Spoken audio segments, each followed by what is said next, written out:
Alexa, stop.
Good morning, Dr. Beck. Good morning. Oop. How's everybody this morning? Good? Alive? Breathing? Yes, doing great.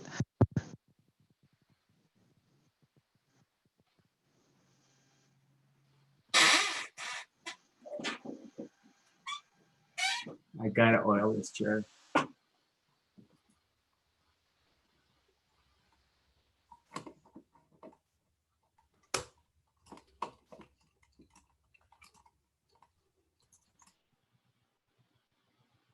Ibrahim, I'll take a look at those the answer key you developed and right after the lecture today and get back to you. All right, thank you. You're welcome. Thank you.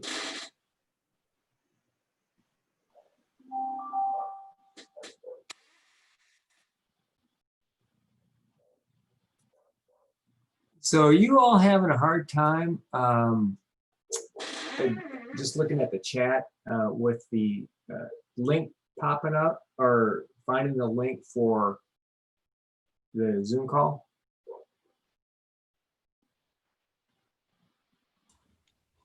Tom, I got actually been going to a separate course and coming back that way. Really? Yeah, that's how I found mine. So that's why I just posted it again, just to. Well, thank you have for it doing pop. that. I wasn't aware of that. Mine is on my Outlook, and so it I just navigate to that and pop it up. So do you think there's an easier way for you guys, or doesn't matter?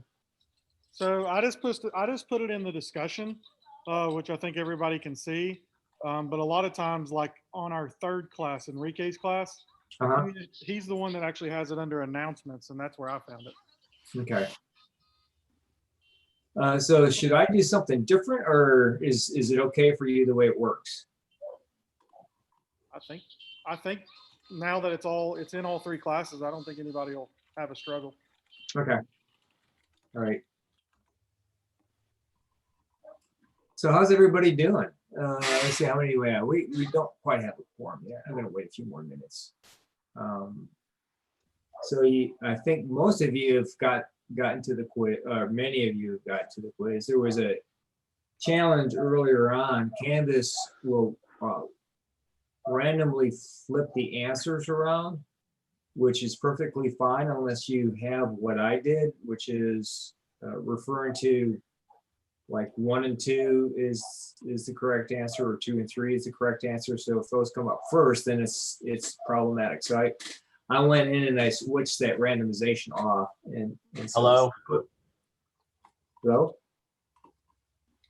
Sorry, I thought I was on mute. Oh, no, you're good. So for those that took the test before I did that, go ahead and take it. You had 2 chances, and for those that ran into that issue, you have multiple chances to go ahead and take that. And then it's a self-grading quiz, and so I'll post the answers soon. So the whole idea is Dr. Bird, how soon do they give you the grade? they should give it as soon as you answer. It gives you an announcement saying you had to wait on a grade or to be graded. Yeah, Tom, that's why I emailed you, because I don't know if I should take my quiz the second time because it didn't give me a grade. I'll look at that and see what it is. So I'll go ahead and take care of that today. What it's supposed to do is, as you complete it and turn it in, give you what the right answers are and tell you what you got. But the whole idea with that is, going through that, is to kind of get you ready and prepared for how to take the test and the kinds of things that will be on the test. So it's really more of a process sort of thing than it is looking specifically at what the answers are, if that makes sense. So I'll take a look at that. So any other questions, issues, comments, concerns, suggestions? All right, so let's plunge ahead. So far we've covered one factor at a time, and we've covered single factor experiments where you have just one experimental value. Oh, I know what I want to talk about. So I went through and I looked at all of the project proposals, the initial project proposals. And there's a couple of observations. So how those projects get assessed, there's a couple of things that we look at. One is, have you designed an appropriate null hypothesis and alternate hypothesis? Have you set up the factors correctly so that you actually have factors that are leading to a result? And so what do I mean by that? So recall in an experiment, there's 2 basic parts.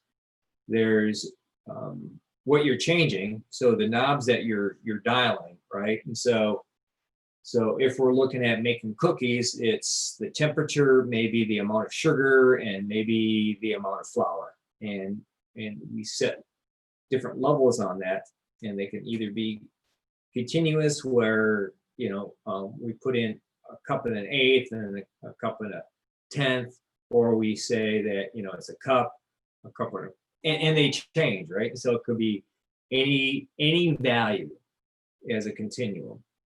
And then or the temperature might be another example, where we let the temperature swing range, and we then measure the output on the cookies that come out the back end, and say the measure is the taste or the amount of brownness, if we really want some more quantitative feature as opposed to taste, which would be a qualitative feature.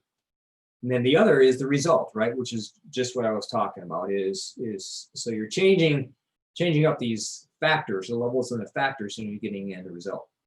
And so you need to go in and make sure that you've defined exactly what you mean by that end result. So if you've got a catapult and shooting something a distance, that your end result will be the distance, and your factors might be the number of rubber bands that you use, it might be the length of the arm, might be the degree that you let the arm swing through. So, and then the null hypothesis would be in each one of those cases, right? The null is the status quo, or you assume everything's the same. So if we use a catapult, the number of rubber bands doesn't make a difference in the distance that the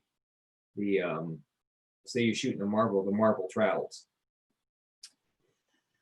And then another consideration for you is the level of complexity of the experiment. And so if you have one or two factors and one or two levels, and it's pretty straightforward, that's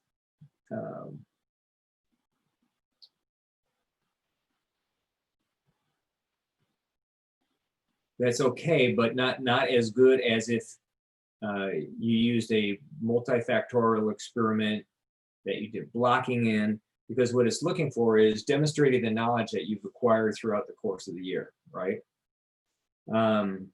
Or the depth and breadth of the effort that you've done as part of the experiment. So if you're doing the catapult experiment in way of example,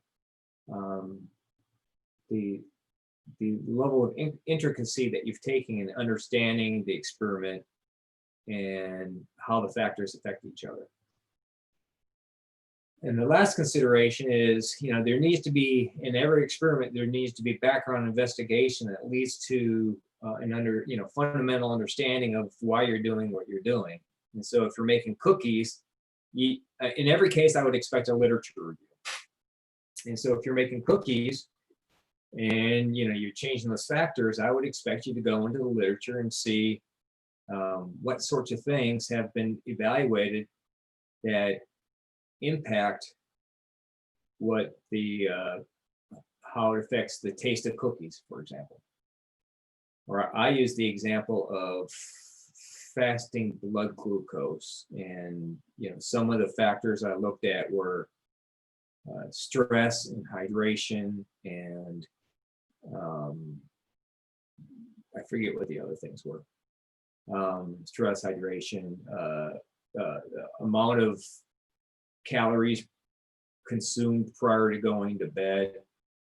And so I'd expect you to do some background review to help validate your approach, if that makes sense. I'm not looking for an exhaustive 50-page review, but I'm also not looking for one paragraph saying, I looked at Men's Health and read this article on it. Right? Any questions on that? Yeah, I've got one. Yeah. So based off of what we submitted for our proposed project, are you going to give comments back on whether you think it's possible or a good project? Yeah, so so I did make some comments on everyone's, ranging from really good to you need to rethink this. And if you have specific questions, I'm more than happy to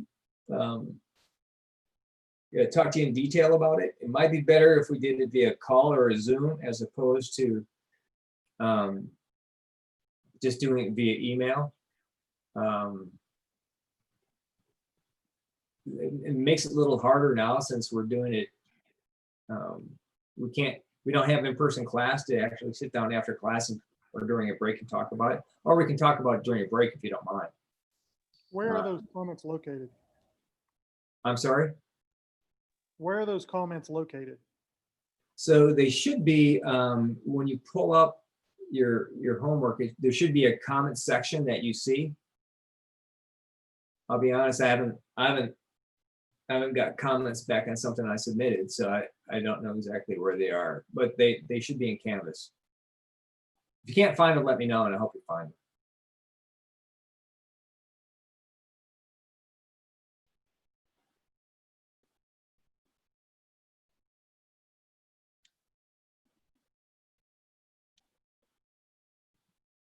All right.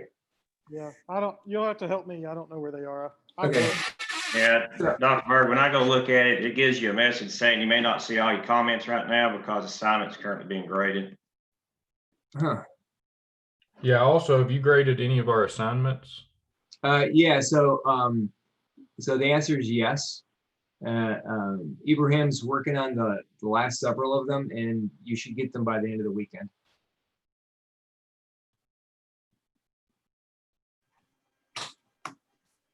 Yes, it will be done in the weekend.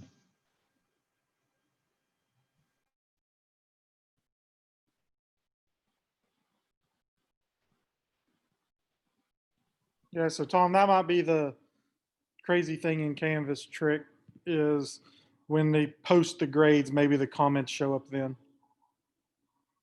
Yeah, the grades should be posted. So I'll look at that.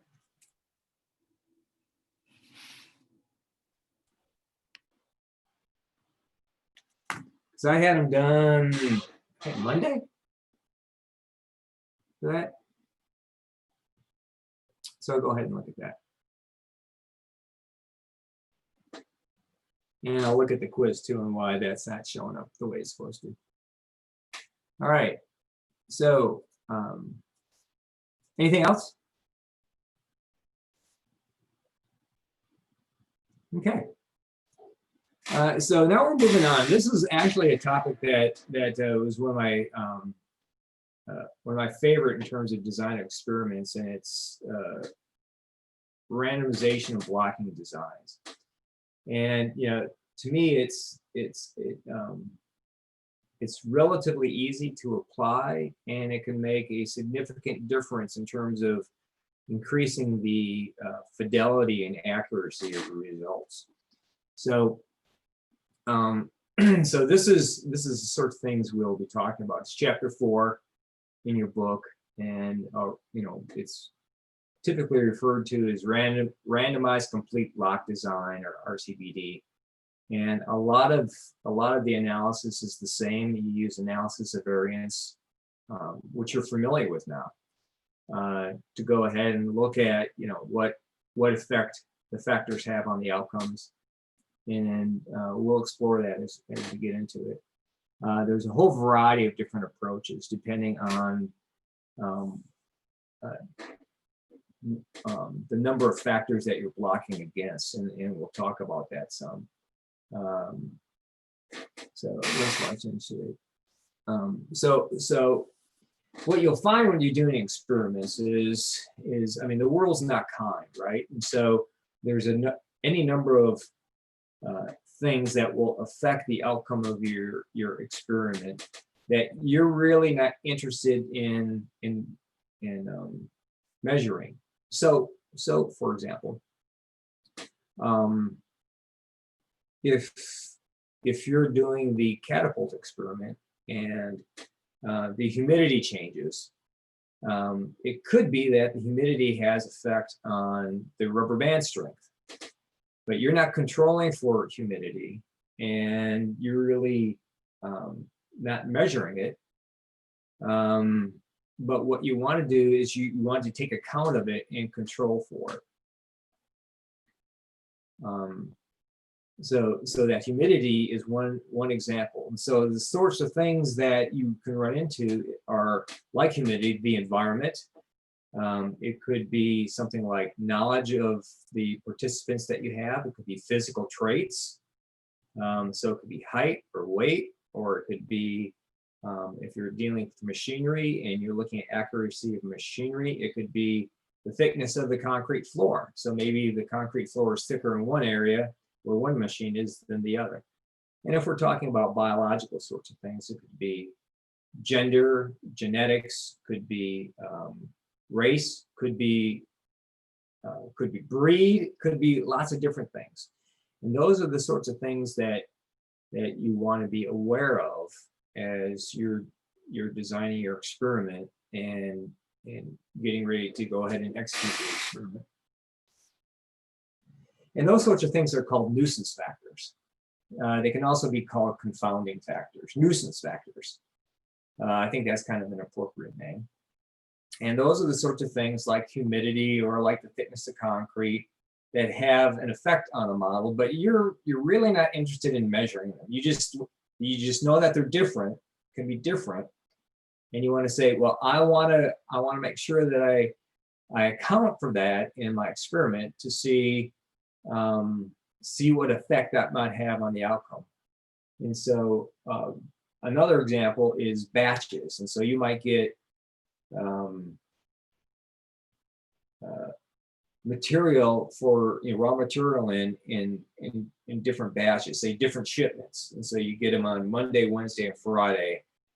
And you want to make sure that the batch on Monday after the weekend, what effect that might have versus the one on Wednesday versus the one on Friday when everybody's thinking about putting their tailgate together for the game on Saturday. And there's two flavors of what these nuisance factors are. There's known and there's the unknown. Right, and so the effect of humidity on rubber bands, we might not be aware of that. I mean, we might just have assumed away or not known that. And then there's the other that So for example, many instances, if we're looking at the physiological effect of medications, many of them, like with Ambien or a sleep medication, it makes a difference whether you're male or female. Certain medications behave differently depending on, like cancer medications behave differently depending on what your individual genetics are, or genetics of classes of individuals.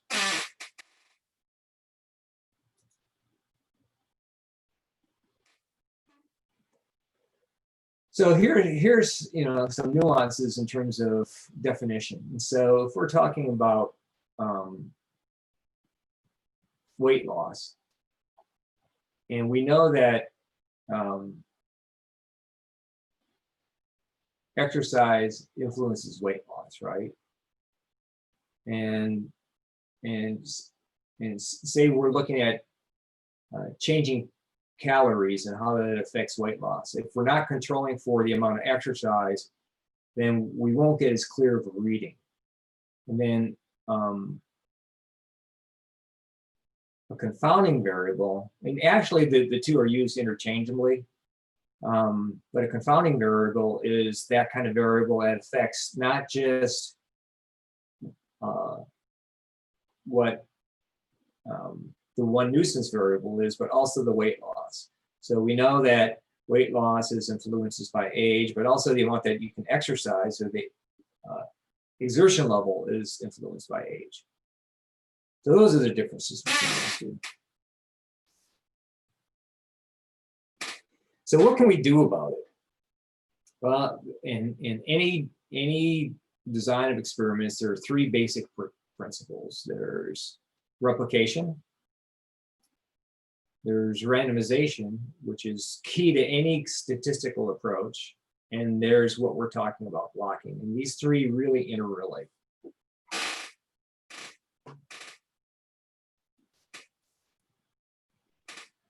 Here's what we mean by replication.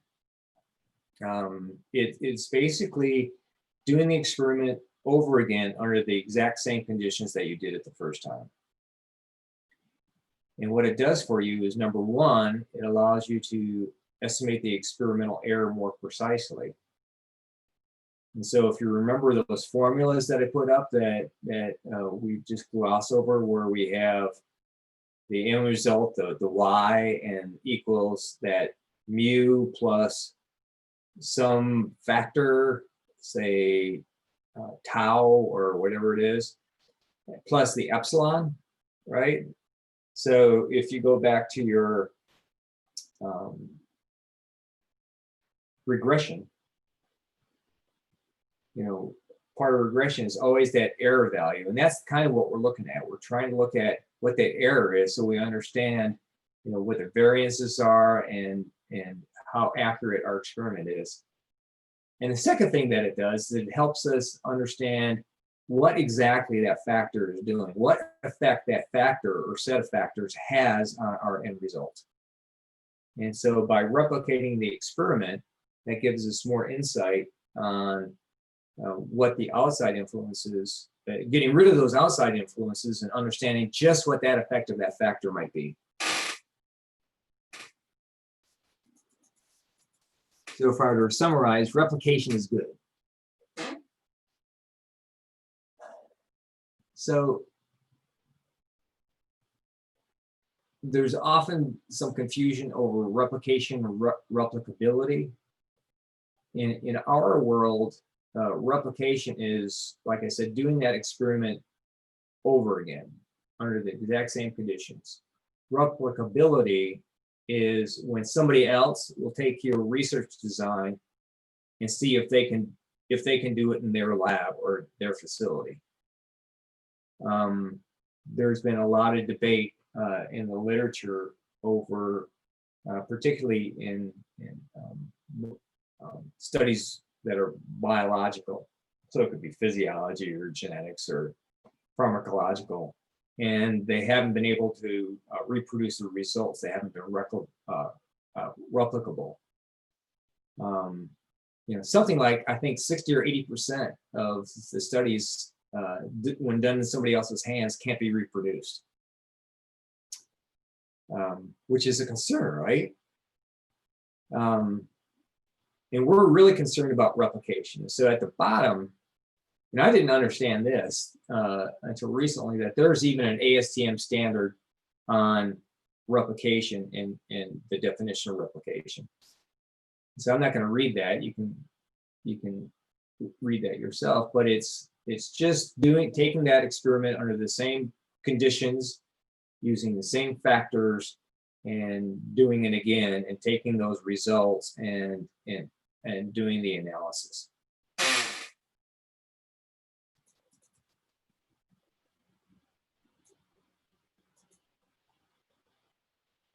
All right, here's quiz. So this is for us to figure out whether it's actually a replication or if it's something that's not a replication. So number one, you obtain a critical component from your process and you measure the dimensions 10 times. Is that a replication or not? Thumbs up if it's a replication and thumbs down if it's not a replication.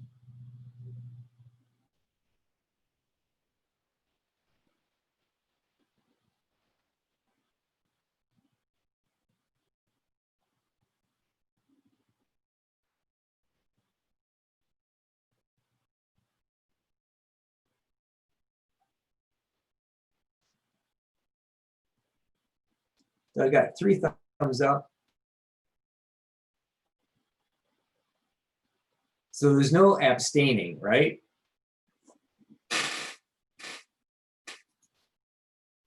Tom, there's not a thumbs down we can check. So in the chat bar, we're typing. Yeah, down. well, that makes it problematic. Thanks. All right, so it's actually a repeat. And so if you think of, taking your kid's temperature 10 times in a row just to make sure that you've got a temperature, that's actually repeating. And that's a good thing too, but it's not a replication. Could it be considered a replication if your experiment was on the range of measurements in your measurement techniques? Yeah, I think in that case it could be. Yeah, that's the approach I was taking. Okay. All right, next one. You received 10 items off the assembly line and measured each one once. How about a visual thumbs up? So I'm going to make you guys turn your cameras on. Rob provided instructions. It was user error. There is a thumbs down. All right. All right, so we're getting closer on this one. It's not quite there yet. And this is more like a single factor experiment where we're just seeing what's coming off. The last two are really more replication. So we're taking them off. The problem with the second one is that you've taken them off in sequence off the assembly line, right? And so you've taken them off in sequence and you measured each one. Well, the issue is that it's not random, not a randomized sample. So if you had taken them off, put them in a bin, and pull them out randomly, I might agree with that. What would be better is if you pulled off random samples. So basically you had a random number generator that had you go from 1 to 100. And based on whatever number came up, you would pull that number off. So you pulled off the 5th one, and then the 12th one, and then the 14th one, and then the 42nd one. Pulling them off at random would be more replication. Remember the key is randomization. I can't tell you the number of times I've messed that up.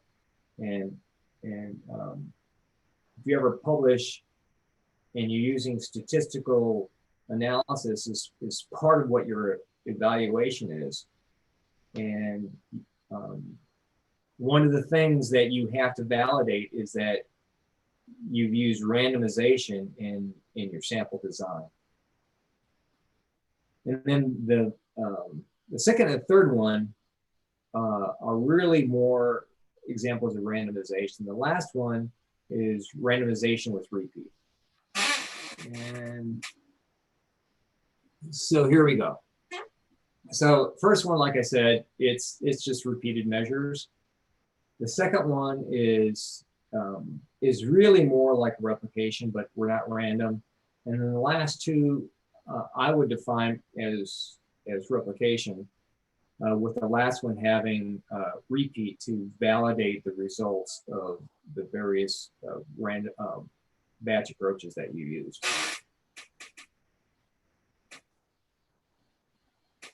So I talked about randomization, and that can be a tricky process.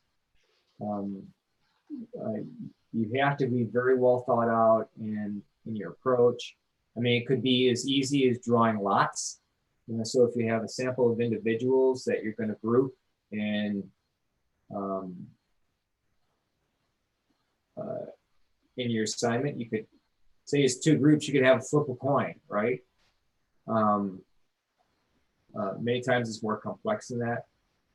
The key thing is that in any process, if you do in the sequence, you're not entirely certain that there's not an effect that's a function of that sequence, and you want to get rid of that effect of the sequence. And what randomization does is get rid of that variability due to whatever that sequence or order is in which they come. And so when you're doing your projects, you're going to have to consider, how am I going to randomize what I'm doing? And so if you're doing beer tasting and you're using 5 individuals, you'll have to have them taste, say you're doing 4 beers, you'll have to have them each taste beer in a different sequence, right? And so beers 1, 2, and 3, did I say 4 beers? 4, then no, say person 1 does whatever random, and then number 2 does 4, 3, 1, and 2, and have it randomized that way, so they don't all do 1, 2, 3, and 4, if that makes sense.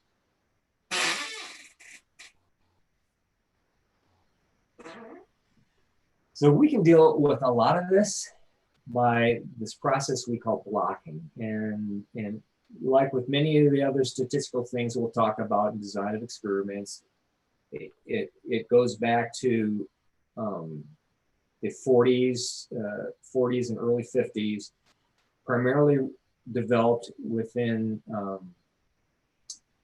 the agricultural research stations back when they started. And so a lot of it has its home in helping to understand crop studies. And that's where the word blocking came from, is they were looking at blocks of fields that they were using doing this experiment. And I've found that the word blocking is misleading. It really means grouping.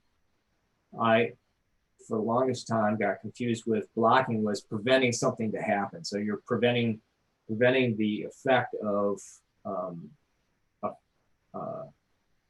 one experimental factor on another. That's not it. It's just you're putting them in groups, putting them in blocks of things. And what's intended to do is reduce the variability from those nuisance factors that we talked about, those things that you know about but aren't measuring.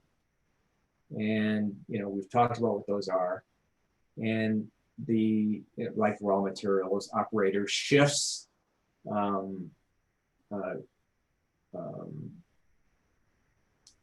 seasons, gender, and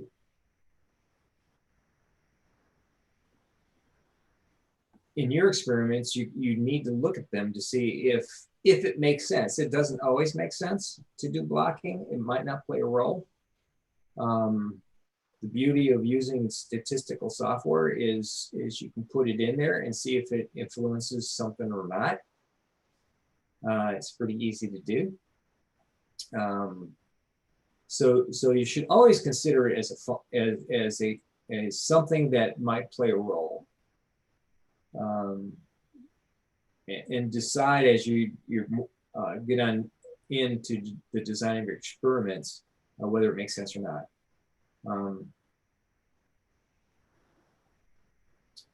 So in your project, one of the things that you'll need to do is say, hey, I looked up blocking and it didn't make sense. All right.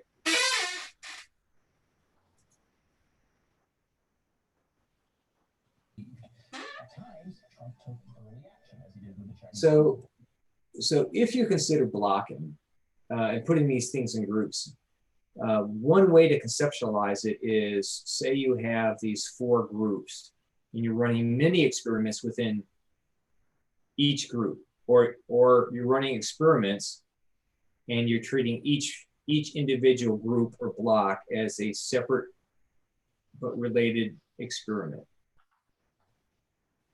And the general rule is block what you can and randomize what you can't. And so like the beer experiment I was talking about, with the 5 individuals and 4 beers, you treat the individuals as blocks and you randomize the way they drink the beers, which beer they drank within each block.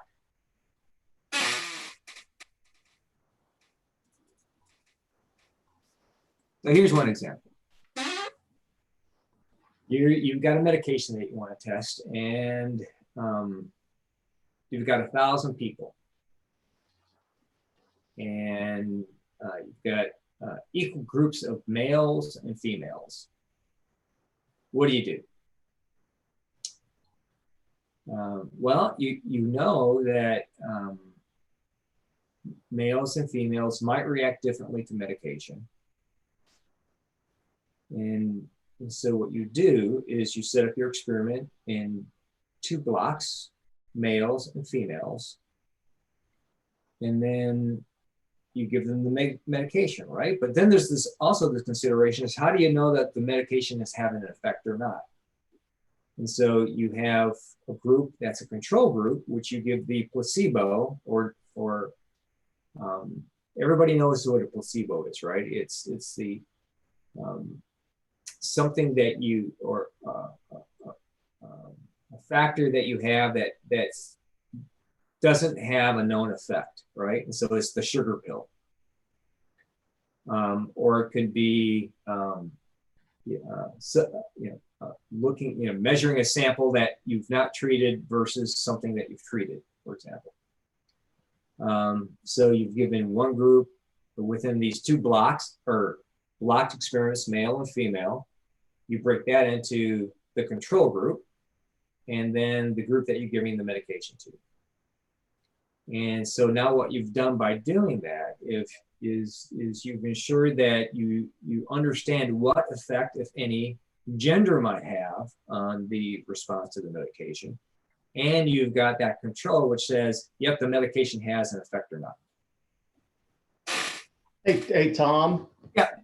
I read a article just recently about one of these COVID vaccination studies that I think that's what I understood is they blocked by age group because the age group they think is what they're really interested in. Is there a bigger effect, or is there a difference in the effect on the more susceptible population, which is the older patients, versus younger population?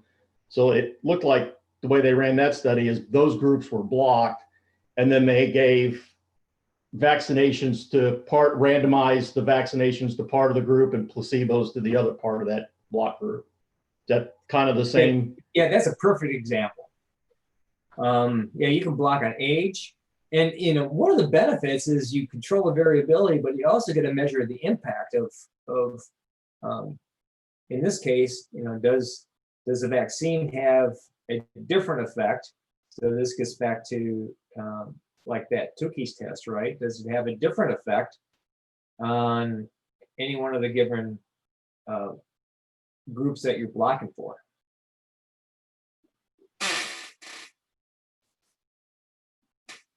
So we've been over this, and it can be anything, and that's a hard thing to describe. It could be you have a factory in Georgia and you have one in West Virginia, and maybe they're supposed to be identical, but does you think that maybe geography might have an effect, and that geography could relate to things like education or demographic or lots of different things. And so blocking is something in your toolkit that you really need to consider as you're doing your experiment, right?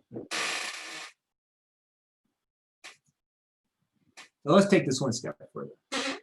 So getting back to the agricultural example, we're trying to understand, do these various seeds grow differently? So trick question one, how many factors do we have?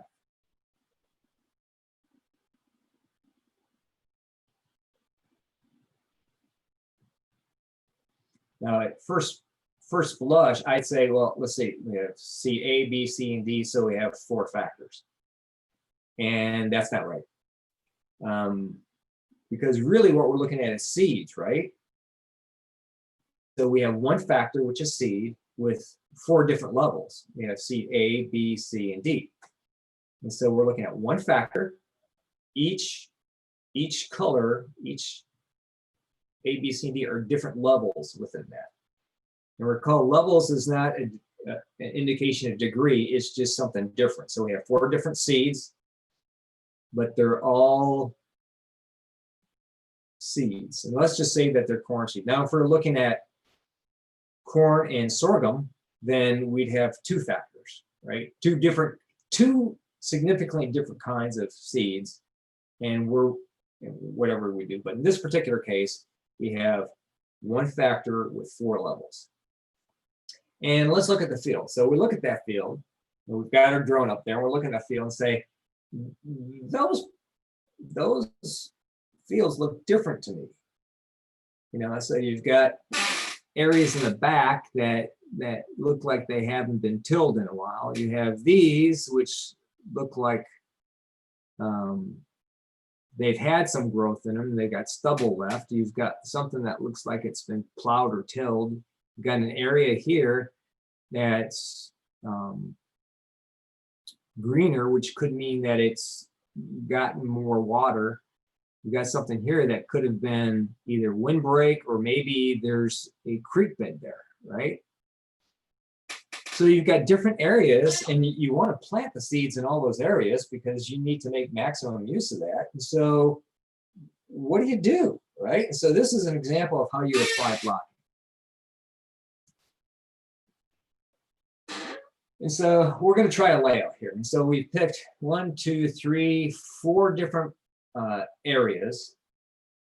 And we stuck our seeds in each one of those areas. And so you can see what the seed types are in each one of those areas. What do you think about this experimental design? What do you think about how we laid this out?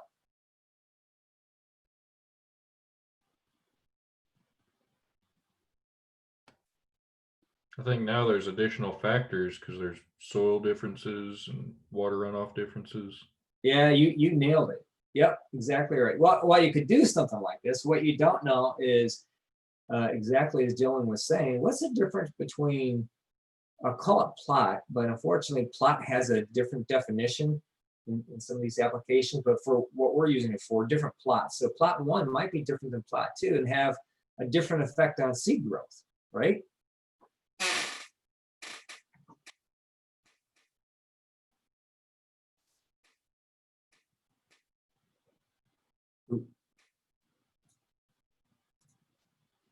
So to that point, you know, when we did some more investigation, remember we're supposed to do our due diligence.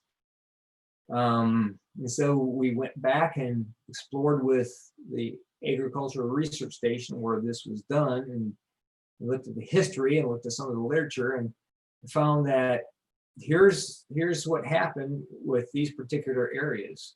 You know, area 1 had a previous crop that was a nitrogen fixation crop, which meant in effect that it had fertilizer applied, right? Number 2 has been fallow for a while, which means that, you know, it's not,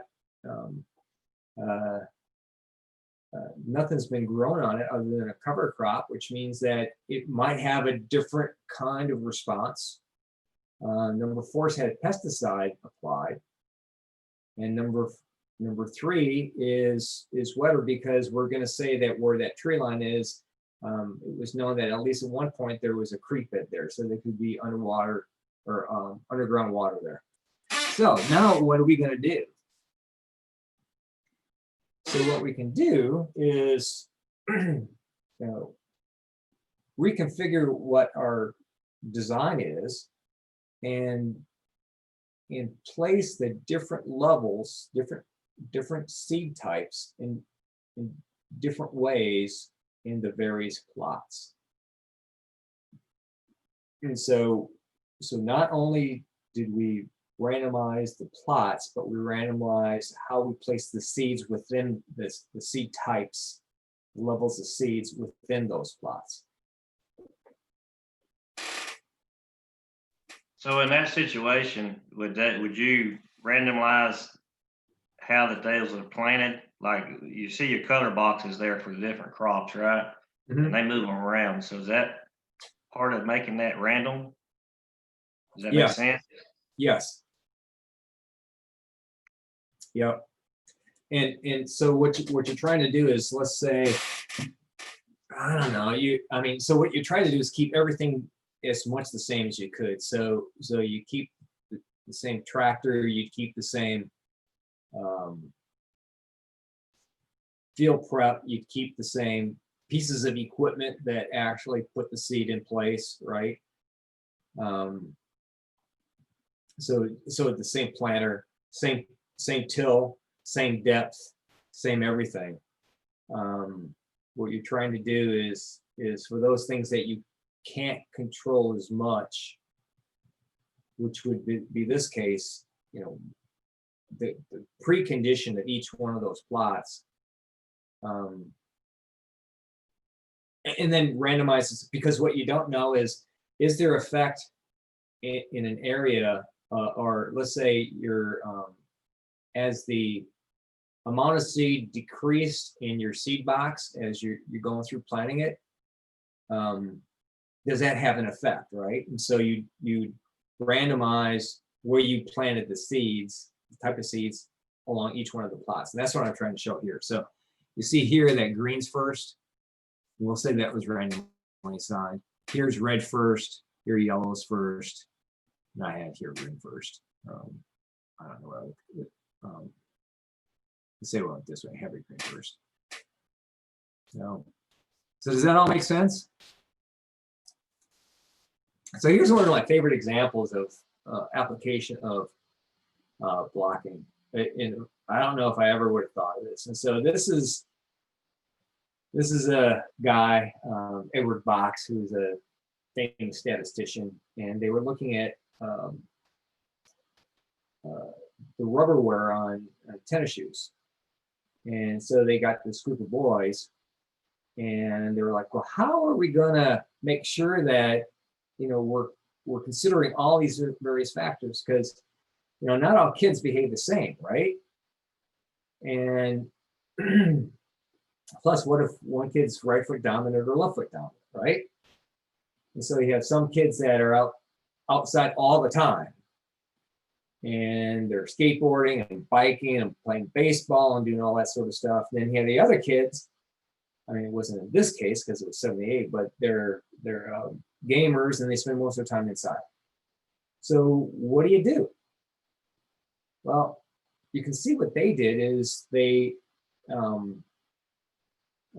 blocked not only on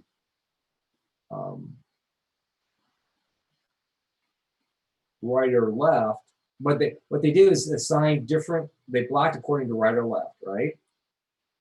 So you can see here, each boy gets a pair of shoes with one sole of new material and the other sole of old. So that means that is the thing that they're testing and the other kind of material that they had.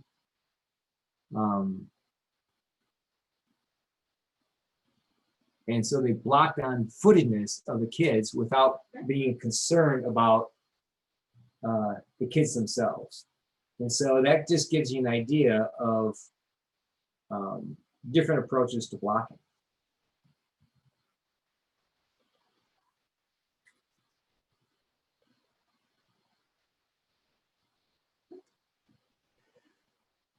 So, and this is a little bit intuitive, and if you are aware of what the nuisance variables are, you can block for that.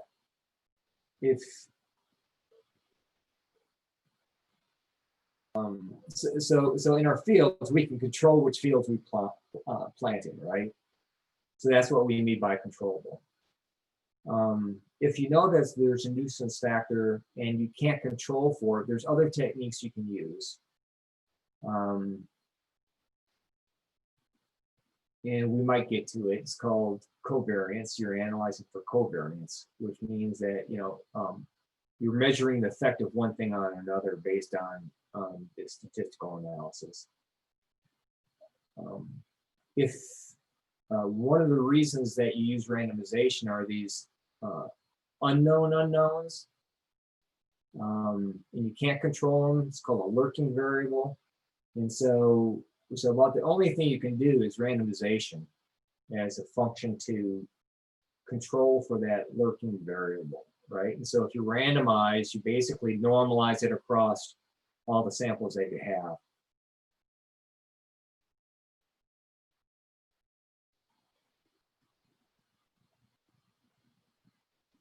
And the last point is, and you know, you've got to be careful with this too, is there might be a couple of things that you consider nuisance variables, and if you craft your blocking appropriately, you can take account of each one of those. And you can also have multiple things that you're blocking for. So we're just using the fields as one thing that we're blocking for. You can do up to several. Beyond 3 really gets really complicated. So 1's pretty straightforward. 2's not too bad. 3's doable. Beyond 3, you need to think of a different approach.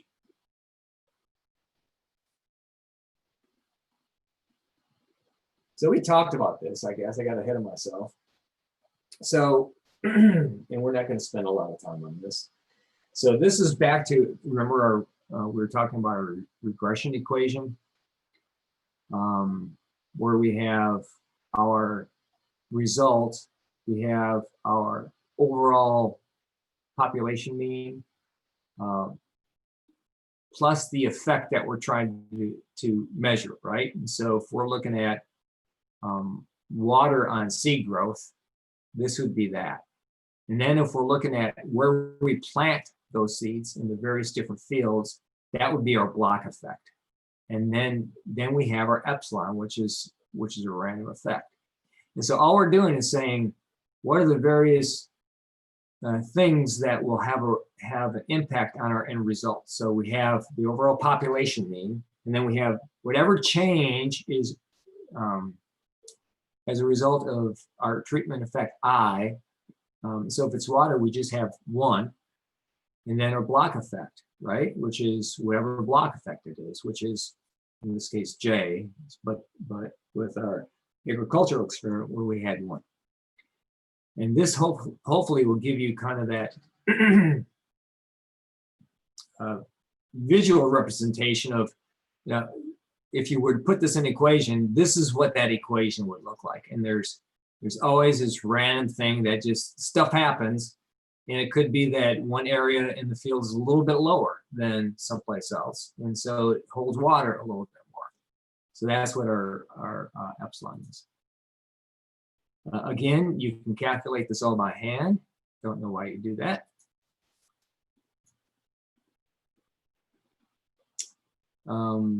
Degrees of freedom. Recall that degrees of freedom are your friend. You want as many degrees of freedom basically as you can get. Said it last time when we talked about statistical power, which is one of the things that somebody like I would ask during a project, consider what the statistical power is. And let me interject that if you say, yeah, I did, and it's only 50 because that's all I could get, that's a suitable answer, right? Sometimes you, when you're doing an experiment, especially for something like this, where you don't have an infinite amount of money and an infinite amount of time to do it, it's really a fact of did you consider it and do you understand it? That's all we're measuring with this project, as opposed to, hey, I got, I designed it so I got I'm really certain that by type 2 errors control, you do your analysis, you end up with low degrees of freedom. That will impact your power. And do you guys know where to find degrees of freedom? So when you're, remind me to pull it up when we go through the jump exercise. It'll actually show you what the degrees of freedom are. And sometimes you end up with 0 degrees of freedom, which means that you need to reconsider how you do your experiment. Manual computing, we're not going to get over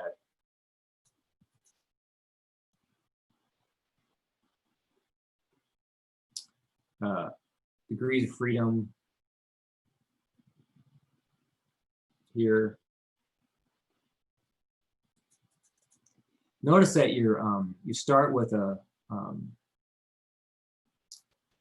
degrees of freedom are a function of sample size. And so whatever sample size you have, so if you have 100, the degrees of freedom are 99. It's 1 minus what your sample size is. And then it gets apportioned out from there based on your sum of squares for treatments and blocks and the amount that your error takes out.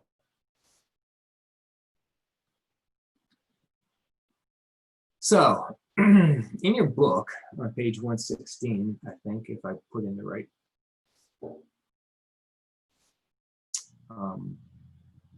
page number, because it's different between editions. Yeah. They give an example of the hardness testing. But before we do that, why don't we take a 10-minute break? You all go do push-ups. I'm gonna go get coffee. So I'll see you at 10 after. How's that sound? All right. I'll get back before and look at the quiz results.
7.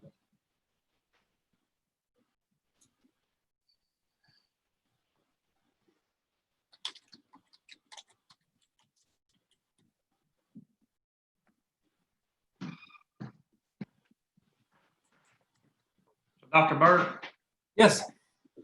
on the, I was trying to find your response again, and I'm still not seeing it for the projects portion of it. All right, I'm just about to get in there, so let's see if we can find it. Okay.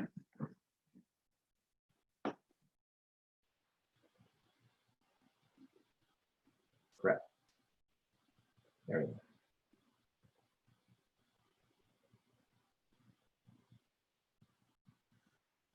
All right, let's see what I did to you guys.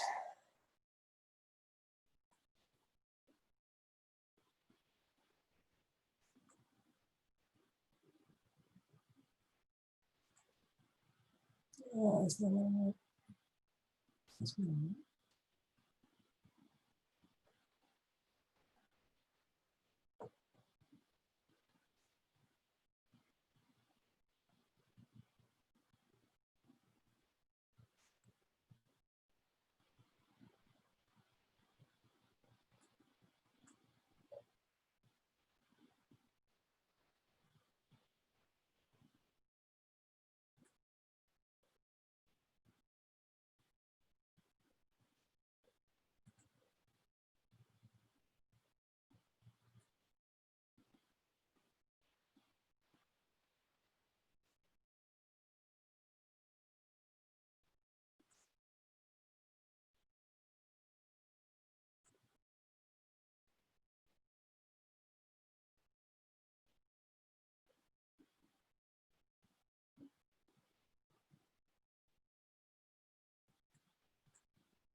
All right, try it now. Oh, wait, it's thinking.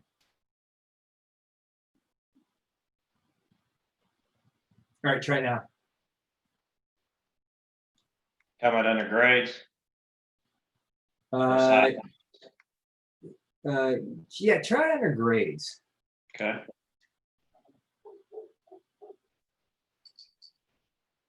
There it is. Yep. All right.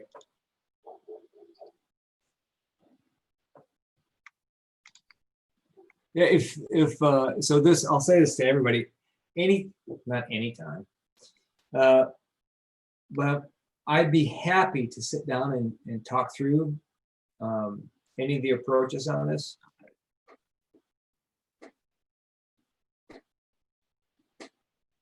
And either via email or preferably via Zoom or over the phone. Zoom's better because we can pull up examples and that sort of thing. And I know that that's kind of an imposition on your time because you have to find time to do it. But one of the things I really don't like about online classes is it makes that kind of interaction harder. And you can't just have a hallway conversation during break to talk about it as easily. Is that just something you want to just set up by just an email, say, hey, can we get Yeah. together sometime? Yeah. And I don't know if y'all use Outlook via UTK, but my Outlook's set up. We can do it in the evening if you wanted to. Particularly on a Friday or Saturday night if you buy the beer. Do we mail it to you? I'm gonna stay socially distant. I'll even buy it and we will settle up later. At graduation. Y'all better invite me to your graduation. That's all I'm saying. Now, you're all gonna walk, right? I mean, you're gonna get a cap and gown and actually go through this, right? Well, here in the last class from this last spring graduation, I don't know that they got to, did they? Yeah, I think you're right. I'm hopeful that, so you guys graduate spring, right? Yeah, that's correct. Yeah, so you really owe it to yourself to do that. You sound a lot more sure of that, Dr. Berg, than I feel right now, but I appreciate the confidence. So this is one of, so let me be direct. It's a problem I have. Yeah, aside from it, and I know being online makes it hard. Aside from this being a little bit quieter class, I think this is one of the better classes as well. To be honest. Not that I would in no way compare amongst classes, but if I did, that's what I would say. So would you have preferred this to been like it was previously at that location in Oak Ridge, or like this on the Zoom? So this is the only class I've done online with a cohort.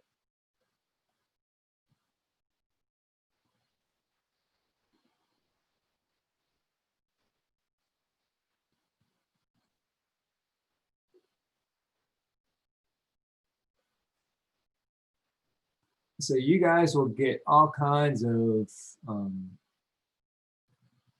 I get all kinds of notices.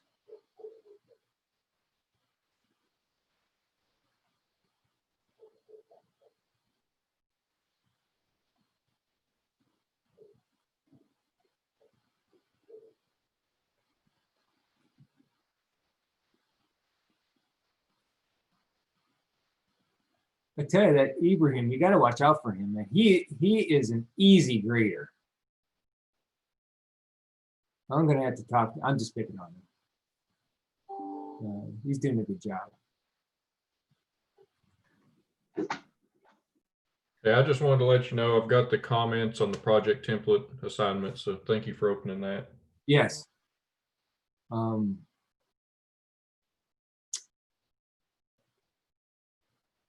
Yeah, Canvas is the bane of my existence, but they're really not much better.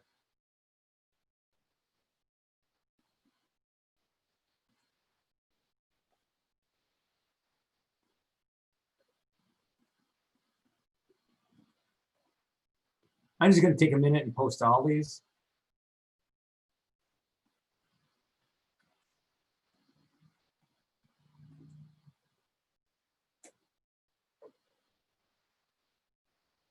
I think that's all. Nope.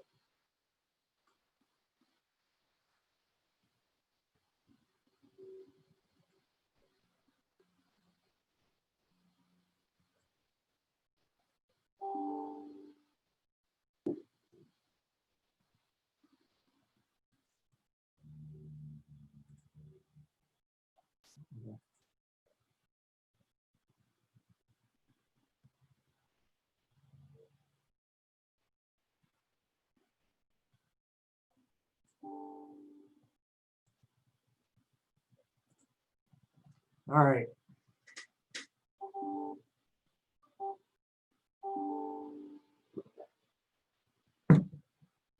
So I got one more.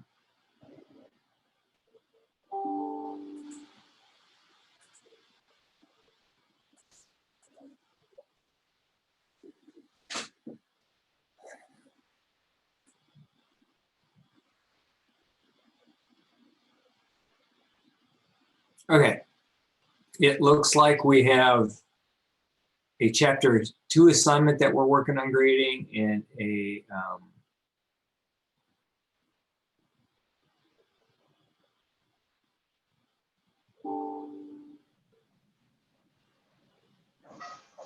chapter 3. Module 3. assignment 1. And Actually, I'm still waiting for the gifts for these easy gradings. yeah. And I need to check. And I'll do this after this class. The chapter 4 homework is ready.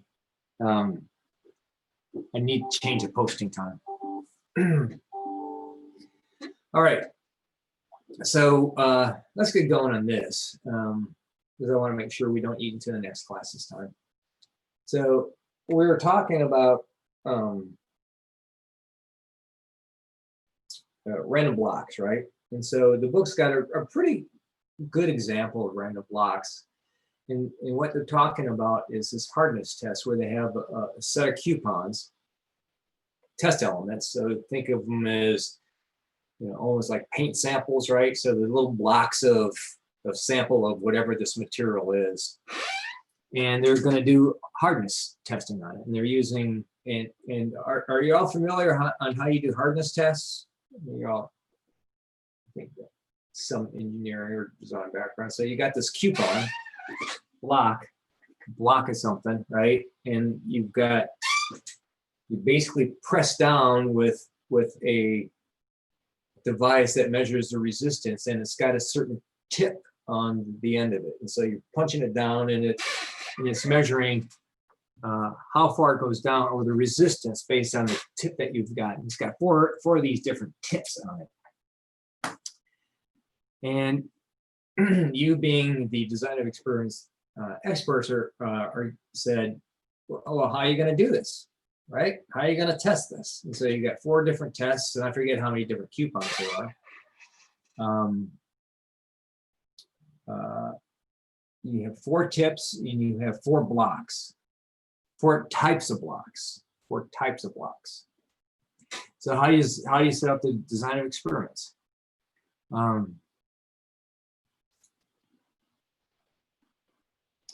So I think we'll just skip to here. So here's how you do it. So you have the 4 blocks, and then you're testing the function of each tip, right? And so let's explore this. So we decided that we're going to treat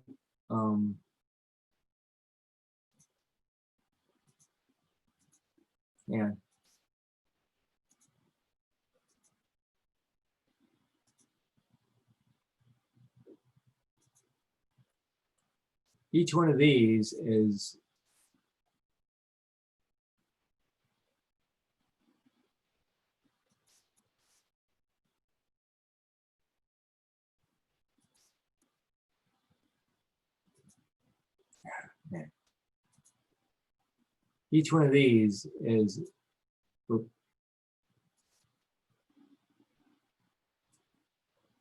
independent test element, or little experiments, right? So these are our blocks. So we said each coupon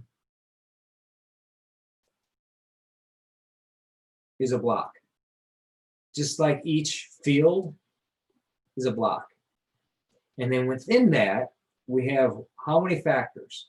1 factor. And that factor is tip. We've got 4 levels of tips. And regrettably, they picked 4 and 4, which could be confusing, right? So we've got now these 4 different blocks. So let's see. Here's what we're talking about. So we got these 4 different blocks. And then within each block, we're testing 4 tips. And so just like our beer example, we're randomizing the use of tips within each block, each mini experiment. And so if so we're using 3, 1, 4, 2, 3, 4, 2, 1, 2, 1, 3, 4. And so here's the thing, right? So random does not necessarily mean that it's always a different sequence, right? It means it's a random sequence. And so by sheer dumb luck of the draw, you could end up with 1, 2, 3, 4, 1, 2, 3, 4, 1, 2, 3, 4, if that's what you pulled up randomly. Now, if you did that, I would say I would go back again, because, and this is where your insight and common sense as a statistician come in, that, well, all right, so even though it's random, right? So you have a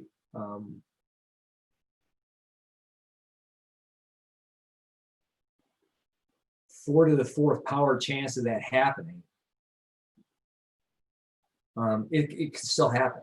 And so, but what that would do is say, well, even though it's random, it's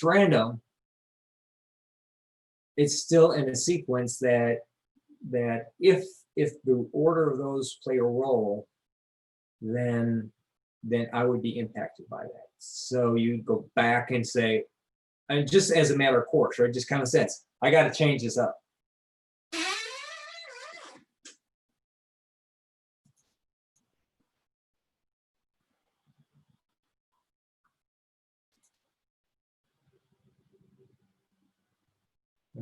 So let's do a real example of this, and we're going to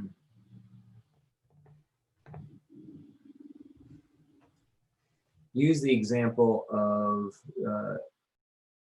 out of the book of a manufacturer who's making artificial graft samples for implant. And they're using a certain kind of plastic, and it gets extruded, and there's different pressures that they extrude it on. And so the data set's actually in the module.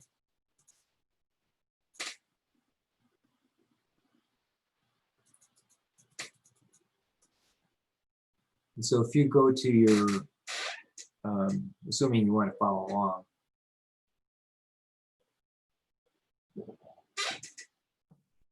so just to explain it, if you're going to look at the module, so there's 4 different extrusion pressures, 6 different batches of resin. So what the story is they get this from the manufacturer, and it comes in batches. And so they deliver it over a period of time. And what they want to do is they want to make sure that they allow for the effect of any changes, potential changes in the manufacturing process, right? And so let's just pretend that it comes in a drum, and that drum each comes with 4 different batch numbers, or 6 different batch numbers, right? So they have 6 different drums. They're manufactured at different times by the manufacturer, and they're checking for whatever the result is. And it's based on defects, average number of defects within each time they press it. So that's what the numbers 90.3 or 89.2, etc. So let's open up Jump. I'll open up Jump, and hopefully I have it. Yep, here it is. Oh, here it is. So we have the number of batches, we have the pressure, and we have the yield. And we've reconfigured the data from being kind of this horizontal to what Jump likes, which is this vertical, right? And so what do you think we did?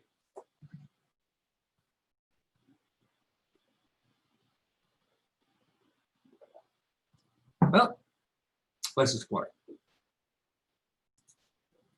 So if it's what I like to do is, if it's a pretty simple model like this, without regard to the number of data elements, and that doesn't really matter.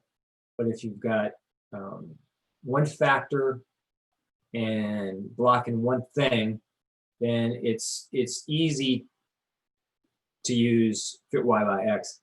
If for nothing else, just to get an initial idea. So I get into fit y by x, and what would my y response be?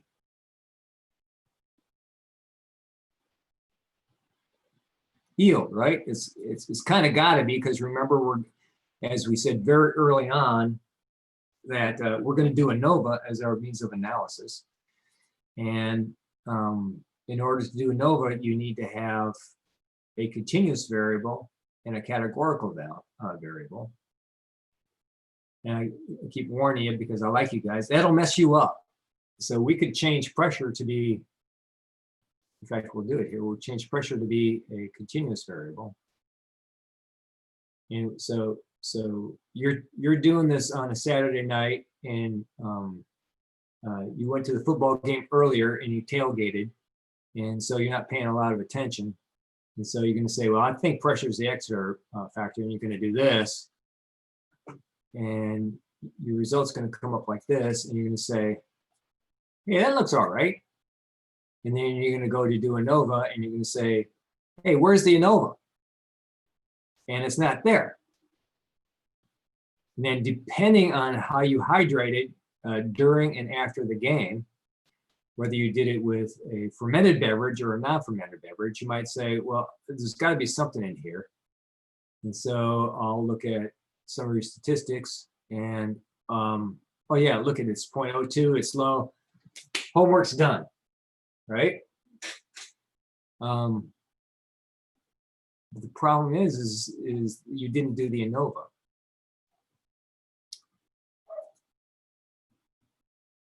So we'll go back and change this to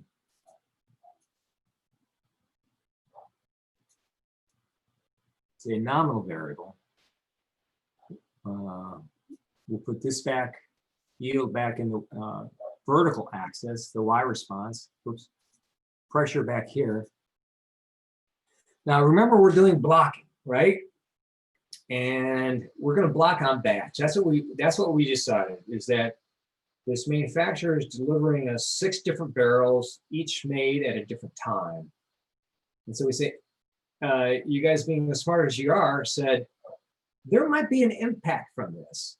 So I am going to block on this. Remember, all blocking says is that based on the features of what I'm considering, I'm going to treat each one as a kind of mini experiment and put that in, factor that into how JUMP is going to do the analysis.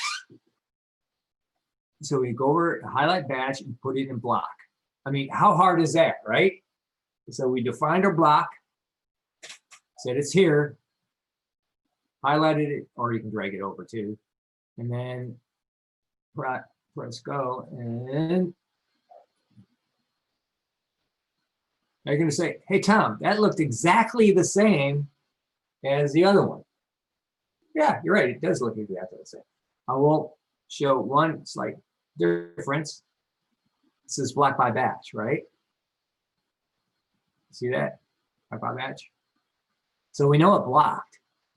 Then we go to the magic down arrowhead, and there's our means ANOVA. Why? Because we treated this here as the categorical variable, which means that it's looking this as not a number, but as a label. Okay.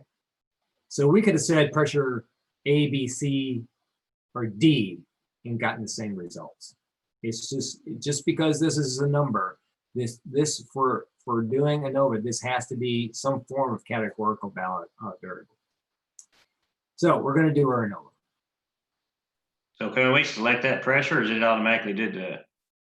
Let's go back and do it. Okay. So we know this is yield. That's our dependent variable. Pressure is our independent variable. That goes here. And we're blocking by what? Batch.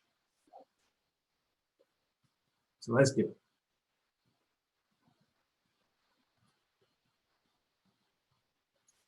You see how I got that? All right. Yeah, I got it. Yeah, if anybody's uncertain, it's I want to go back and make sure that you understand, particularly the mouse clicks, because sometimes I go too fast. And so Oh, one thing I didn't do, what should I have done in the first place? Don't want to drag this over here. I should have checked, plotted the data, right? And so I'm not going to spend a lot of time doing this because I want to get done by 10:45 for you guys. But we do that the same old way, right? We go over to our distribution. I mean, there's, excuse me, multiple ways we can do this within JUMP. An easy way at the outset, because you always need to look at the visual representation of your data. And so an easy way to do that is just to go to the distribution, you click yield, and click go, and it shows up someplace, right? And so just by looking at this, you know, we know the sample size I think was 24, right? So there's not a ton of samples, but it's bumping up against that 30. So that means that that's a thumbs up for not having to worry a whole bunch about normality. You know, it doesn't look like there's any outliers, because outliers you'd see, this is you guys learned about box plots? Yeah, all right, so I won't go over that. So you don't see any outliers over here, or the quadriles, and then you go to the magic down arrow and click on normal quantile, and you see that, you know, most everything falls within those confidence intervals, which is indication of normality. It's not the only normality check, because remember, we can and should go into the fit model to look at the residuals and studentized residuals. Studentized residuals just means it's normalized. It's a normalized value. And we haven't checked variances yet, which is something that we have to do. But just plotting this out, it looks pretty good. All right. So we don't have to do any other kind of magic in terms of analyzing this. So we'll go back to, I didn't want to do that.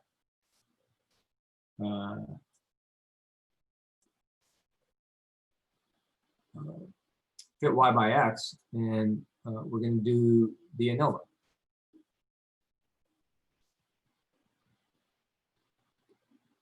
And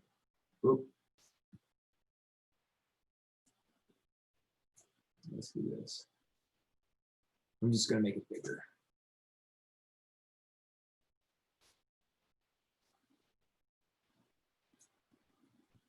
All right, so if we were in a face-to-face class, I'd have you guys analyze this.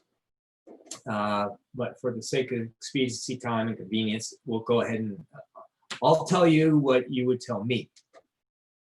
So you'd say, well, let's look at the R square first. And the R square is relatively high, right? That's this value up here. And R square is a description of the goodness, how good the model represents what your predictions are. We're saying that 77, a little over 70% of what our model is of how the models perform is explained by what we've done. So 77 is a good number.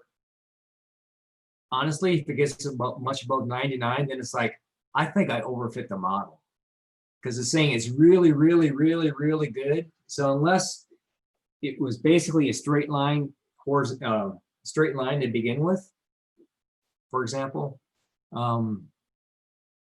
that doesn't happen much in nature. And overfitting basically is you're controlling for a whole bunch of different stuff, and so you're getting the error out of there, which means that you're falsely increasing the level of accuracy. So 77 is pretty good. 80 is better. I'd be okay with, you know, I've seen models that were 95, 96, but they were pretty much lines or curves that everything fell in the same line. So enough on that. So we got two things here, right? We've got batch and pressure. So recall, pressure was our independent variable. That's the levels, right? We had pressure was our factor in the various levels, and I can't remember what the numbers were. And we're saying that the p-value is 0.0019. P-value is 0.0019. So does that mean that we accept or reject our null hypothesis? Well, if P is low, HO's got to go, right? So it's below 0.05. So that means we reject the null hypothesis, which means that we say that in the null hypothesis would be that all the values, all the pressures have the same effect. All the pressures have the same effect. And we're saying that that doesn't hold true. So our HO is our alternative hypothesis that there is a difference in effect from the pressures. And if you look at the graph, that kind of makes sense. Wherever our graph is.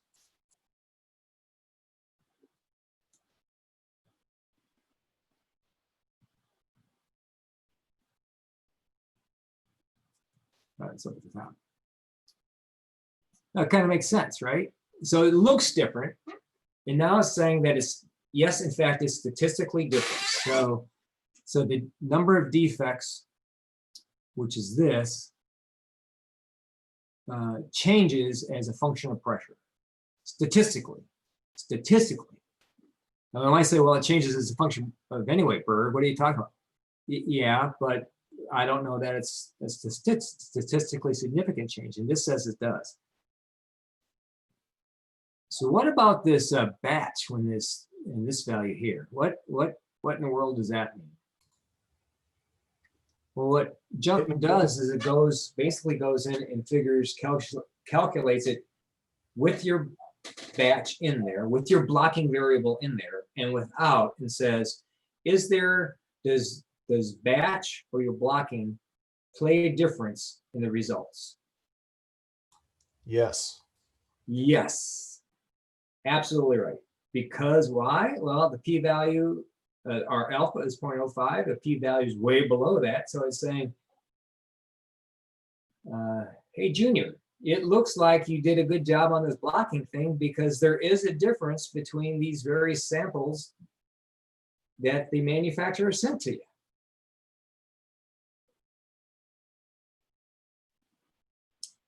Now, just for grins and giggles, let's leave this open. And you all calculate, go back to fit y by x. Click recall. Get rid of batch. So click on it and delete it, or you can delete it, or hit remove, and then click OK, and it'll show up.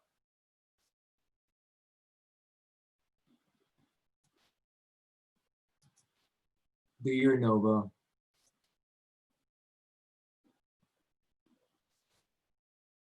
And look at the difference.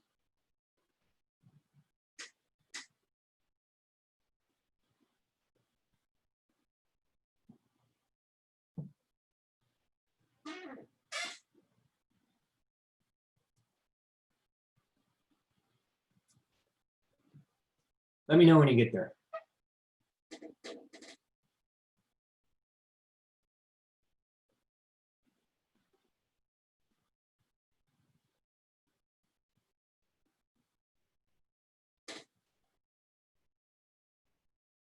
Good. All right. So I want you to do one more thing. For each one, we're going to do a pairwise comparison. You remember how to do that? So go to the magic down arrow,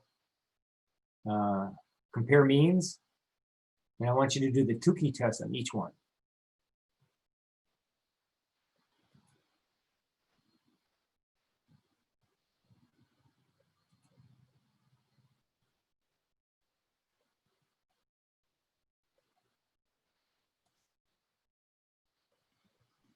Okay. So let me go over here. Let me just move this over here. Y'all can see the screen okay, right?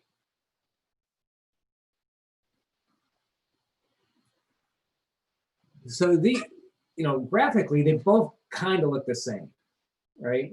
So this is the mean here. The mean had better stay the same between both because it's the same data set. The values are a little bit different. So this is, we call this side here is the side that was the non-blocked, and over on the left side of my screen, this one is the block sample. So you see some more dispersion with Tukey. You see the placement of the values, which is really a function of, and this is something to be aware of. This will trip you up too. You notice that the axis is different on this side. So this starts at 82.5. This starts at some different level. The measures are different. And so this is a great way to lie with statistics. If you've ever seen that book, you mess with your axes, and that can sway the interpretation very easily if you're not careful and recognize the difference in the axes. So you can use that as a trick to influence your management. You didn't hear that from me. And you look at, now, of course, we won't have the batch here, right? Because we didn't include it as a block.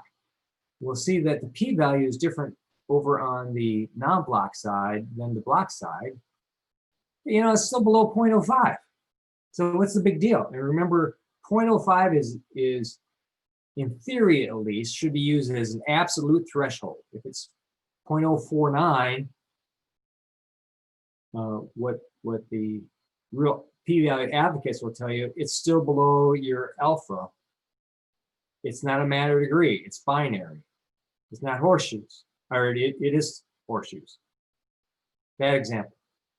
It's either below it or it's not. So following that, I don't necessarily adhere to that, by the way, but we'll get into that later.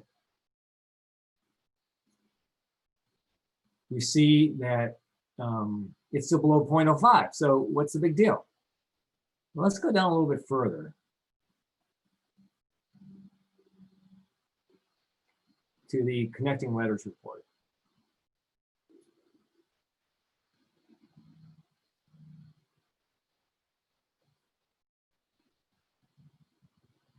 This is the reveal, right? Look at the connecting letters report. Here, 3 A's and 2 B's, right? Meaning these are the same and these two are the same. This is the block side here. But look at the connecting letter report over here. So we have 3 A's and 3 B's. So what would the interpretation of this be? Well, it says that if you didn't block, then the assumption would be, let's just say that lower pressure is also decreased cost. Okay. So what this would mean, if we looked at the unblocked side, is that, hey boss, you can go with this 8700 and we'd be cheaper, and it still has the same effect as the more expensive ones. So we can decide to do that one, and I just saved you a bunch of money, therefore I should get the bonus. Right?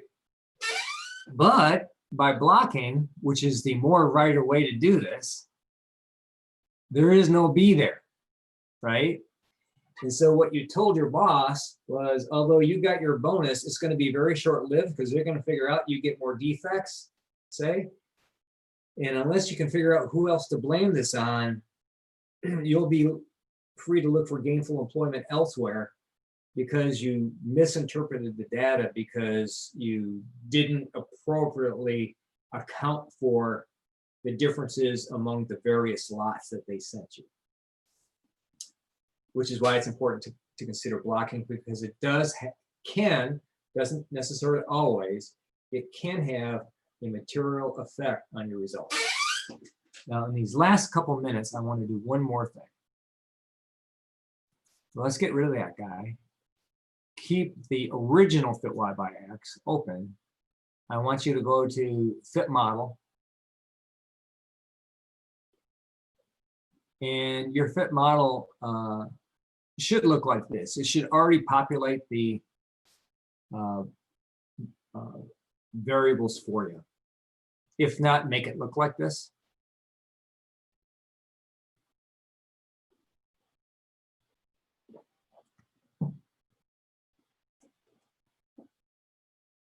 You all good?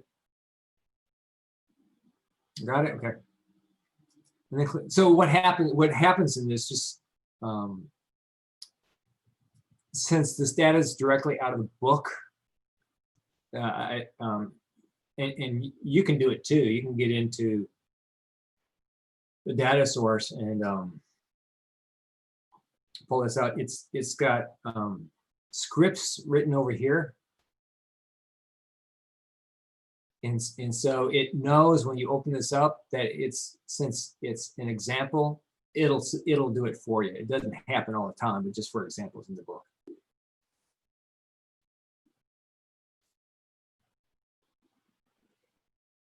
So here we look at the residuals, right? So that's what we can get with the fit model.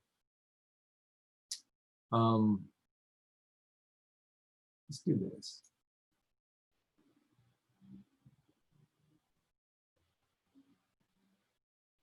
So go to the magic yellow down arrow, go to regression reports, as you see here, and then go to analysis of variance. So red arrow, regression reports, and then, oh, yep, okay, analysis of variance.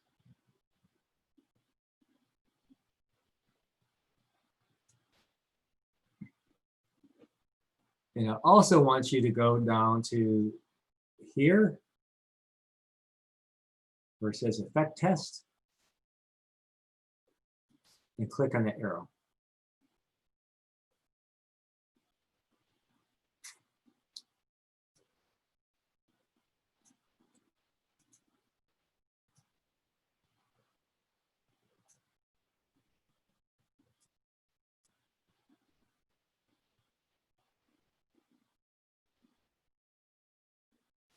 And you'll see magically that on our fit model, that our p-values are here for the pressure, which is the factor of interest,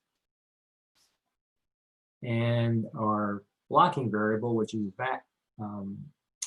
batch, that they're exactly the same. Thank God, because I would have messed up if they weren't the same as in our fit Y by X, right? It should be, right? It should be.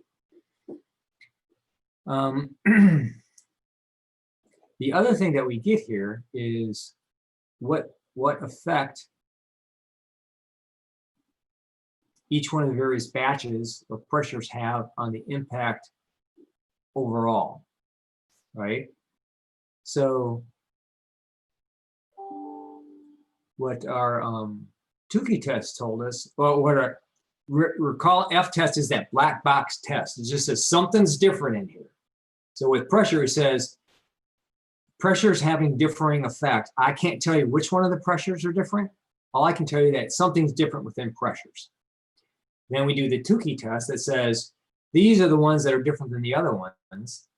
And this is what tells you the magnitude of the difference between all of them, okay?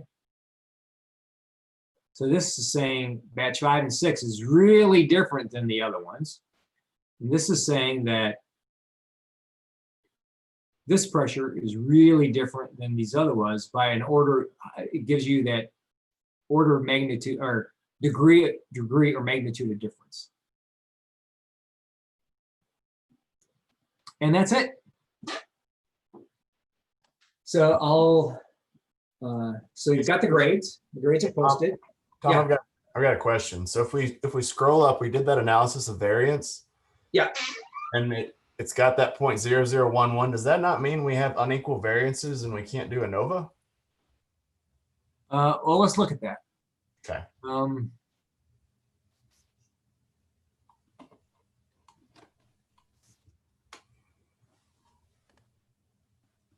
No. So remember how to get the variance test? Okay. Good question. I mean, that's a great question. And that's one of the things we didn't check. So recall for the model adequacy check, you check for normality, outliers, consistent variance, unequal variance, or same thing, but polar, right? Consistent variances are looking for unequal. And that test is you go to the magic down arrow, unequal variances. And sometimes you'll see that these are different. I mean, these all are telling you exactly the same thing. It's almost one. So the variances are very consistent among these. You'll find data where it's like 0.07, 0.06, 0.03, 0.1. And there you're going to have to use judgment, and you're going to have to look at, I mean, so remember this, the good thing and bad thing about statistics is this interpretation. Right. And so I would start looking at, well, what does the data really look like? What's causing my variances? Could it be how I collected the data? Could there be some spurious data in there? I tend to be more like Scalia and the new Supreme Court judge, where you look at the data and interpret that data and apply the tests accordingly. For statistics, I'm not making a political judgment.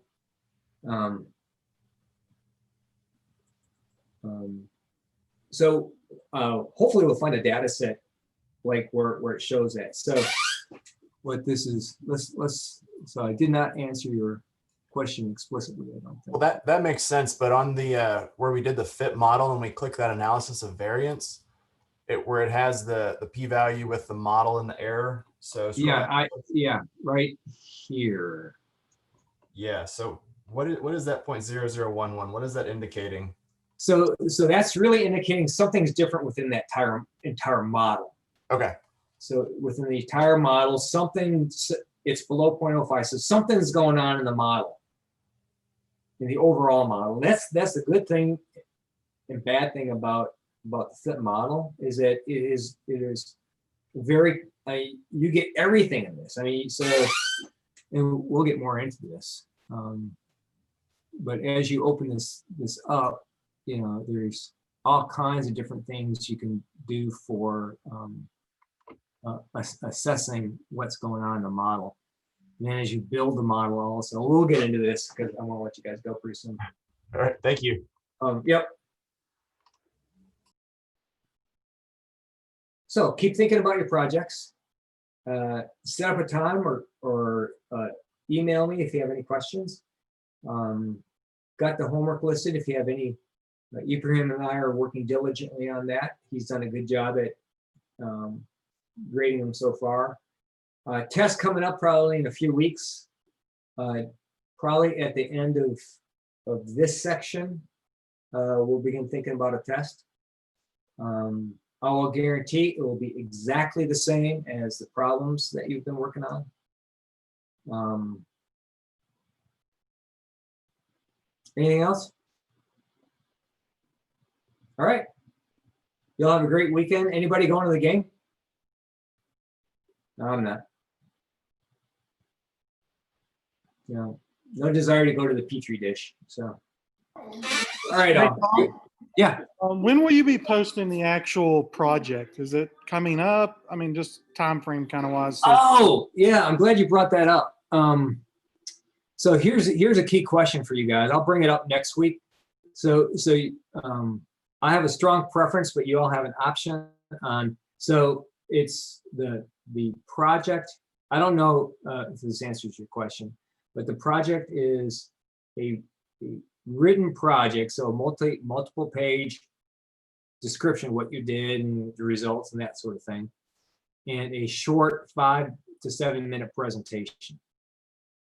The option is when you want to do it, when it's going to be due. So we have up through into finals week to do that, and I can't remember the dates. Or we can do it the last day of class, which frees up, which means you get out of prison earlier, right? So in prior years, I'm going to try to direct you. We always did it on the last day of class, and that opened up finals week for you doing your other finals or getting off early. If you want that extra time, we can talk about that. So are you saying the presentation, are you saying like a recorded presentation or interactive with you? Interactive. So it would be basically using the Zoom. And Okay. yeah, We're gonna do it as a group or just one-on-one with you, or how? I was thinking that I prefer doing it as a group. Y'all got some pretty interesting projects, and it's a good time. And everybody comments on and asks questions, and so you can't get into too much trouble in a 5 to 7 minute presentation. People have worked really hard and done it before, though. But it's great practice to really drill down into the main points of what the presentation is, or of what the project is, and highlights the results.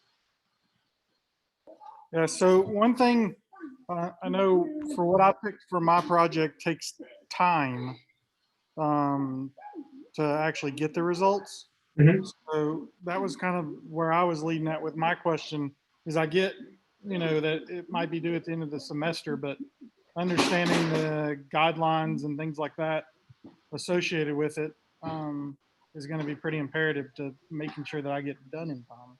Yeah, are you doing the grass growing one? Yes. Yes, that was an interesting one. Yeah, because you're subject to the vagaries of nature, right? Yeah. So right now is really good growing season, right? So it's Yeah. pretty easy for me to do, but nonetheless, if I don't know, any kind of guidance associated with the project itself, at least I just want to make sure I'm doing it right. And I don't have I to get it. to Yep, get into yep. it. You're absolutely right. So, I tell you what, why don't we, I don't know what your schedule is, but why don't we plan a discussion at some time that's mutually convenient, and we'll chat. All right, that sounds good. All right. See y'all. Hey, Craig, how you doing? I'm doing wonderful, but things will get better. All right, guys. Y'all be Thanks, good. sir.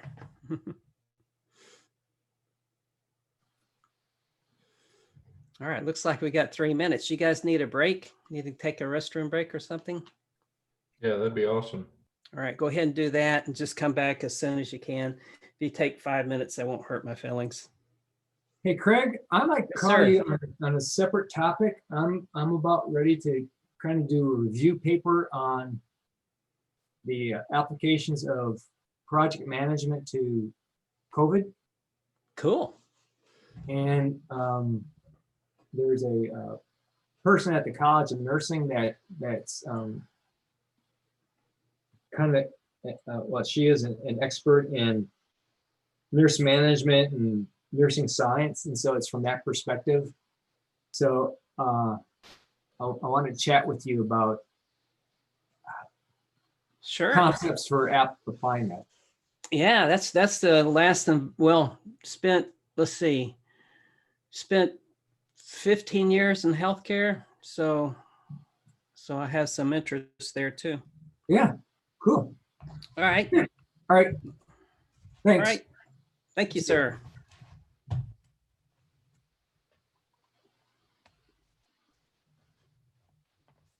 Hey, Craig, Yes, sir. I sent you an email earlier in the week, but I sent from CNS or Y12. I'm not Okay. sure if it went through or not. I never got a response. Well, I'll Not look huge, for- yeah, I'll not look- hugely important, but just a question. Oh, yeah. Is it something you can ask here? Or is it something more personal? I mean, No, it wasn't too personal. It's basically just trying to get myself caught up with where we should be with the notebook okay. and a little bit more description about what all you are looking for in it and what we should be at right now, that kind of thing. All right. And then, Yeah, I'd be interested to hear you talk about that as well once class starts. All right. We'll do that. okay, and then the other thing was, so I've talked to kind of my managers and whatnot, and the PMP taking the test won't really help me where I'm at in my career specifically. So I don't mind still doing the homeworks and quizzes, but is there something else you want me to address, or you just want me to keep going that route? Well, we kind of open it up to more than one different possibility. But, the easiest thing to do would be go through the book and work on the exercises and do the test because all the answers are there. That's probably Sure. the easiest thing you can do. So if you want to stick with that, that's fine. But if Okay. you would rather find something a little more specific to your what you're interested in, not wanting to take PMP, then we can come up with some other issue, but it won't be any easier. I mean, the No. easiest thing I think would be to just work through the exercises because you have the answer right in front of you and you just have to apply it to, you personally. So No, anyway, you don't mind if I just stick with that then and just Yeah. continue? Okay. that's good. Sure. Everything else becomes a little more creative and a little more harder to do. And, it's just not as easy, if you look at Right. it. Yeah, long sure. term. Yeah. Thank you. You're welcome. But it'll still teach us some stuff. I mean, I went through it and, just having to fill out what it's asking you to do. If you cover up the answer and you use your creativity and you check yourself with the answer and you add to it and use it like it's intended, then I think it's a pretty good exercise. It's a pretty group of exercises and the problems at the end are pretty good. If you understand that, then you'll be able to answer your boss's questions, that kind of thing. Yeah, it's not too bad. It does add quite a bit to mine. It just doesn't fit with where I'm at or where I'm Yeah. headed. Mhm. Are you interested in project management side of things at all? Well, first off, my opinion is every engineer should be a project manager because every engineer has to implement something, right? Right. And so I think that's where I differ because I'm not really in the engineering roles. Yep. So I'm kind of on the other side of the house. So I'm getting the direction from the engineering. So I see how it goes. Okay, and I can follow along with it. But I use the term engineering, but I think anybody wants to be a manager, or anybody has supervision, then that's the same type of statement. I would still stick with Sure. that. thank you.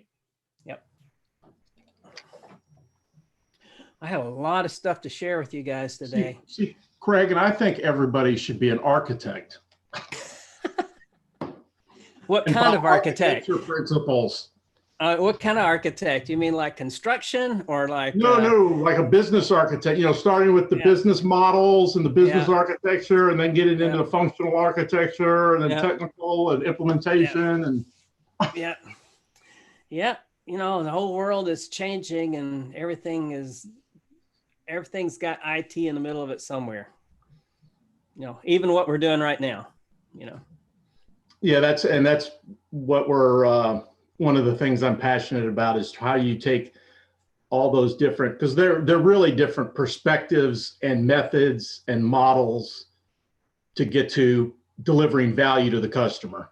And so how do you integrate all of those so that you bring the best of each and the disciplines of each to deliver that value versus sub-optimizing or even adding redundancy and recreating a lot of the same stuff. I agree. And that's the reason I circle everything around this right here. It's kind of what you're explaining related to just the whole process of change and how it happens and how it fits in and everything else, you know. You're preaching to the choir.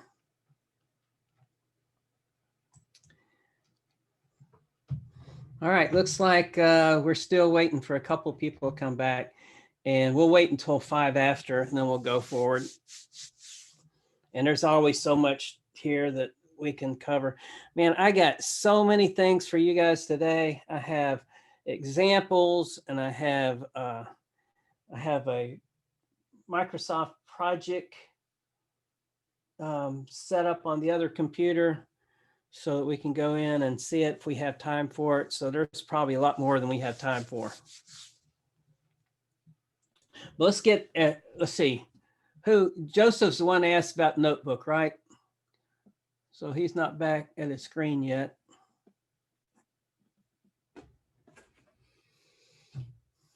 Craig, do you mean a physical notebook with paper that's not searchable by keyword that we need to generate? No, I'm just showing you an example, you know. All right, you got me worried when you held it up. I was like, I don't Well, know just about remember, that. this is a printout of something electronic, right?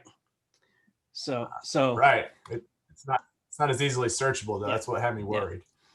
no, I just show that as an example because that's something I can show without going into, you know, something else, you know, a database. I guess with Zoom I can easily do that, but I'm not prepared to do that. All right, it is 5 after, still waiting for Joseph to come back. Let's go ahead and get started and we'll jump into the notebook and we'll talk about that a little bit.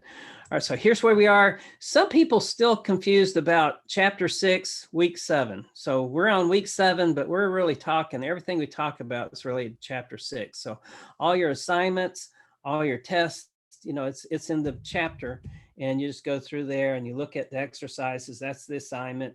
And for some reason, when we were setting this up, it made sense to break them out. You know, it could have been all in one, but we broke them out in quizzes and assignments. And that's how that is. So I hope there's no more questions on that. Participation, just participate in class and participate in the online discussion. That's for you guys, you know, you guys to answer each other's questions and to talk about things. And you only have to do that a little bit. So that's just a way so I can go in and check. People look like they're talking, I'm happy, no problem. If you turn in something that shows that you worked through all the exercises, I'm happy. If you miss one, I'll count off of, you know, some points. If it was just pass, fail, you know, finish it, good. You miss one, it's failed, but I even got lenient on that. Related to the quizzes, you know, all the answers are there and it's for your benefit, especially those who want to pass the test. This is a good way to do it. And most of what, you know, all the tests are going to be is the questions similar to the ones in the back. They're a little bit different in that they're similar, very similar. But let's see. All right, so now what you're talking about was the whole system architecture and everything, how it all fits together. And I believe that 100%. As far as the PMBOK goes, here's where we are. We're on the knowledge area of scheduling. That's the chapter 6 subject, right? And here's the stuff we're going to talk about.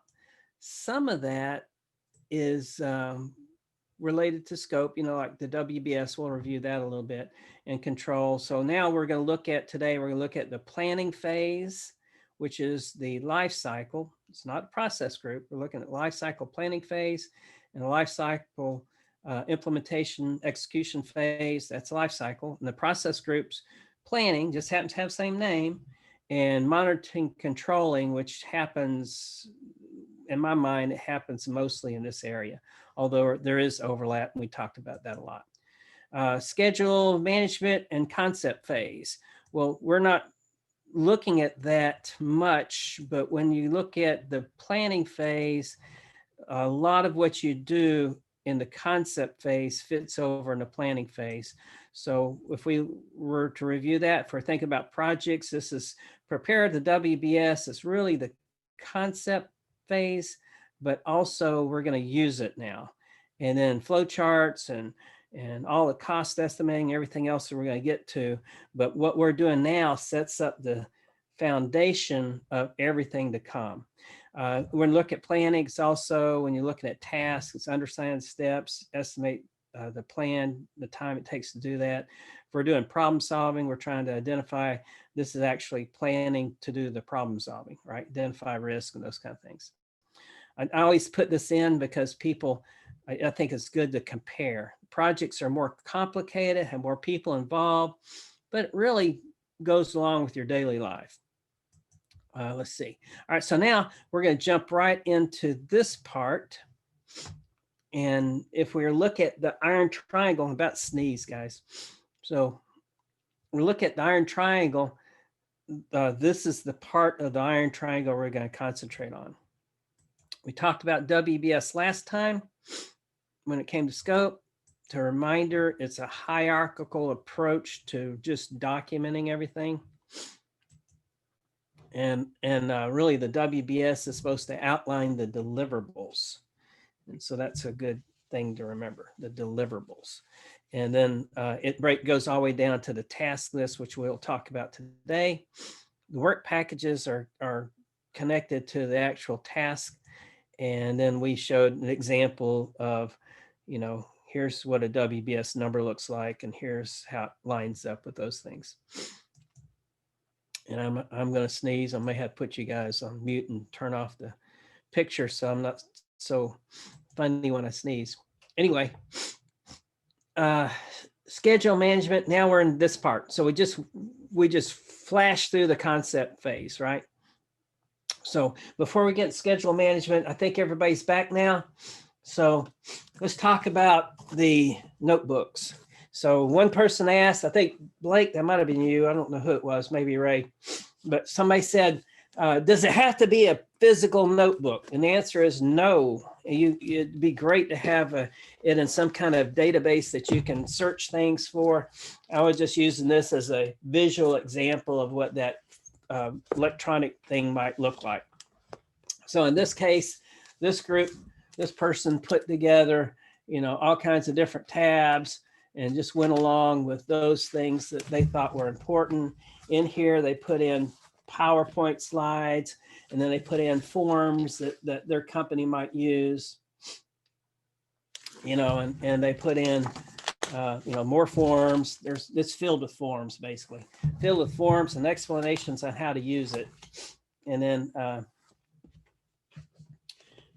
it also had their, example. They had an example here. This one's coming from Colorado. This is the state of Colorado statewide project manager user group, their methodology, right?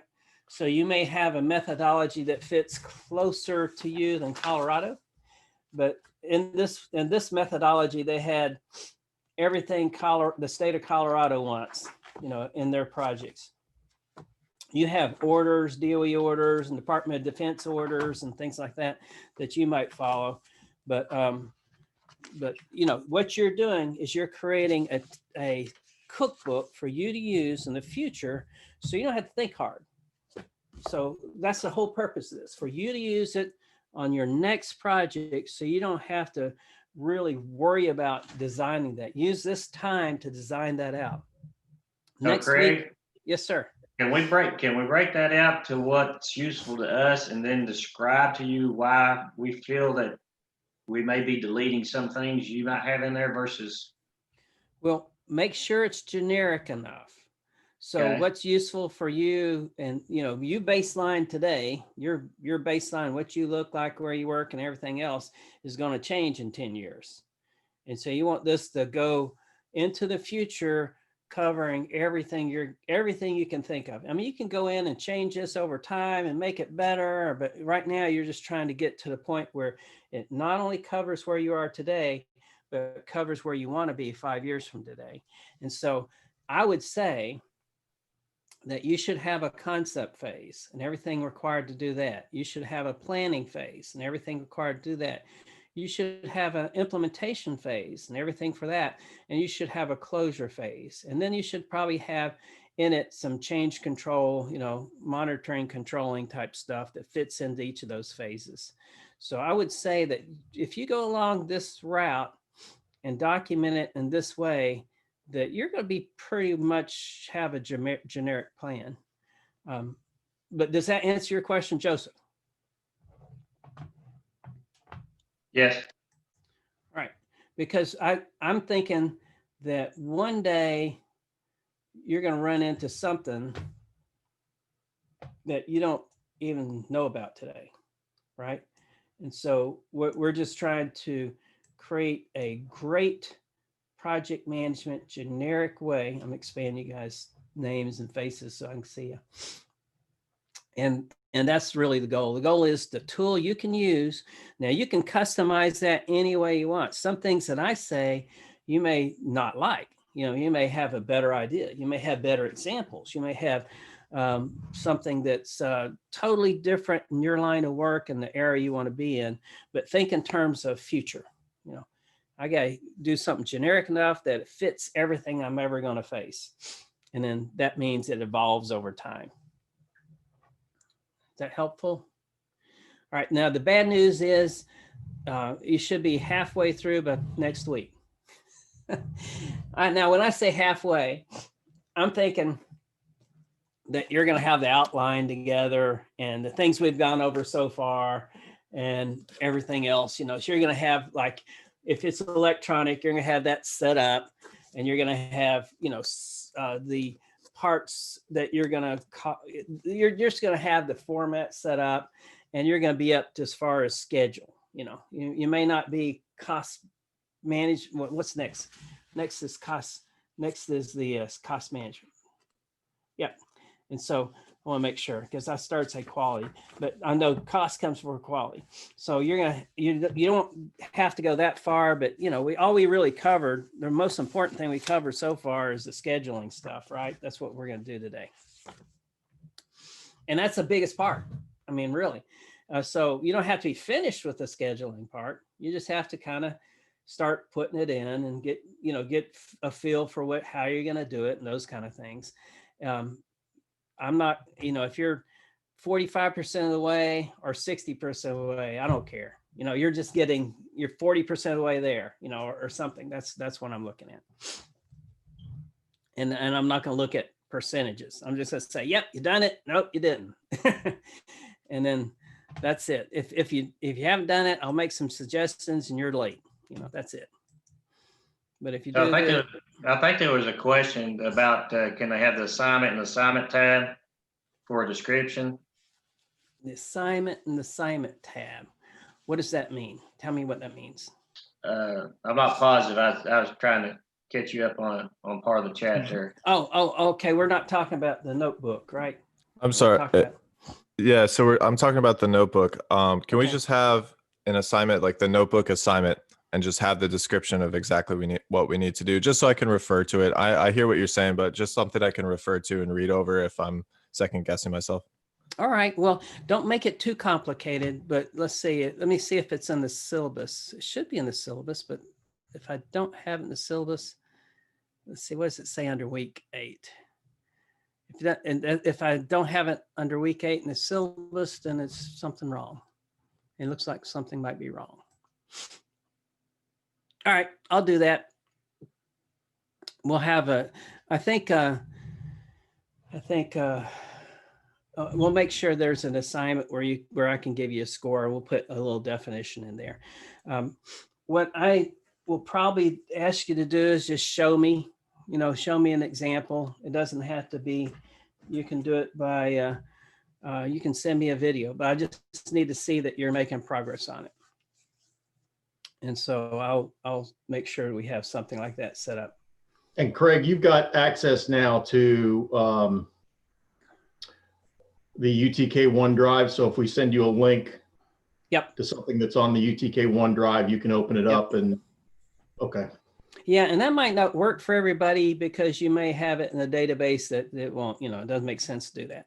And if that's the case, just help me help you. So if you want a different Zoom call where you walk me through it and you show me, then that will be good enough. I just need to see that you're doing it.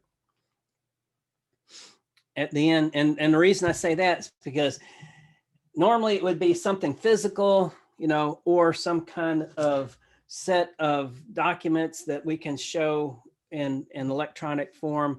But if you come up with something creative that you can't send me, then set up a Zoom call and we'll walk through it.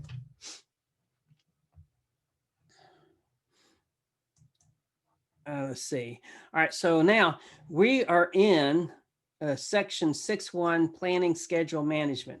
And so if you go through this, it looks like we've talked about the charter.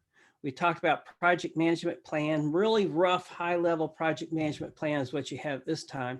Remember, we're going to go through all the sections now. So when it says project management plan, it's the outline. You know, we understand the enterprise environmental factors. We understand operational process assets. Are any organizational process assets? Are there any questions related to any of this? These are our inputs for this section. We're going to use our expert judgment. We're going to analyze data. We're going to have meetings. And out of that will come a schedule management plan, which I see this as a tab in your project management plan. Some people may do that a little differently, but that's the way I like to explain what that is. Any questions to that? If you look at the book, let's see, this is the Rita McCahey. She said that all this stuff is important and this, and I attached it to this section of the PMP. Okay. So we're really gonna do with this part is we're gonna come up with a list. And so if we were to look a little further, well, we're not coming up with a list yet. We're coming up with the project plan outline for scheduling. So that tab is what we're coming up with this section. So that tab probably should have some of these things in it, you know, sections in it, possibly. So plan schedule management, there's a schedule management plan, which has the method you're going to use, the tools you're going to use, the number of schedules, the level of accuracy. You know, you're just going to address these things in your plan for your schedule management plan. It's worded awkwardly. Plan schedule management is a verb, you know, your action you're doing, but you're actually creating the schedule management plan in the process. So as it here, this is a schedule management plan, and the process group is called plan schedule management. So here's what we're trying to do, create that. All right, so let's see. That's the first part. So these might be sections of that, right? If we looked at Rita McCahey's, and this is what she saw as part of the information that goes into that schedule management plan. So that's in your handout. We got a lot to go over, so I'm not going to spend a lot of time on it. Under this section, she says we're going to determine and develop the approach, the life cycle, and how will the plan for each of the knowledge areas. So we're going to actually set up sections for each of those knowledge areas that we should have already done already when we outlined it and started this plan earlier on, initiation phase. Let's see, determine team charter. Sometimes you have the charter with your company, and then you might have a charter with your team that goes into more detail. A lot of stuff we're going to talk about now, we're starting to get into the detail, and some of that you might not share with everybody, but you're definitely going to share it with your team. So the next part, this first part was all about just setting up that plan, that section of your plan that's related to scheduling. So the next thing we're looking at is define activities. Oops. So define activities.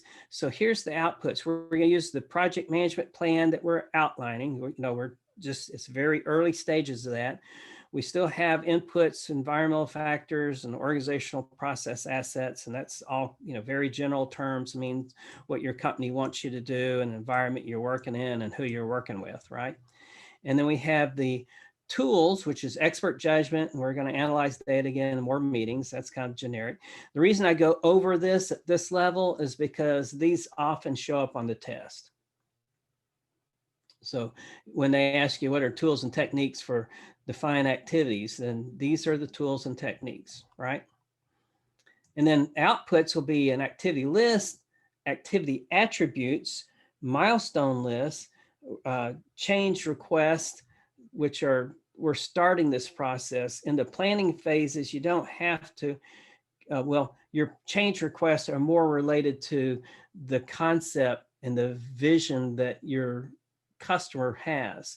So if it looks like when you start planning it, that you're going to change what their vision, I mean, like, for example, somebody wants a house floating on the river and then they want a basement.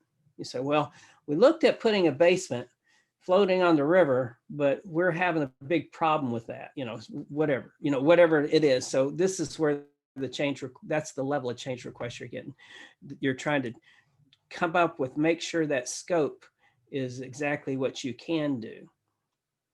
And then project plan updates. So we're going to spend most of our time looking at these top 3 things for this part. So now we have a WBS. That's just the way things break out, but we don't have the detail down to the bottom level. So at this point, we're going to actually start brainstorming. So here's an example of brainstorming related to installing a pool. So how's this work? Now notice the numbering system there. Now, why do we number it that way, right? We number it that way just to allow us to make mistakes. We have places we can put in the middle of it. So this looks like a above ground pool maybe. So let's say prepare ground surface. All right, and doing that, I'm going to clear ground, I'm going to rake ground, I'm going to level ground, I'm going to sand the bottom. And then the next one is layout pool frame, above ground pool, right? Install bottom ring, install side rings, place top ring, and then add plastic liner. See, this is the next step up. So these are tasks and subtasks. Add plastic liner, assemble pool, build wooden support, and under that has layout support, and then assemble support, and then fill and test. I mean, it could be more to it than that, but that's just a real simple way to look at those, what a task list is. Not very complicated, is it? All right, so, but now let me show you something a little bit more complicated. All right, so now I'm going to show you a project that I'm working on. I'll put your pictures over on the other side. So everybody still with me? Everybody show me your thumbs up if you're with me, if you're here. We're still here with you. All right, I see a couple people missing. All right, James, I don't see you. You there? Tim, I don't see you. All right, there you go. I'm here. James, all right, good job. All right, so I'm going to show you a major project I'm working on. This guy has, there was a kind of a Airbnb type resort area, right? So one of the things I do is we're putting in residential assisted living and residential independent living, group homes for the aged, basically. And this guy has 13, 14 houses that he buys up land in a very nice place. So this one is the Fork Inn Retreat, right? So I'm going to go in and help him make this a better Airbnb spot. Well, he's got some problems. So this is what it looks like from one angle. I was getting this for the roof.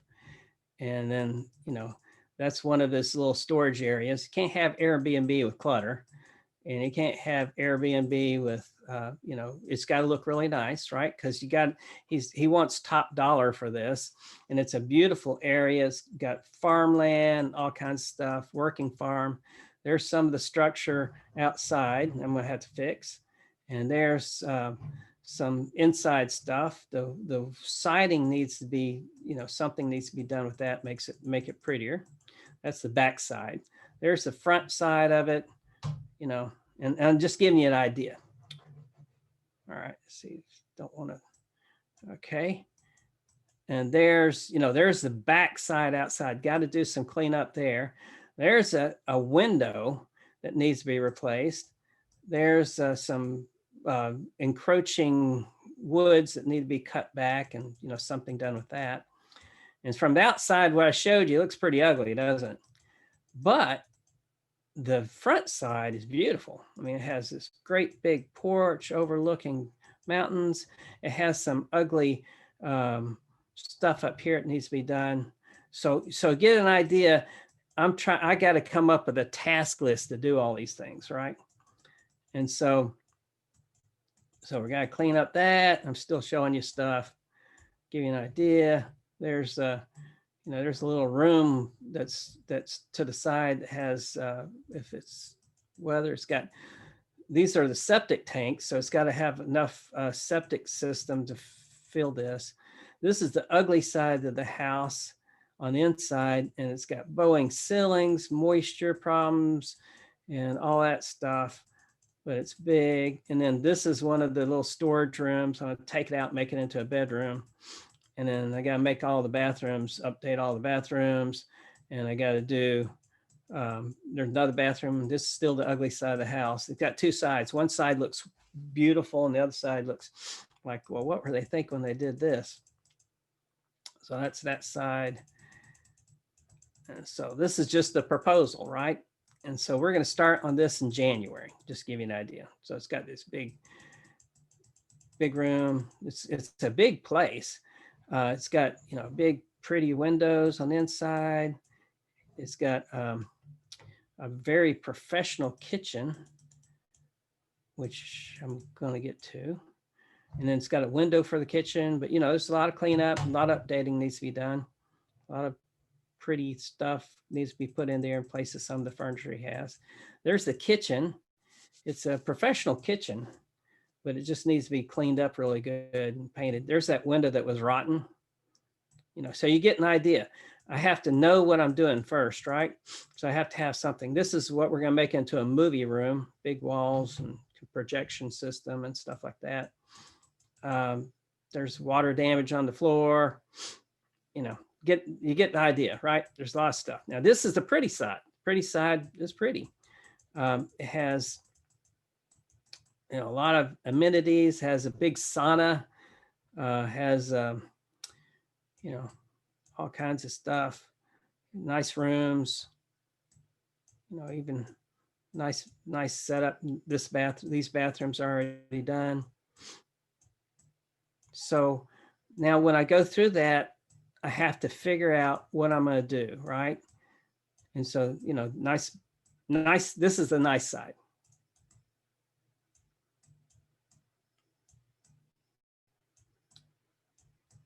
Some of it needs to be updated, but you get the general idea. This is our project. This is what we're going to do. We're going to remodel this house.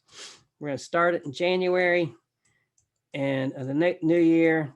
And then we're going to take it. And it's a big house, 6,000 square feet.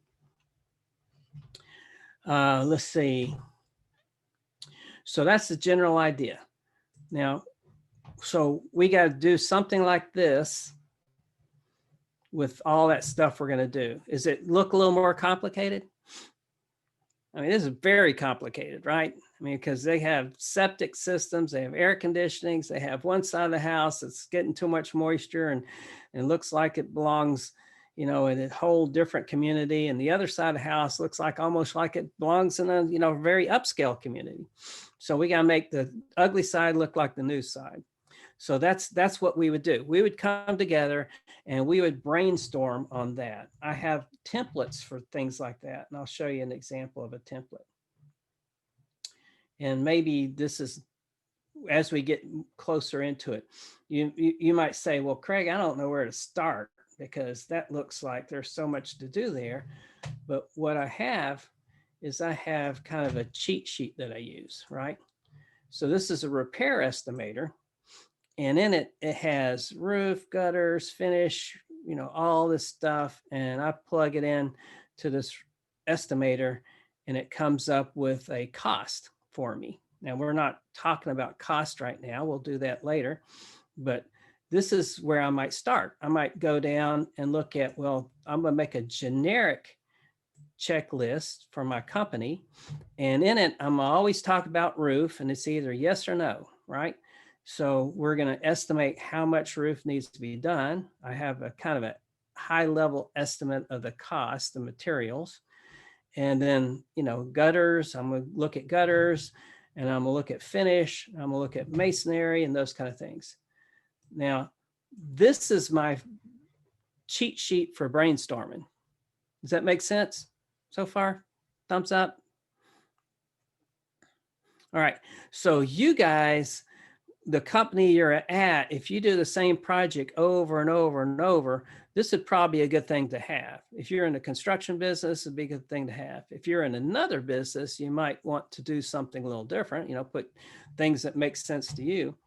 But this gets me real close. I can walk into any house anywhere and I can get pretty close to what it's going to cost to do this. Now, this was an earlier estimate. I'm not showing you the latest estimate, but the earliest estimate was doing something less than what he wants to do now. So the earliest estimate came out to be $170,000. But now that we know what we're doing, we have a little bit more going on. It's 300,000, 350,000. You know, it's doubled that price because just because we're doing more, we're making it a little higher scale. But you know, that's the kind of thing you do. You'd use some kind of cheat sheet or experts or your subject matter experts to come close to what you're trying to do. And you'd fill this out. All right. You would brainstorm on it. All right. Let's see if we have something else. Okay. WBS task definitions and documents. So we talked about task lists just now. It's pretty straightforward. You're just brainstorming. What are the tasks? When you brainstorm, it doesn't have to be in the right order. You're just trying to throw things up on the wall. It's kind of like Rob in the olden days, you do cards on the wall. And then you'd put it on a Post-it note or something, and you would stick it up on, before Post-it notes, you know, you'd basically tape it up on the wall, tape it up on a whiteboard or something. And then, you know, it's not in any order, right? You're just brainstorming. Well, I know we got to do the roof. I know we got to do, you know, the foundation. I know we got to do this. I know we got to do that. Well, anything you do, you start off just brainstorming and throwing those tasks out. And some of them are ridiculous and some of them are funny because you're brainstorming and there's no bad ideas, but you're going to consolidate that eventually, right? So the subject matter here is that whatever document, like I just showed you a document, right? So when I start getting to closer to what I want to do, that document's going to be titled my project, but I might actually go in and look at those pictures and give them a WBS number that goes along with my task list. You know, for example, I might go out and take a picture of the ground and I say, prepare ground. And then I'll say, refer to document so-and-so WBS number 10. And then I have pictures of what the ground looks like. And then I might have before and after. Here's after we raked it. So there's a WBS number 1020 after the rake, you know. And then you know, I might lay out the pool frame. Or I got to take a picture of where the pool frame's going to go. I might take a picture of the progress pictures leading up to it. And then that way I have each one of those with a WBS number next to it. Well, it doesn't make sense if you have a small project like this, but when you're talking about a big project, you may see before and after pictures, progress pictures. And so that's what it means by the WBS number. You have task definitions. For example, I might say one of my WBS numbers replace that bay window, right? And so I may have specs associated with that. I may have, you know, other concerns like termites. I may have all kinds of things. I may have to actually take it down to the studs and replace the studs because of termites or because the water damage goes all the way down or because it wasn't done right, you know, all kinds of things. And so that WBS number is going to be connected to those photographs. It's going to be connected to those documents that tell me what I'm doing in that case. All right, so here's a project scheduling template example. Let's see if I can find that. I got a bunch of examples. I need to start cutting them out. So I think I can, when it comes to this repair estimator, I'm gonna go ahead and get rid of this. Is that okay with everybody? That way I won't keep going back to it. Let's see now the next thing, because I got about 12 things open. Let's see if I can find that particular one. Here's one I can find. So it may be that it's very simple like this. So this is just a element number, WBS estimate, duration, and then I'm gonna start filling this stuff in. What start date, what finish date, and those kind of things. I don't know any of that stuff right now, but I have a form in case when I do know it, right? So as I start calculating a start date and finish date, I might use something like this. It's not necessarily a very sophisticated, it's Excel spreadsheet with a couple columns on it, right? And so that would be an example of just listing the task. Okay, I'm gonna get rid of this one so I don't have to see it again. Is that okay with everybody? No questions. All right, so now the next example is, let's see, I got a bunch of examples, not hundreds. All right, let's see. I think I'll hold off some of the examples for later because as we go, there'll be more examples. All right, so anyway, those are a couple of pretty good examples, I think. All right, so now here's an example how I might do the cards on the wall thing. You see this picture. If I had well, I don't have a Post-it note in front of me, but if I had a Post-it note, to pretend like this is a yellow Post-it note, all right? And then I would just draw lines on it. I'm in the middle with my team. There's 5 of us together, and we're looking at something very specific. And we're gonna brainstorm on task. We're gonna say, okay, we got to do prepare ground surface. All right, so I'm gonna put prepare ground surface, stick it on the wall. Yeah, and then the next thing I say, okay, come up with another thing we need to do. All right, we need to clear, if we're doing that, we got to clear ground and rake it. And we got to level. Okay, let's put that in different tasks. We're going to make it down to the, each task level. So I'm say clear ground, rake ground, whatever we need to do. And we're going to stick it on the wall over here. Now that's no order whatsoever, right? I can kind of make it in order as I go, kind of organize as I go. But that's as far as we're concerned, all we want is the brainstorming a task. We're going to put a WBS number on it. And we're going to have WBS number and task name, and it's going to be sticking a Post-it note on our wall. That's an example of what we might do. Does that make sense so far? You can also do this electronically. I mean, you can do it all by going straight to that spreadsheet, but this is a good way to start. This is kind of more creative, and you can kind of change your mind. People will see it visually and things like that. And it may be that we're just, for example, we may just do, well, how are we going to repair that window if we didn't know, if we have never done that before. All right, let's see. Any questions so far? This picture is the important thing to walk away with. You don't have to know what goes into this picture yet, but this is going to lead to the next steps of what we're doing. So far, all we've done so far is we're starting that task list, and we're starting to think about activities and milestones and those kind of things. Maybe a milestone for our project might be related to we're going to finish, a bathroom. And once that bathroom's finished, we got that one done. That's a milestone.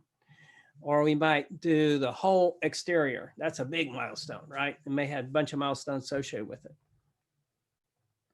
All right, so the next thing we're going to do, any questions so far? It's all pretty straightforward, simple so far, right? All right, next thing we're going to do is we're going to do project schedule network diagrams. Now we're going to add a little bit of complication to it. So where we are, we talked about WBS, we got task list, we tied our WBS to the task definitions on our task list. Our task list is just a title. The definitions might be a paragraph. And so what ties them together is that unique identifier, that WBS number. Then we have all kinds of other documents, like we have photographs, we might have a whole, owner's manual or something related to something, and we're going to tie it to that task. And then the next thing we're going to do is we're going to put that task in some kind of order. So what we're looking at is we're looking at activities and events and those kind of things. These are definitions you look at later, but we're going to put that in some kind of order so that we can think about it. It makes a little more sense. who's my timekeeper today? Don't let me run over your lunch break, okay? So someone, if you see that coming up and I'm not paying attention, just let me know. So, so the basic approach, scheduling techniques is form, network, and activity. You can read that later. We're going to go to the big benefit of it. It illustrates the interdependency of all the tasks. So that's our goal. We're going to see how it all fits together. When we get through with this, we're actually going to have a critical path. So here we're just going to start putting it together, but we're not doing the calculations yet. But when we get finished with it, we're actually have calculations in it, and we're going to have critical path. A network diagram might look something like this. You know, it may be, okay, there's a bunch of different tasks. Here's a bunch of what we're trying to do. It fits together like that. Another way, this is a kind of the way to think about it also. Now, these little circles actually represent this square box, okay? So think of those little square circles. Remember that square box has the WBS number and the title of a task. Now we're going in and saying, okay, what comes first? What comes second? Well, maybe we can't paint the window frame until we rip out the window, right? So we got to rip out that old window first, and we got to replace it with new windows, and we got to put all the trim and everything in place and redo the sheetrock. Then we can sheetrock, and then we can paint it. Does that make sense? So that all makes sense to me. Does everybody see that?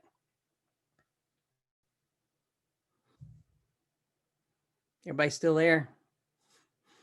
You asleep yet? All right. All right. So there's a couple of different ways to do this. In the olden days, they used to do activity on arrow. So there's activity 1, activity 2, activity C, D, E, F, G, H. You know, those are activities. More likely, you'll have activity on nodes. See, there's activity 1, 2, 3, 4, 5, 6, 7. Is that a picture of the same project? So I want you to tell me, put your thumbs up if it looks like the same project.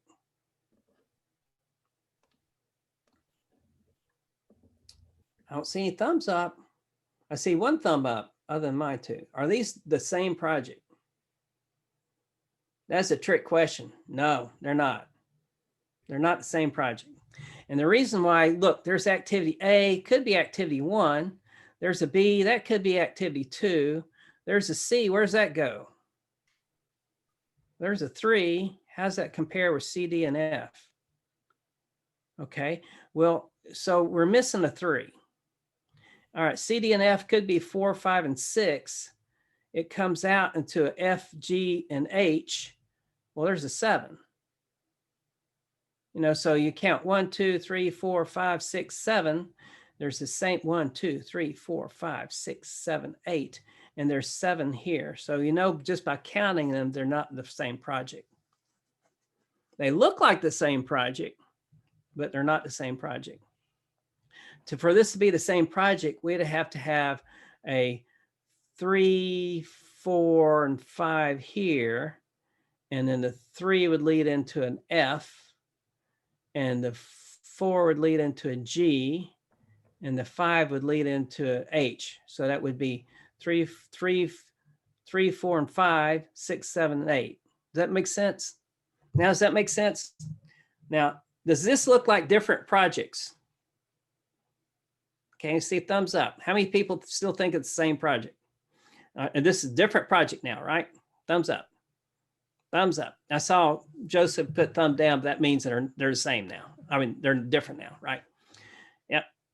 So see how that is? This is the difference between activity on arrow and activity on node.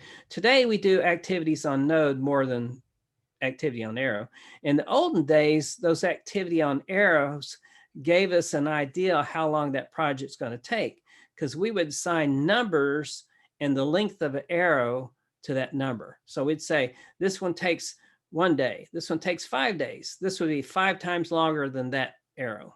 You know, that's kind of what it used. I mean, that was the usefulness. We have software, we can do all kinds of things now. All right, so there's another picture, a little more complicated. It shows everything going to, through different activities. So it can be as long as you want it. And what it really boils down to, we're going to take all this stuff we did up here with this box, all these, and we're just putting it into some kind of organization, right? We're using activity on node. This will be a question in your test, most likely, if you're going for a PMP.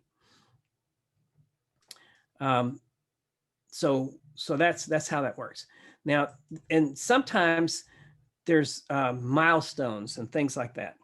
So milestones often are used for a couple of reasons. One, it helps simplify, helps in reporting, and it helps in all kinds of different ways. So milestones become very important. This one looks kind of complicated. B has to be, so let's read this. A has to be done before we can start B. A has to be done before we can start C. That's the only reason you have it connected, right? If it doesn't have to be done, you don't connect it. B has to be done before you can start D. B has to be done before you can start E. And B has to be done before you can start F. C also has to be done before you can start D. C also has to be done before you can start E. C also has to be done before you can start F.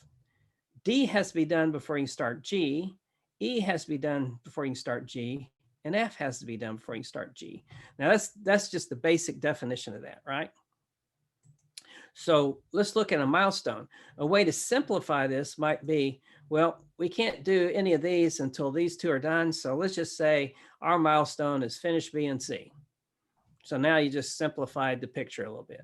Can you imagine if there were 100, on this level that had to be done before you can do something over here, then the milestone would be very helpful, right? All right, so now the next step, so what we did basically is in our project plan, we came up with some kind of, we used our tools up here, right? You can do this electronically, but we're doing it as if we're doing it together in a small team. We have a big whiteboard. So we did this. And so our goal is to take that and make it look something like this. Pretty straightforward, right? Thumbs up, straightforward, makes sense. There's no questions yet. Okay, piece of cake. You're all thinking project management's a piece of cake so far, right? All right, so now we're going to use all of this, but I want you to notice something that I haven't pointed out yet. When we get to, I'll show you that picture I showed you up here first. There's a big problem here. Where do you start? And where do you finish? Well, it looks like everything leads together into 7. So that's the finish. I mean, that looks obvious. That looks obvious to be a finish. Everybody agree with that?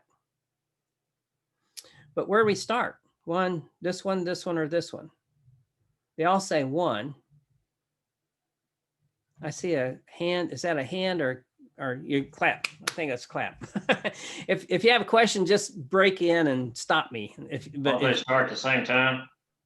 Yeah, they all start at the same time on this picture. But the problem is, we'll get to that. Does that actually make sense? So here's a good way to do that. You put an artificial one that says start and artificial finish. See this, in this case, there's 2 things that have to be finished before it's finished. And these have 0 duration. So this is a milestone to start.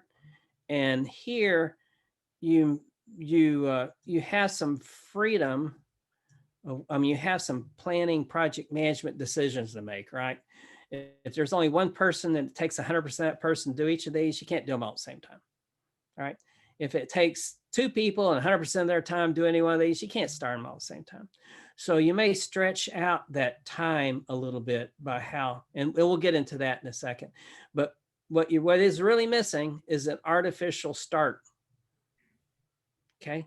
And then I'm going to show you how to kind of juggle that, when to start what in just a second. So here's project planning process. We identified the task so far. We actually should have people involved at this point. And we have dependencies. Now the dependencies were This one is dependent on that one. So this one is this task here is a predecessor to that task, which means this task is a successor to this task. All right. When I show you the project management software, it'll make more sense. But what I'm saying is that I can't do this one till I do that one. Therefore, this one is required before I do that one. So that's a predecessor to a successor. This one's a predecessor to a successor to a successor to a successor. This is a predecessor to 3 successors. This is a predecessor to 1 successor. This is a predecessor to another successor. This is a predecessor to another successor. All three of these are predecessors to both of these successors. Okay, so that's how the terminology is used. Does that make sense? So the dependencies are predecessors, successors. We came up with a general network diagram. We made it look like that. And then now we're going to try to do individual estimates. So far, all we've done is just put them in the right order. That makes sense? So the next thing we're going to do is we're going to go to the next thing, estimate activity durations. And so with this, let's see, we got 6 more minutes till, or 5 more minutes till 12 o'clock. So let's see, we'll go through as much as we can in 5 minutes. Project management plan, we're adding to that as we go, right? Project documents, anything related to project, anything related to our culture and anything else we're working, all those environmental factors, any tools we use, like we got to look at DOE order, so-and-so. And then we're going to use all of that to get expert, and we're going to use our expert judgment. We're going to use that. We're going to analyze and expand on our estimating. And this is analysis to what? We're going to look at any kind of examples we can get to related to estimating. We have a tool we can use. It's called 3-point estimation. We also have a bottom-up estimating. So all these are just different types of tools, basically. And then we're going to look at the data. We're going to use some decision making. We're getting together in meetings with our subject matter experts, and we're going to use all these tools to come up with duration estimates, basis of estimates, and then we're going to update our documents. So we're update our project plan, our scheduling plan, and those kind of things. Okay, this is something you probably want to know if you're going to take the PMP exam. Who's taken the PMP exam so far? Is there anybody that's here now? I think. Are you asking who has already done it or planned on? Yeah, who's already done it so far? I have. That's what I thought. I want to make sure. I remember you saying that last time. I just didn't want to. So how much of this type of information did you find? I mean, it changes over the years, so you may not run into much of it, or you might have found that they did ask inputs and tools and outputs for different things. What have you found? As much as I had thought, because a lot of the questions in this practice was based off this. There weren't too many on that. Good. Well, that's better, because this is a pain in the butt to have to remember, tools and techniques for all the different things you're looking at. Yeah, and I'd say just use your judgment and look for trends, because a lot of these tools and techniques will require like meetings and expert judgment, and just look for trends. Yeah, and you probably would notice something that really stands out as not needing to be there. And so, I mean, I don't think they'll ask you, one that says meetings are there, but it's not in it. I think it'd be more along the lines of estimating. Right, yeah. All right, so now we're going to try to come up with that, right? So here's the tool we're going to use. The first thing we're going to try to decide is duration. And now duration, all this other stuff is a calculation that comes out of the duration. So far we have the WBS number related to a task. Our next step is fill in that middle box at the top, which is duration. The duration is exactly what it sounds like. How long does it take to do something, right? if I were to drive, and I'm in south of Nashville, well, let's think, or if let's take it closer, you guys. So if I were to drive from Oak Ridge to Knoxville, how much time would it take me? I know the answer depends, but how much time would you tell me it would take me? Anybody? 20 minutes. 20 minutes. Are you honest with that? Is that realistic? Yeah, I think that's pretty realistic. Do you think that's the appropriate level of that task if I wanted to get there? So can I break it down smaller, or do you think that's the right level? No, because Knoxville's a big place. Are you talking about just the city, border of the city, or downtown? All right, so that's a good thing to think about, right? So now we got to be a little bit, what level of our WBS we might say from the middle of the apartment energy building, the main office building. Talking about like Y12 to Dr. Swanee's office. Yeah, or something like that. Yeah, something like that. And then that would give you the appropriate level. Maybe you could break it down to, I got to get gas first. I'm going from this, from your Y12 office, if that's where you are, to a gas station, a specific place, and from there to a specific, other place. And so that may be. Don't estimate in the vacuum. Did we estimate in the vacuum just then? Yeah, we did. Kinda, right? So it would be good to maybe look at Waze, and Waze, plug in Waze, and it says, all right, it's going to take you there. Maybe we got a couple of stops we put into Waze, and it'll give us an idea how long it'll take for us to get there. So that's no longer a vacuum, right? We had some kind of social media thing going on. Anybody know what Waze is? Anybody not know what Waze is? It was the #1 app for a long time. Of all apps, it was the #1 app. And it tells you, if there's traffic. It's kind of a social media app. Somebody says they love it. Jacob loves it. But it's a social, I used to do that when I knew where I was going. Like I'd go to work and I'm in there, go there every day. I'd still put it in Waze because it would tell me if there was an accident, and tell me if there was, a certain place where police would hang out, if there's potholes in the road. It tell me all kinds of things. and it's kind of fun. I'm not selling Waze, but my daughter put on our Waze, there's a Batman feature. So it shows a little Batmobile, and Batman tells you the directions. He said, yes, there's a car on the side of the road. There's a hazard on the side of the road. It reminds me of Gotham City, or something like that. It's ridiculous, but it's kind of a fun way to use it. The other thing is subject matter experts. Well, I asked you guys, right? You're the subject matter experts of getting from Oak Ridge to Knoxville. And one of my subject matter experts says, well, that's a broad place. There's a lot of places in Knoxville, a lot of places in Oak Ridge. Could be, 5 minutes, or it could be 30 minutes, or it could be an hour, depending on what the situation is. And then prior history when available. Oh, it looks like it's lunchtime. So we'll stop here and we'll come back, and we'll go further into estimating. All right, so we got 30 minutes to eat, and I'll see you guys. And it is 12 o'clock your time, right? It's 11 o'clock my time. So we're good. Come back in 30 minutes, and then I'll see you then.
Hey, Rob, you staying busy? Oh, yeah. That's a good thing.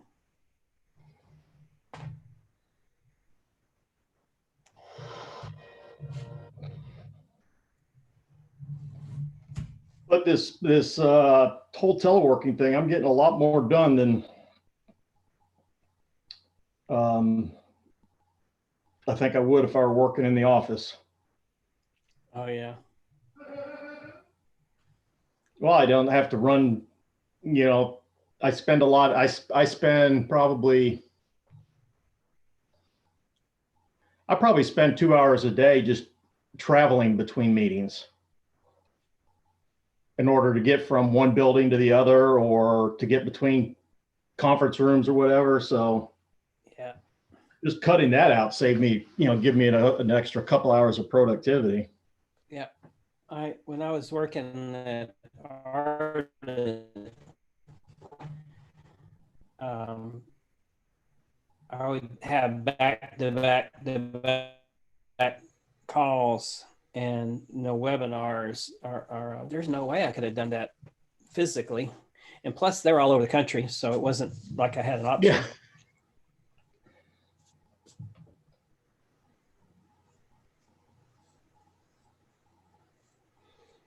Yeah, we recently did some work across the entire CNS enterprise on collecting some information for use cases for some technology modernization and transformation. And we probably held, we probably met with at least 200 people from across the organization over the course of about 30 days. There's no way we could have done that if we had to do all that in person. Yeah, especially if they have to fly. Exactly. I mean, and everybody was much more amenable because of the situation to just hop on a Skype call than, everybody was much more willing to do that. So at least when we quote unquote get back to normal, maybe we'll still be able to do quite a bit and people will be more comfortable doing things in a virtual setting versus getting together in a conference room and meeting face to face all the time. Yep, a big jump in technology too. All right, I'm gonna go ahead and jump in. It's 5 minutes after. So this is what we're still trying to do, still trying to figure out duration. So let me see thumbs if everybody's here. I know Rob's here. Joseph, I don't see, see Tim.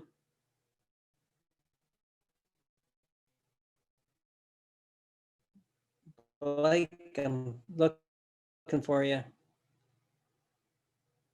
James, Ray. Go ahead and start though. Let's see. So examples of the adjustment factors. So there's a lot of things. We're still looking at duration. We've talked through some of these. And it looks like my internet was unstable, it said. Then we go through, these are some of the issues that we need to think about. So remember when we said, how long does it take to get from where you guys are until Knoxville? The question's all over the place. So these are some additional things that might affect that, like the sophistication of the technology. If you were to, in IT world, it may be more sophisticated or longer it'll take, maybe because you don't have expertise in that and you're trying to judge something, or the sophistication of technology could shorten it quite a bit. So if you have tools that other people don't have, then that's another good thing. If you had a helicopter, it might take you less time to get to see Dr. Rupy. And then degree of experience with participants, visual nature of work, the more visible it is, the more stress you might have to finish it on time. Seasonal realities. An example of that might be the pipeline in Alaska. There's a season they could work. Employee turnover, union versus non. I got a bunch of stories on that, but I'm not going to even go there. But that's the kind of things you have to think about. Well, let's see how much time I got. I'll tell you my union story. So I was at the Fernald plant, Cincinnati, Ohio, and we had 20 people working in a very small area. And it was just real flimsy partitions that you could basically just flop back and forth. So I went in and somebody says, well, you got to put in an order to change this format, change this layout of your office space. So they said, call the carpenter, because carpenters have to change that. So I called the carpenter, and the carpenter and his buddy came and said, well, we can't do anything. I said, well, why can't you do anything? He says, because there's electricity going through that wall. I said, well, it's just the plug-in. These are temporary things. You basically unplug one and you plug it back in. He says, well, we can't touch it. It's an electrical issue. So I called electrician, and electrician says, well, I can't touch it. I said, why can't you touch it? Well, because there's a desk in the way. You got to call labor to move the desk. So I call the laborer and his buddy comes. And so they move the desk, right? And so now I call the electrician back and the electrician comes, I can't touch it. It says, why can't you touch it? They did their job, but then they said, well, I can't, oh, no. So they unplugged the extension cord. And then I called the carpenter back, says, we can't touch it. So why can't you touch it? Because there's a low voltage line going through for the phones. I said, didn't the electrician handle that? Says, no, you got to call the communications guy. So communications, and all this time our desks are sitting in the middle of a space, and the space is too small to start with. So I call, and all this takes days, get on their calendar. So then I called the communication guy.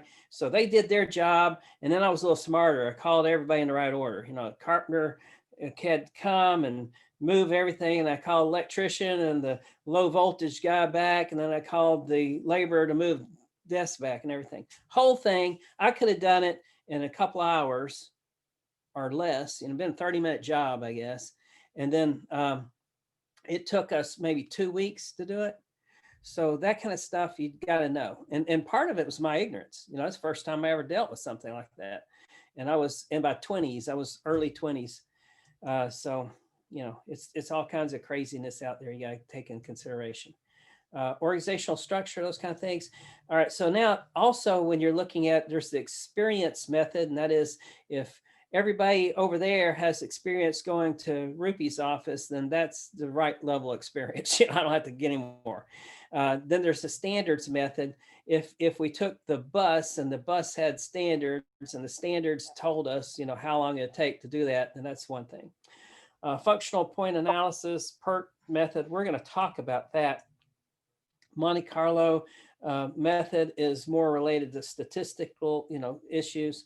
There's also standards. Have you ever heard of Dodge manuals and MTM studies and things like that? Those are standards you can use that. I remember when I was looking for DuPont, how to move hazardous waste facilities.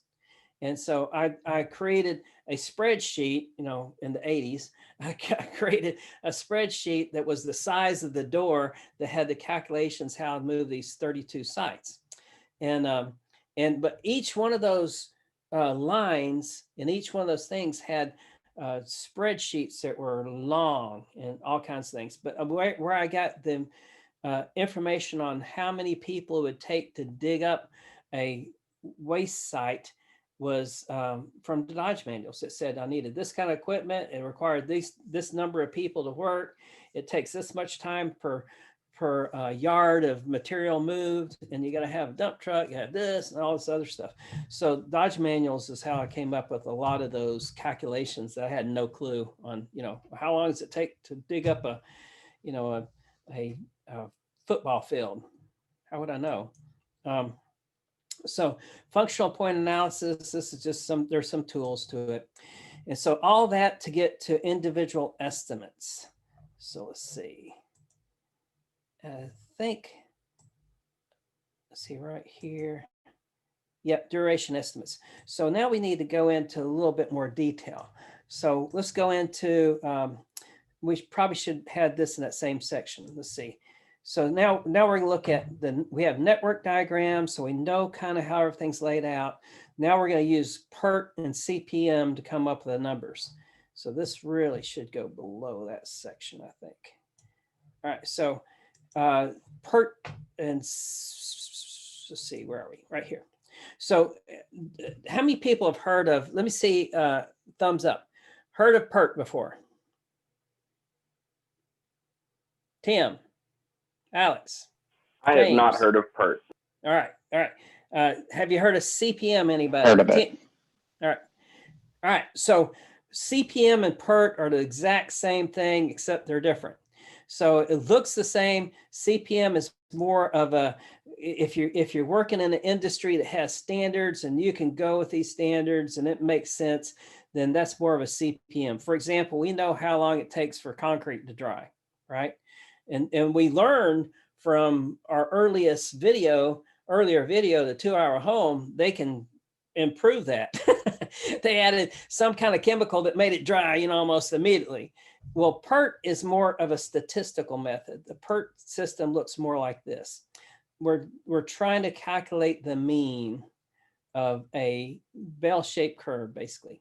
So we have, to get there, we have a time estimate. So that's TE. Time most opportunistic, time most pessimistic, 4 times the time most likely divided by 6. Now, where did that come from? 1, 2, 3, 4, 5, 6. So that's an average, right? Whoops, where'd I go? So the time most optimistic is what it sounds like. The time most pessimistic is what that sounds like. The time most likely is what that sounds like. So now I'm going to ask Ray, what is the most optimistic time for getting from where you are to where Rupi is, his office? Ray, I don't know if you're here. Say that again, sorry. All right, so we're trying to find the most optimistic time for you to drive the location you're at to the Rupi's office. What's the most optimistic time? Best case, I got all the lights in the right way. There's no traffic fight. What's the most optimistic? I don't know, like 3 a.m. 3. Like 3 a.m. in the morning. Like there'd be All right. no traffic, no lights. All right, so in duration and amount of time it takes, how long will it take you? Most optimistic.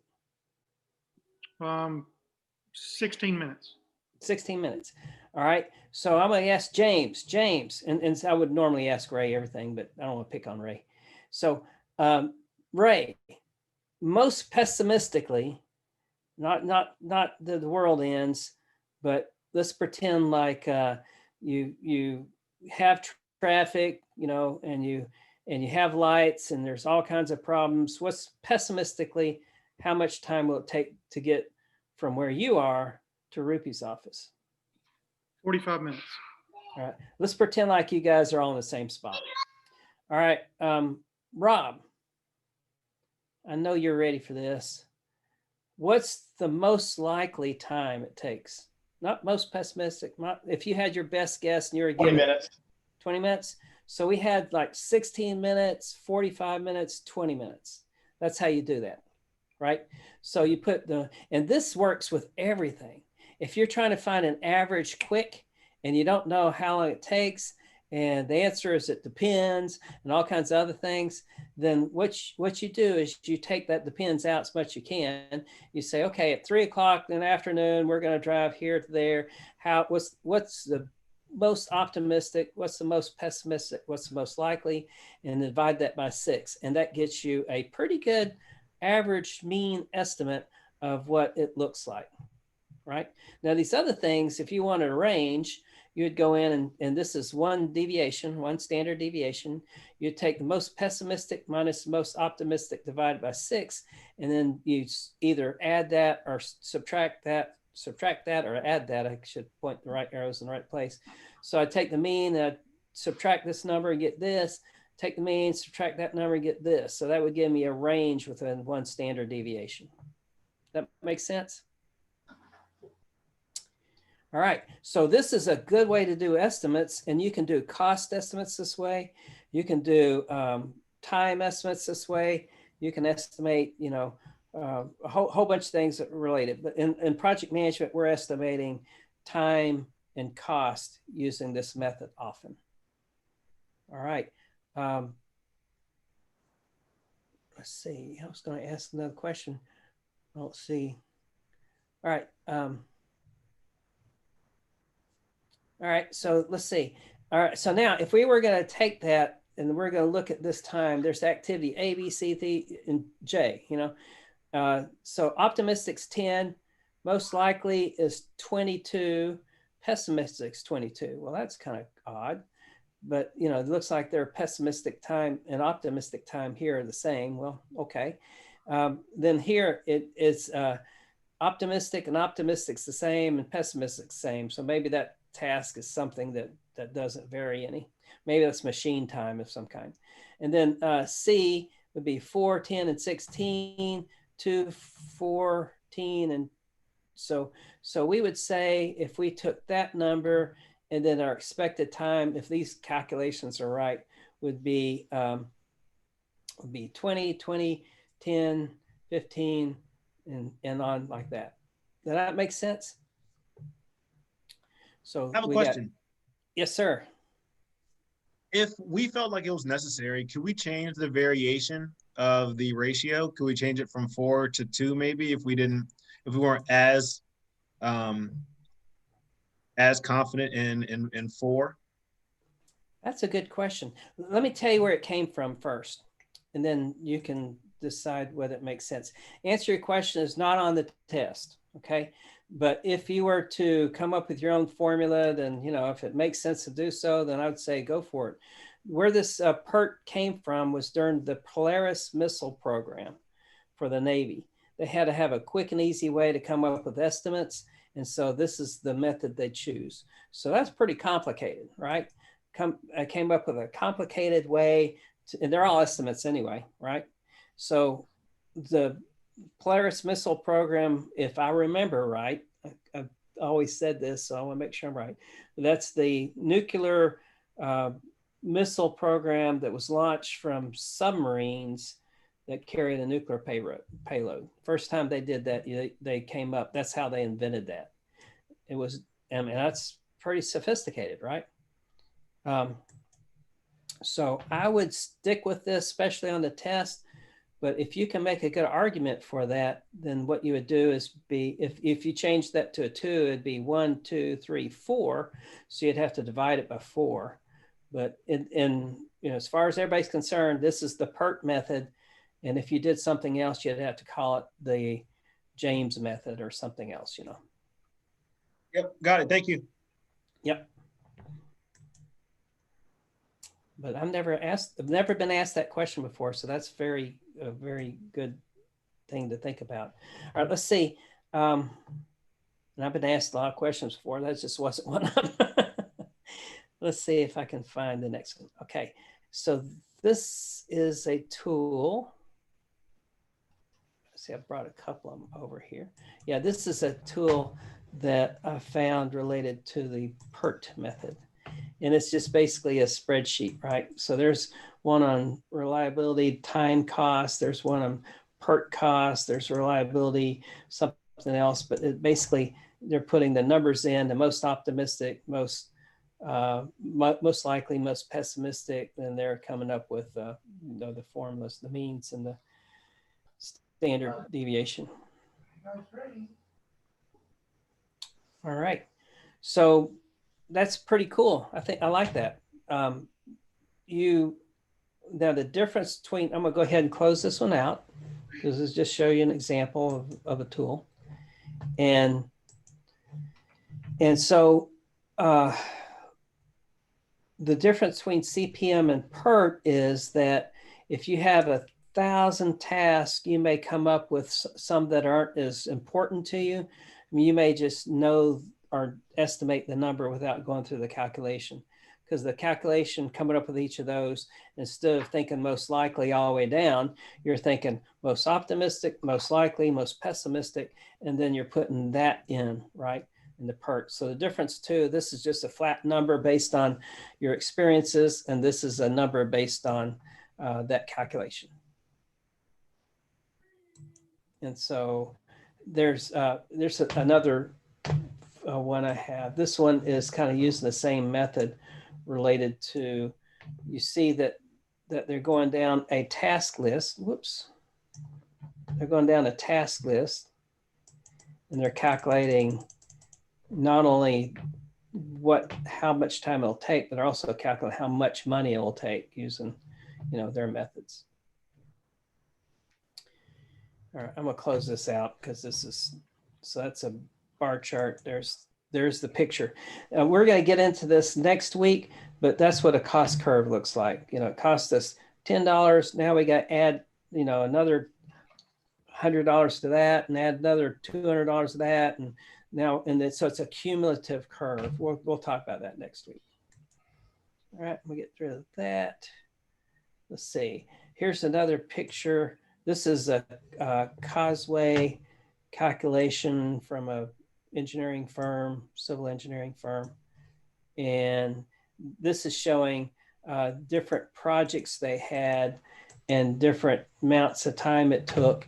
And they're using a different overall top-down look at comparing, you know, one with another. So if we have a project, does it remind you of the remove pencil, whatever that is? Does it remind you of this project, that project, or this project? And so they use different, you know, projects to do estimates too. And here's a picture, another picture of kind of that hierarchy of kind of a network diagram. This is, okay, we got to install gutter. Before we can install gutter, we got to do, you know, this is the kind of things we're doing at each of the different stages. All right. So that's, you know, just different looks, different companies have different ways of doing things. All right, so let's see, next path, critical path. Now, here is what we're trying to get to.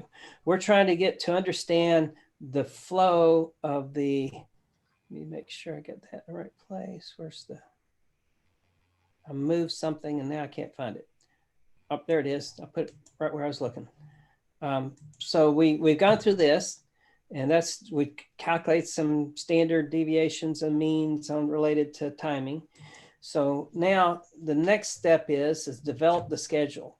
So what we have is we have this information filled out. It took us this long to get this information filled out, right? We have the list of tasks. We have how they're put together. And now we need to figure out, well, what's the critical path? Now, why is critical path important? Does anybody know this answer?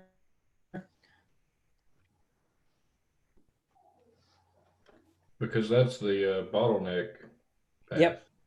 Yep, that's a good way to look at it. So this is a picture of what we're trying to do. So somebody tell me where the critical path is on this picture. Just if you know, I just want to figure out if you know.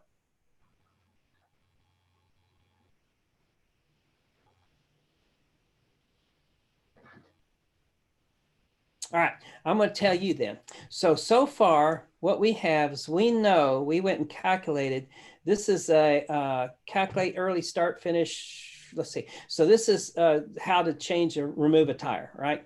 So we said stop a car took us, you know, 1 unit at a time.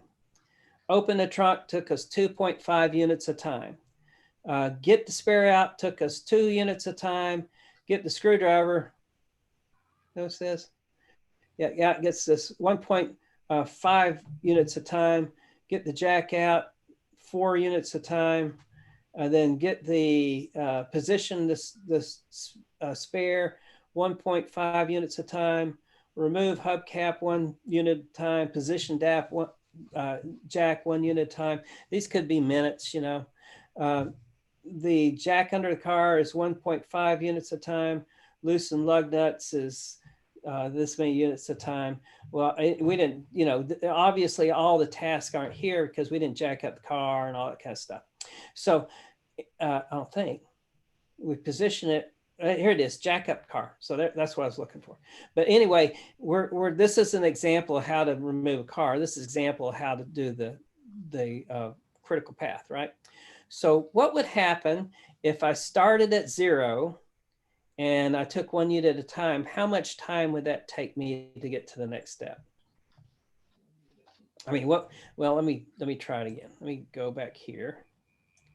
Say it again. What we're trying to do, we're looking at early start plus duration equals early finish. Does that make sense? You might want to draw this down on a sheet of paper so you can keep track of it. Early start plus duration equals early finish. Late finish minus the slack equals late start. Okay, see that? All right, now let's go back here. Let's see if we can, usually have a couple more slides I can't find. I don't see them here. But if you were to draw, all right, so first off, 0 plus 1 equals 1, right? So early start equals 0 because that's how much it costs to start. It's just imaginary starting, right? Add 1 and we get the earliest we can possibly finish that is the duration time, right? So now move the duration time over here. So that's the earliest I can possibly open the trunk is after I stop the car. It takes me 2.5 minutes, you know, to open the trunk. And the earliest I could possibly finish opening the trunk is 3.5. Now, where did 3.5 come from? It's this time plus that time equals the earliest I could possibly finish that. Does that make sense so far? Thumbs up from everybody. All right.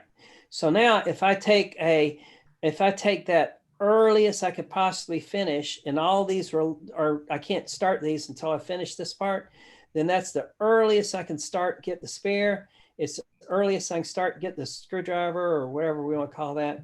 It's the earliest tire iron, I guess it should be called. 3.5 would be the earliest I can get the jack out. Okay, does that make sense so far? Mhm. All right, just to get the spare out takes me 2 minutes. You know, if we say these are minutes.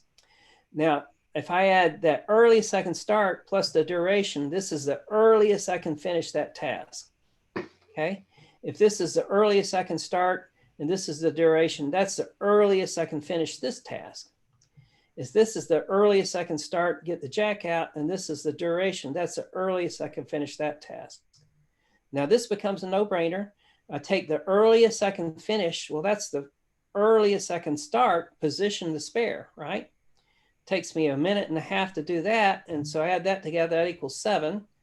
Here, earliest I can finish getting the tire iron, and the earliest I can start, remove the hubcap is this at this point, plus 1 equals 6. And this is the earliest I can finish, get the jack. And now that's the earliest I can start, position the jack, plus 1 equals 8.5. Make sense so far? Okay, piece of cake. This is called a forward pass. That's important to know. First step is a forward pass. Now I got a question. What's the earliest I can jack up the car? Well, it's not 7 because there's an 8 here, and I have to get all this done before I can do that, right? So I take the largest number and I push it over here. That's the earliest I can start, jack up the car. Takes me 1.5 minutes to jack up the car. That's 10 minutes. And now if loosen up the lug bolts, the earliest I can start that is 8.5 plus 5 equals 9. So what's the longest time? What's the well, let me get this straight. What's the earliest time I can finish doing all of this? Right? It takes 10 minutes because 9 is smaller than 10. And I got to do both of these before I'm finished. So earliest I can possibly finish is the highest number. Does that make sense? Thumbs up. Now it's going to get a little more complicated. I take that highest number and I'm coming back this way. So the earliest I can finish is also, let's see what the bottom numbers are. Go back up here. So this number is called the late finish. So the earliest time is equal to the latest time as far as we're concerned. We don't want to start any later than the earliest we can finish. Okay. So as far as we're concerned, if 10 was it, then 10 is it down here. Because we don't want to start 12 or 13 or anything else. This is our self-imposed deadline. 10 minutes, 10 minutes. All right, so now we're going to calculate this. So this is what you need to remember. Write down is late finish, slack, and then late start. Okay, this is latest we can start and still finish on time. This is the latest we can finish and still be on time. And on time means 10 minutes in this case. Okay, so we're going to go back down here. And now on your, whoops, gosh, this thing keeps sensitive. So, so 10 goes here, 10 goes here. What does 10 represent? It's the latest time we can possibly finish. Self-imposed deadline, because that's the earliest we can finish. Okay. So now if I take 10 and I subtract 10 from it, I get 0. So draw a little right angled triangle. This is what you're doing. 10 minus 10 equals 0. That's our slack. We have no time to rest. That's what slack means. We can't slack off.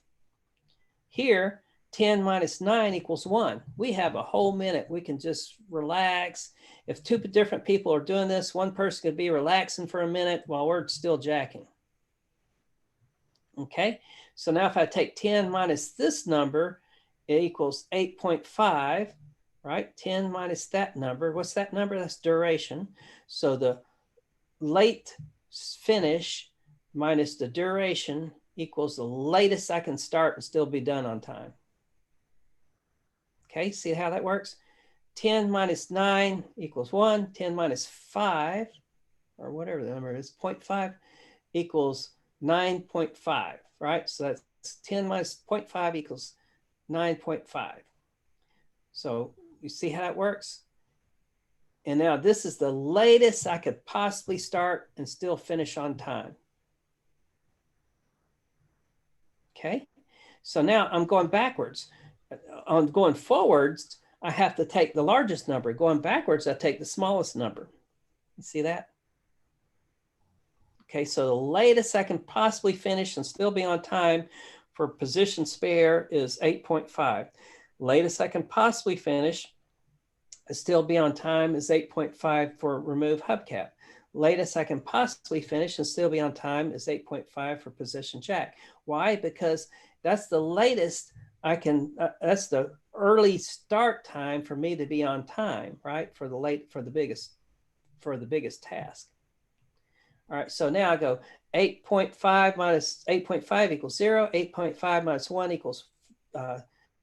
All right, 8.5 minus 6 equals 2.5. And then 8.5 minus 1 equals 7.5. And this is, if this is an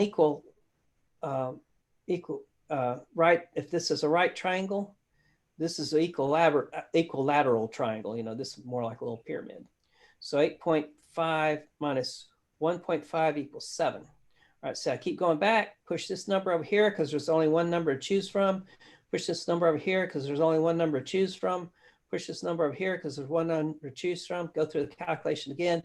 This number minus that number equals that number. This number minus that number equals that number. This, you know, so you see what I'm doing, right? I'm here again. I have to make another decision. Which number I pick, the largest or the smallest? I pick the smallest because I'm going backward. I pick the largest going forward, the smallest going backward. So that's 3.5, 3.5 minus 3.5, 0, 3.5 minus 2.5 equals 1. And I push that number over here, 1.1 minus 0, or 1.1 minus, tongue twisted now. 1 minus 1 equals 0, 1 minus 1 equals 0. So now over here it'd be 0, 0, 0, 0, 0, because that's imaginary. And then over here it'd be 0, 0, 0 on the finish should be 0, 0, 0. That'd be also, you know, it's imaginary. So now, where's my critical path? It's the path that takes the most amount of time. How do I know? I have 0 slack. I can't rest at all, can't rest at all, can't rest at all, can't rest at all, can't rest at all. So here I have 1.5 minutes rest. Here I have 2.5 minutes rest. Here I have 0. So where's my critical path? Stop the car, open trunk, get jack out, position jack, and then jack up car. That makes sense? I probably went through it in more detail than you needed, but this is, if when I do this in real life with people, we spend time on it. We go to the board and we spend a whole lot of time laying it out, and almost every single group gets it wrong. You know, so we have 20 tasks and they go through just because this is a little bit complicated and there's always some way to goof up, you know. So this is the way they used to do it before they had software. This is what the software is doing for you. That makes sense so far? And most software, what breaks your software and keeps you from getting a critical path is you don't have an artificial start, you don't have an artificial finish, because everything has to tie together in order to make that calculation. So if I had something that looked like this, the first thing I do is I have to add an artificial start. But now with this picture, that it kind of answers our question. Which one do we start first? is the one on the critical path. Okay. The other two have varying degrees of slack that we can rest a little bit more time. So if we were down here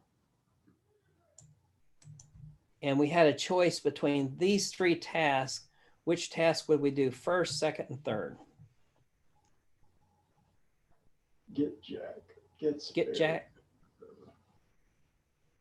Yep, get spare, and then get the screwdriver, it says here. And so that would be that's exactly right. 1, 2, 3.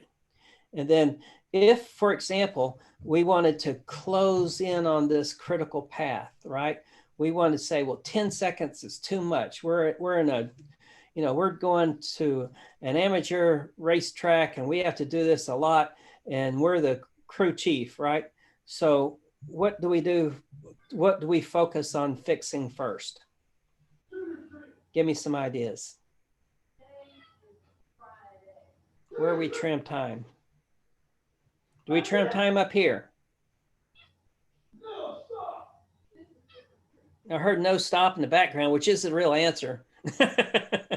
No, stop, don't do that. All right, do I focus time down here? I'm trying to minimize my overall length of time. Where do I focus my time? Somebody yell out something.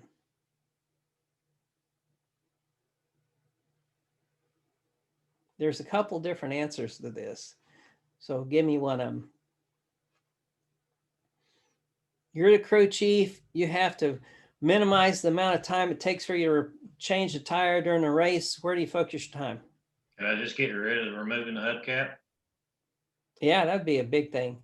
But let's see, remove hubcap, you're still in the wrong place. You haven't shortened the time.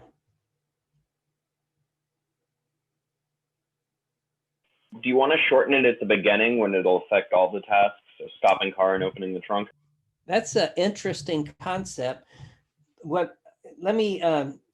So yes and no. So the earlier in the project you go, the better it is for you, because it's closer where you are and you have chances to do other things as you go along, right? So that's a really good answer, but it's not the one I'm looking for.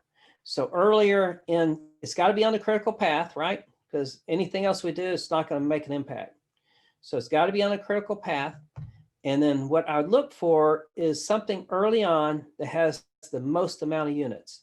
So that's probably a 4, you know? So, I mean, let's pretend like this is a long race and we don't have your crew chief, you're actually riding in the car with a driver. Okay. So you're the guy you're the crew chief, but you're in the car with the driver. So you got basically you and the driver doing this. So that way we can't just eliminate things. I would remove the hubcap. That'd be good. And there's all kinds of things you can do, but I kind of made this up. So let's play the game. I'm looking for the largest duration.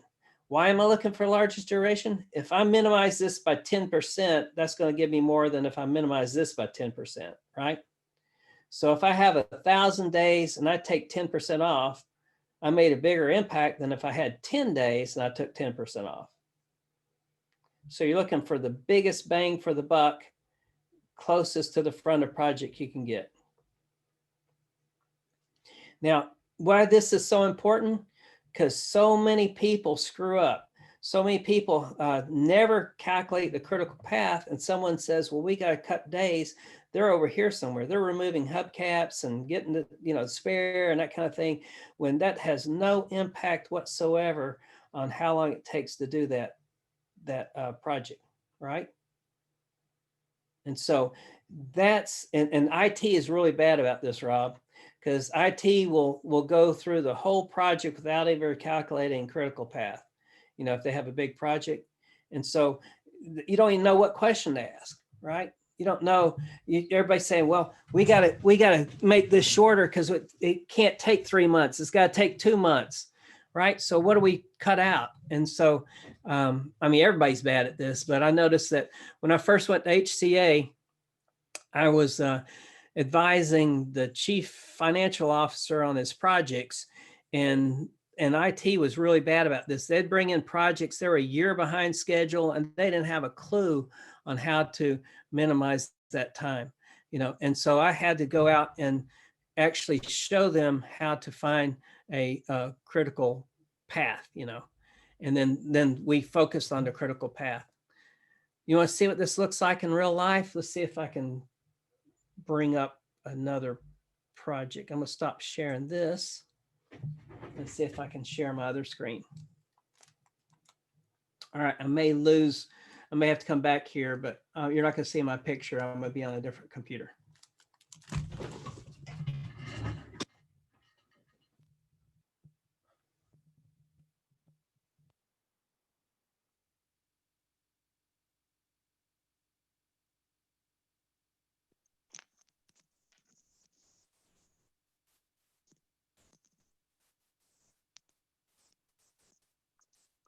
All right, can you guys hear me? Somebody let me know. Yeah. All right, so I'm going to share this screen now. Let's see if I can share it. Hopefully I can. Host has participant screen sharing. Host disabled participant screen sharing. Can you give me access to the other? I have it now, sir. All right, hold on just a second. So I'm no longer where I was. There I am. Perfect. All right, so I'm gonna go ahead and get this screen.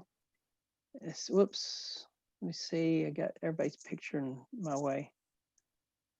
Let's see. All right, there it is. So I'm gonna bring over Microsoft project. So this is what a project might look like. See, there's 290 lines here, and I closed it off. If I were to open it up, I'm trying to use a laptop now. So I'm gonna open it up, then I have, this is the concept phase, right? And so I could open up further, and this is that project that I showed you up front. So this is just part of it, right? And so I got all these tasks in, I calculated, and these calculations aren't real, they're just in there, right? I just added numbers. And then I put them together and I put a predecessor. And with every predecessor, the way I know it's not connected to the end is I have to have a successor. If I have a predecessor without a successor, it's the equivalent of not connecting that task to the next task, right?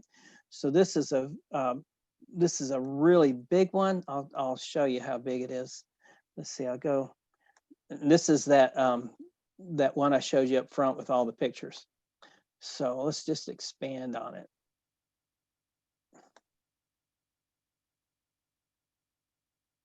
Planning.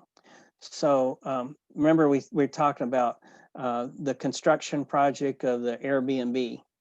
And so there's the external work that needs to be done. And there's the internal work that needs to be done down below that. And, you know, it goes on. I mean, there's pool, painting, and you know, we don't have a pool. So some of this can come out. So with this project, we don't have a pool, so I can just delete that. I can delete it. Don't have fencing, I can delete that, right? And we're not going to do concrete or asphalt work. Well, we might.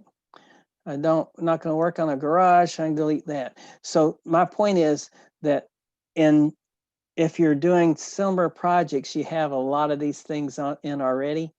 And what you're really doing is you're looking at duration, which is right here. You're calculating that the way we talked about, and you're putting in, like here I put in an artificial milestone. Milestones have 0 duration. Can everybody see that? And then, so there's an artificial start, an artificial finish with just this part of the project, right? And then I added a whole bunch of tasks. I had to fine tune this and take tasks out, but this is the first time I've actually applied it to this project. So it's still got a lot to do. What I'm looking for is you know, there's just for permits, you know. And so I have a duration, I have a predecessor, that's the task that comes before it, and have a successor, that's the task that comes after it.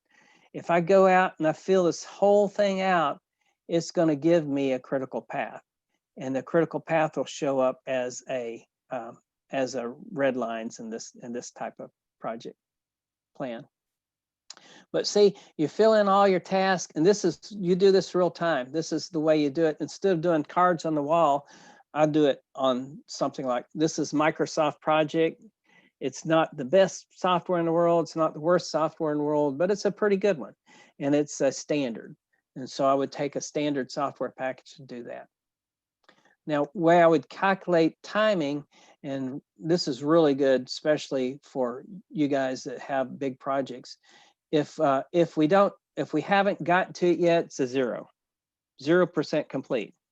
If we plan it, then I put 10%. That's just a check mark. Haven't done anything yet, but I plan it. So now if I see a 10%, that means I've actually planned something. If I've actually started on it, let's pretend I start on, I'll put 25%. Doesn't mean I'm at 25% complete. It just means that I have started this project, started this particular task. If I'm 50%, that basically means I'm 50% done. And it's hard to tell whether you're 62% or 45%. So I'm just saying 50% means I feel like I'm halfway done. My team feels like we're halfway done with that. And then if I go to 75, it means we're over halfway done, but we're not complete yet. And if I go 100, it means we're complete. That makes sense. Makes it a whole lot easier. So here's how that conversation goes with your team or with your customer. You say, all right, we got to talk about this. This is prepared a contractor credibility package. Now, the reason we want to do that is we want to make sure we got the right contractors and they feel like we're the right fit for them. So let's start that. We're going to start that on today. We'll just say we start it today. So I'll change this date to today, right? I'll say, okay, let's get today's date in there. And everything that's connected to it changes. Isn't that great? You don't have to go and recalculate everything. So now I'm going to say, all right, we talked about it, haven't started on yet. So let's just say we planned it, 10%. All right, starting Monday, you guys actually go out and you say, okay, I'm putting together a credibility package. So now I started on it. I got 60 days to do it in. So I'm just started, and I don't care if it's, anytime you just start, you start, because that way you don't have to worry about it, don't have to argue about it, don't have to talk about it. We started it or we didn't start it. And then now we'll go further along. We say, well, okay, we're at probably the 50% mark. If you don't feel like you're at 50, I'll leave it at 25, right? And then we'll talk about whether the dates look good and everything else. And then once we get past that, we can say, well, we're coming to completion. It's not completed yet. So that means 75%. And then you go a little further, you're completed. Are there any questions about that? Because that's a real easy way to look at it.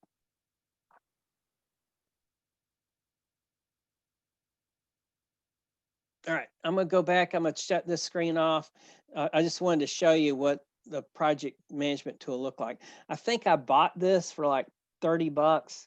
It's a $500 package, but they're for sale all over the internet, for less, the earlier versions of it. So this is not the latest version. And so I would recommend that I do everything in Microsoft Project now, just because it's so easy. All right, so I'm going to stop sharing this side, go back to the other computer, and it'll take me a second to get set.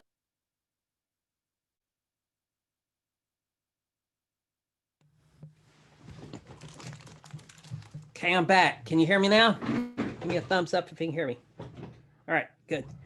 All right, so we could spend a whole bunch of time on that, but we don't have a whole bunch of time. So let's see. I'm going to share my screen. I'm looking at it, but you guys can't see it. So I'm going to share my screen. There we go. Share screen.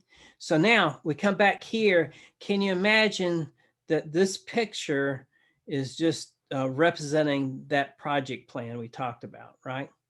And so what I'm looking for on that project plan are the biggest tasks. There's 4. Some of the other tasks will be like 60, 100 days, something like that. I'll try to shoot those.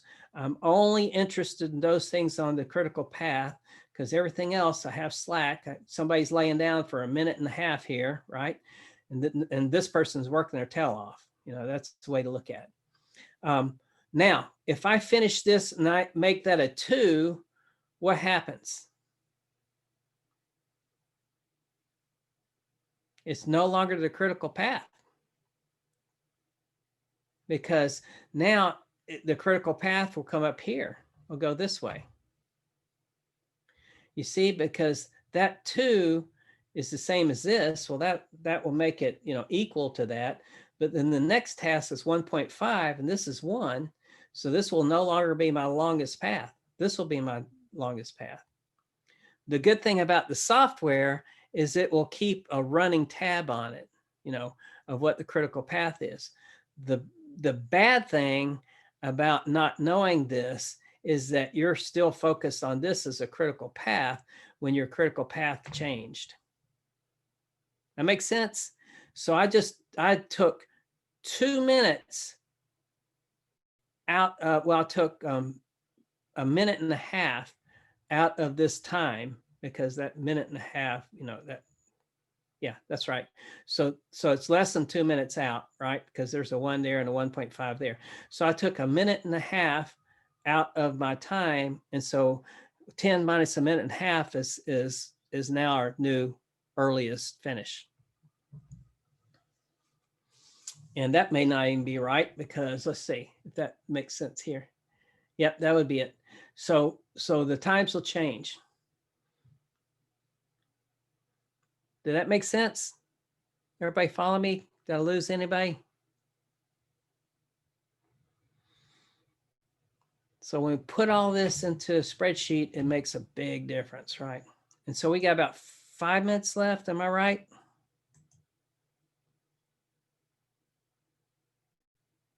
All right, so now the Gantt charts, we're going to talk about that a little bit.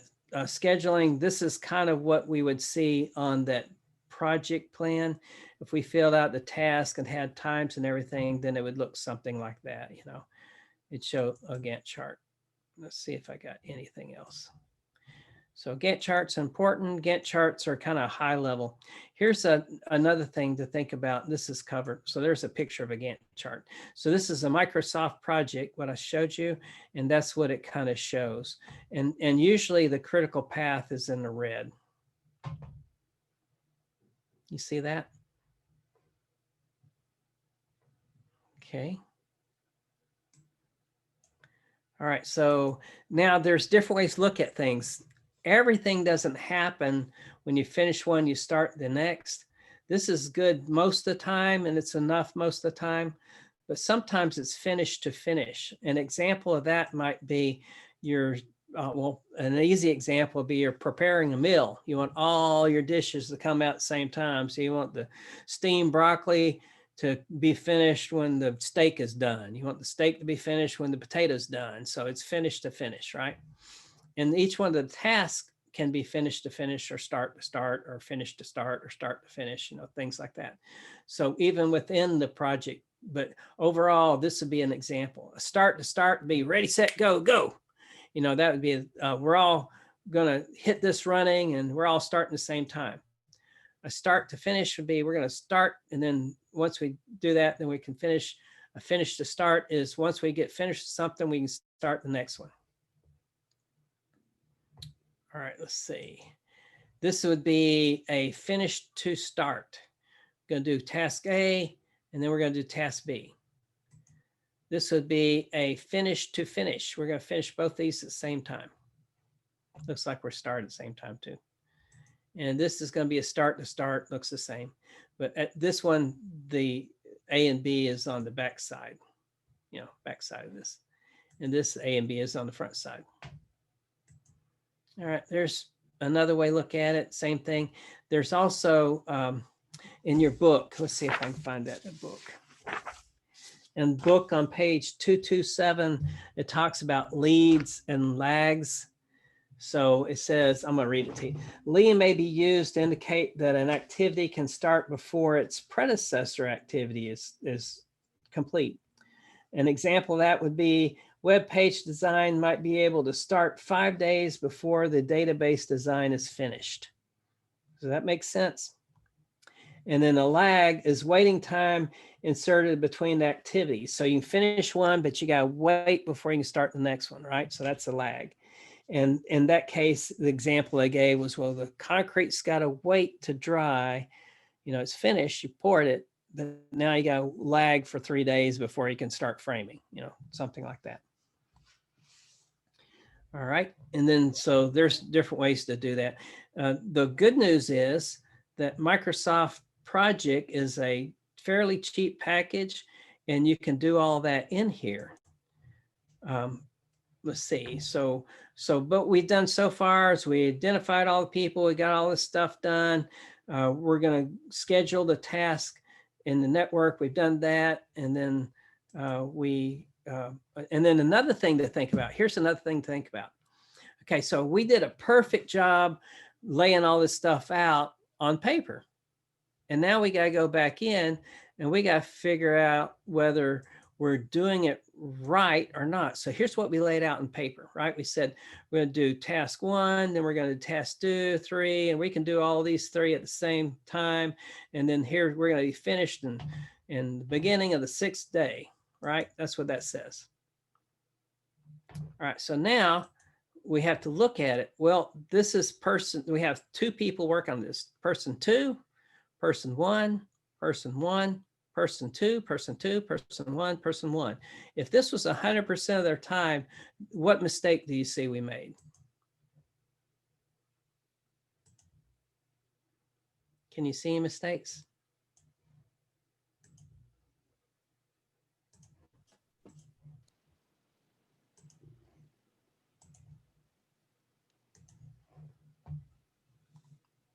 Anybody? Am I on?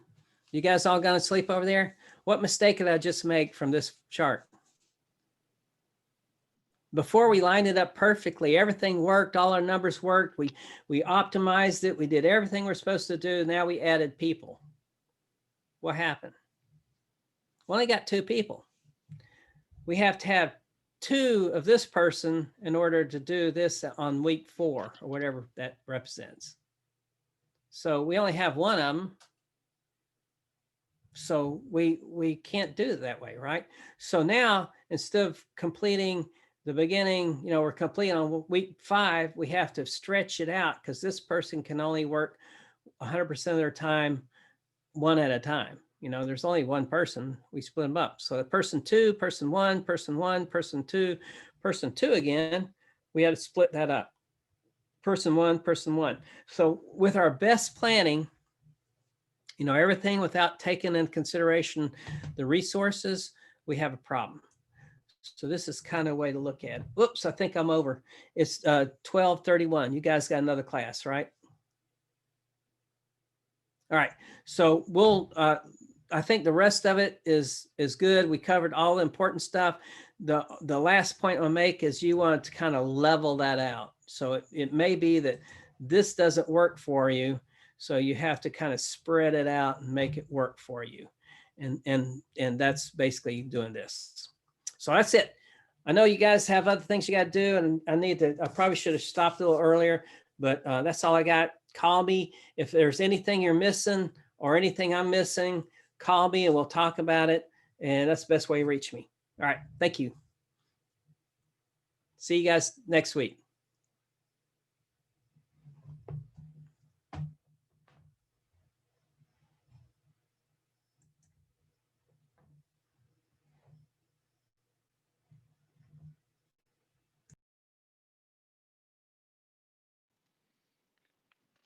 All right, guys. So just as a whole procedure, let's take 5 minutes while this gets disconnected. Recording is uploaded, and then we'll plug back in. See you in a bit. Are you, Armin, ending the session? We don't have to leave. It's just whenever the people who are recording locally, it's just them. Oh, got it. Okay.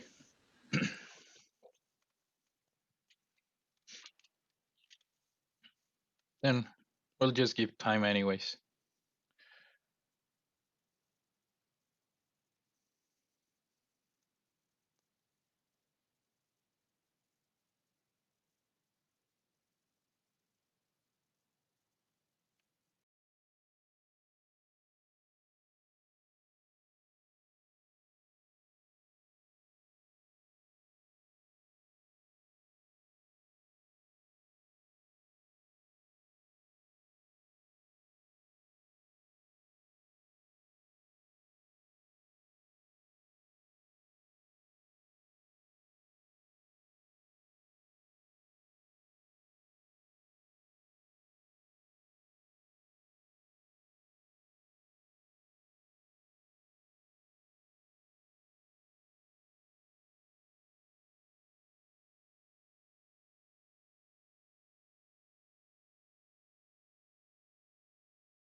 All right.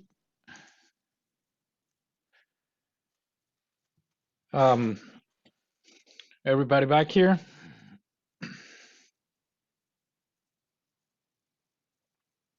We can start the recording both the cloud and excuse me, locally. Are we okay with, I think we're okay with Armin. Yes, sir. All right.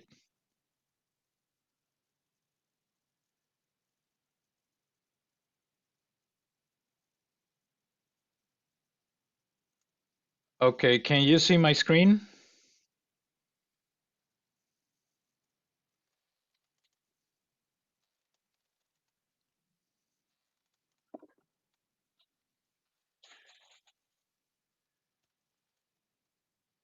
Can anybody confirm if you're looking at my screen, please? Yeah, I Yes. see it. Okay. Question breakdown. Good, good, good, good. All right.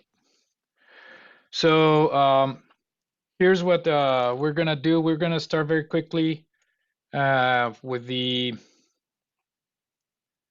quiz breakdown. So these are general statistics. The average time that it took to respond the quiz was 13 minutes. And one thing that I want to make you aware is I said in class that it was 10 minutes, but I decided to do the extra 5 minutes because of the addition of that problem. It was all at a time. So in trainings, we've been told that if you do all the questions in one single screen, it's safer when you're submitting your responses as if you just do one at a time. In the clock about the time, the counter, it always shows up in the top right. The disadvantage is that it doesn't scroll. I mean, it's not one thing that you will always see on the screen. As you scroll down, that clock just disappears because it's always on the top right. So I'm not sure if that created a problem for some of you, but I just wanted you to be aware that in order to be looking at the clock, you may need to go back up, scroll back up into the page so that you see how much time left you have. And otherwise, we would have to go into the one question at a time, and that I think that creates a little bit of problem. So I was monitoring when you were answering the quizzes, and I think besides the errors in some of the answer options that you had, everything else technologically wise went ran very smoothly. So I want to hear back from you in regards to the experience of answering the quiz, if it was okay, or if, what can we do to improve technologically wise and in the design of the survey of the quiz. Any feedback? For I me, didn't realize that once you selected an answer that it would be graded automatically. And right, so Sorry? there's not really an opportunity to change your mind or change your answer. Well, if we did that, well, that would automatically give you 100, I think. So that it's a quiz, it's an exam. So you will get the response only after you submit. I don't know if I understood your comment correctly, Mia. I mean, doesn't it show you whether you had the correct or an incorrect answer after each question? After you turned it in, yes. No, I mean after each question, after you marked each question. That cannot happen because you have not turned in the quiz. So I thought it did. You have to turn it in so that you get the feedback. Pretty much, I mean, we're evaluating the knowledge that you have acquired. So otherwise, I could just send you a paper and just do take home. type of thing. But this is going to be assessing this type of question, which is what you're going to be using into if you decide to go to the CPIM certification. So it's exactly the type of questions you're going to find. So if I wanted to go, if I was on question 4 and if I wanted to go back to question 2 to change my answer, I couldn't do that, right? You could as long as you didn't submit. Oh, okay. Professor? Yep. Did you say that we can now view what the answers are? I was going to activate that. So okay. I'm going to go here. So here's Enrique, I had another observation. I know, I don't know about the rest of the folks, but with the timing again and the change from the 10 to 15 minute, I think an alert came up at 10 minutes or sometime that I was almost out of time because I'd lost track of that clock that you were talking about. So I think just next time I'll just have my own timer set up that I can keep an eye on so I know whether or not I'm running out of time or not. Because I don't know if you can look individually, but I think I actually thought I had less time than I had, and I rushed the last few questions and turned it in. Yeah, I'm not sure what happened. It might have been that there was a time slot that I allocated for you to turn it in. And maybe that worked against the logic of what you were doing. So basically, if you selected, let's just say at 8 o'clock, whatever day it was, what I did is that I assumed that you were going to start that quiz exactly at 8 o'clock. And I allocated 15 minutes to turn it in.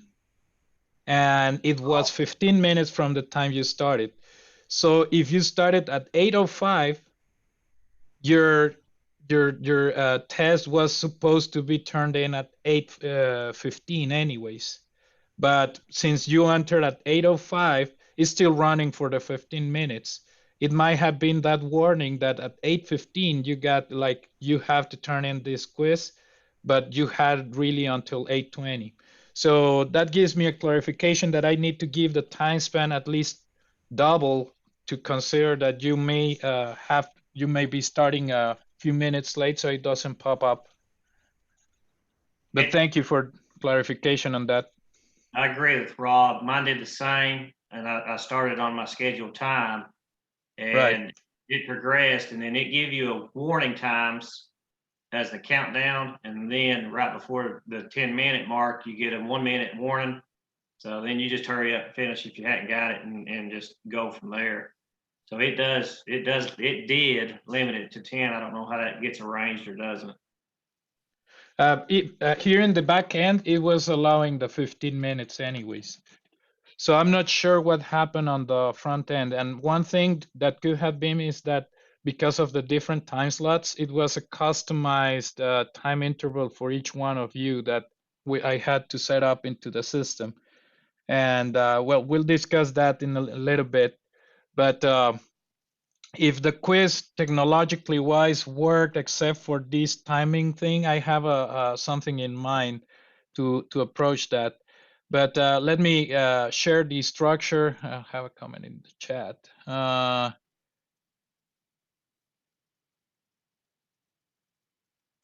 Is there a basis for time limit? Well, basically that you can use any resources that you have. In all my experience as a student, the time allotted for a quiz or a test is inversely proportional to the flexibility of resources you can use.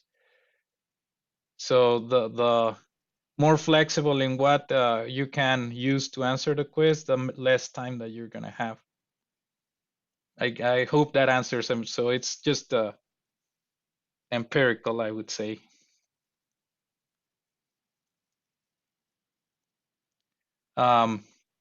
Anyways, so the structure of what we're using for the quizzes is going to be consistently in the following manner. So we go through somewhere between 3 and 4 topics. So at the first quiz, it was everything that we had covered until the moment of the quiz. So I'm going to specify for the next quizzes what is going to be the classes or lectures included into the quiz. And I generally take 3 questions. So it's 3 questions for the first topic, 3 for the second, 3 for the third. So that makes up 9 questions, and then 1 problem. Now this is random on a pool of questions, so everybody got a different quiz. We have a pool of 10 questions, 15 questions for each one of the classes. So you could have got pretty much this type of question or this type of questions. You see attempts that was all out of the total number of quizzes. So this question appeared 7 times. This question appeared 7 times. This question appeared 6 times. So I'm going to scroll down here. And well, Canvas does something that is really wonderful, which allows to see how much is this discrimination index. It pretty much tells you how much this question contributes to the performance of the overall quiz. So the higher the number, the more that question measures how well someone is doing in the quiz or not. If it's 0, it says it doesn't contribute to predict if you're gonna do well or not in the quiz. So you can see this is the answer, the correct answer. So I'm gonna activate that so that everybody can see your own answers and the correct answer. Okay. And there's a couple of corrections that I need to make in there for some of the people. So I'm gonna take that into consideration, especially one into the calculation of the problem. When you were selecting this one, it was actually the response 12. I was doing wrong the equation here with a plus. So you said the actual correct answer was 12? Yeah. Okay, good. I thought I was going crazy because I didn't No, see it is 12. Okay, good. So and then we have this one and this one. Yeah, the number of days 120. So most of you had the answer correctly. Only one person didn't. That's a problem. And there are a bunch of questions that everybody got correct. One that was very controversial, I believe, is the number of steps that you take. Let me go down. Where is it? I don't know if I passed it already.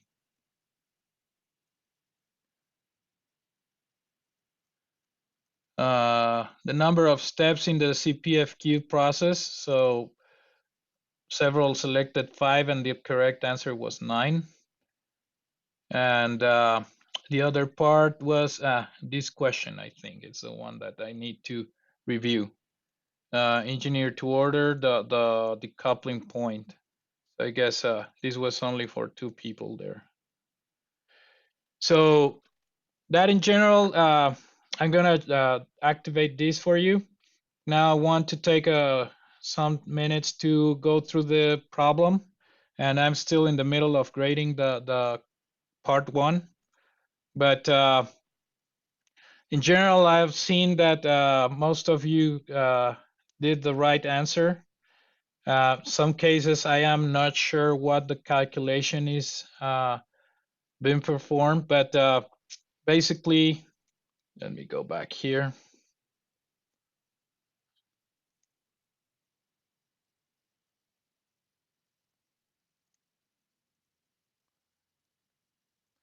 So this was the 12 data points that were provided. Is bi-monthly data for sales. Pretty much everybody got the instructions correctly for AB. There was slight difference into how to calculate C, And definitely where there's some confusion, I guess, is in calculating D. So in doing that, because of the narrative of the question, the correct answer is this one that you have right here, which is using the fits method. So, and how do you decide to do that? It basically is telling you to calculate B, a simple linear regression to the sales data, which is a regression model over this. And once you get that, it says using the results from parts B and C, prepare forecast for next year. So you have to use the regression over here. And the only possible method to do that is if you did this fits method. And the way that that works, as we explained in the slides, is first, well, we have to calculate, we do the regression, and then, well, you had to do the chart that looked like this. Then you fit a line to it, either that you did it in the same chart. This is the equation, or if you decided to use the data module, it's the same number that you get.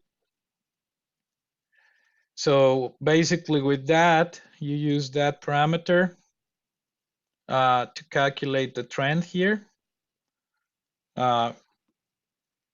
which in other words is the forecast. And we just run that forecast all the way down. So it's using that equation, replacing the X by the period. And I assume that in some cases, some of you had a confusion in assigning that value for the period when performing the forecast. So once we do that trend, we have to take the ratio between the actual demand and the trend, all right? So that yields these numbers over here. And then because one cycle is gonna be defined for 1 year as specified in the problem, we just take the averages of the same period over the 2 years. So that yields these numbers. Most of you had these values exactly like it's shown here. That's A, B, and C. There was another method of decomposition that was shown in the slides that was using the least square method. And that was pretty much first to calculate the average demand and then calculate the factor by with the ratio of this average divided by the total number of periods that you're using for the forecast and the total of the actual demand.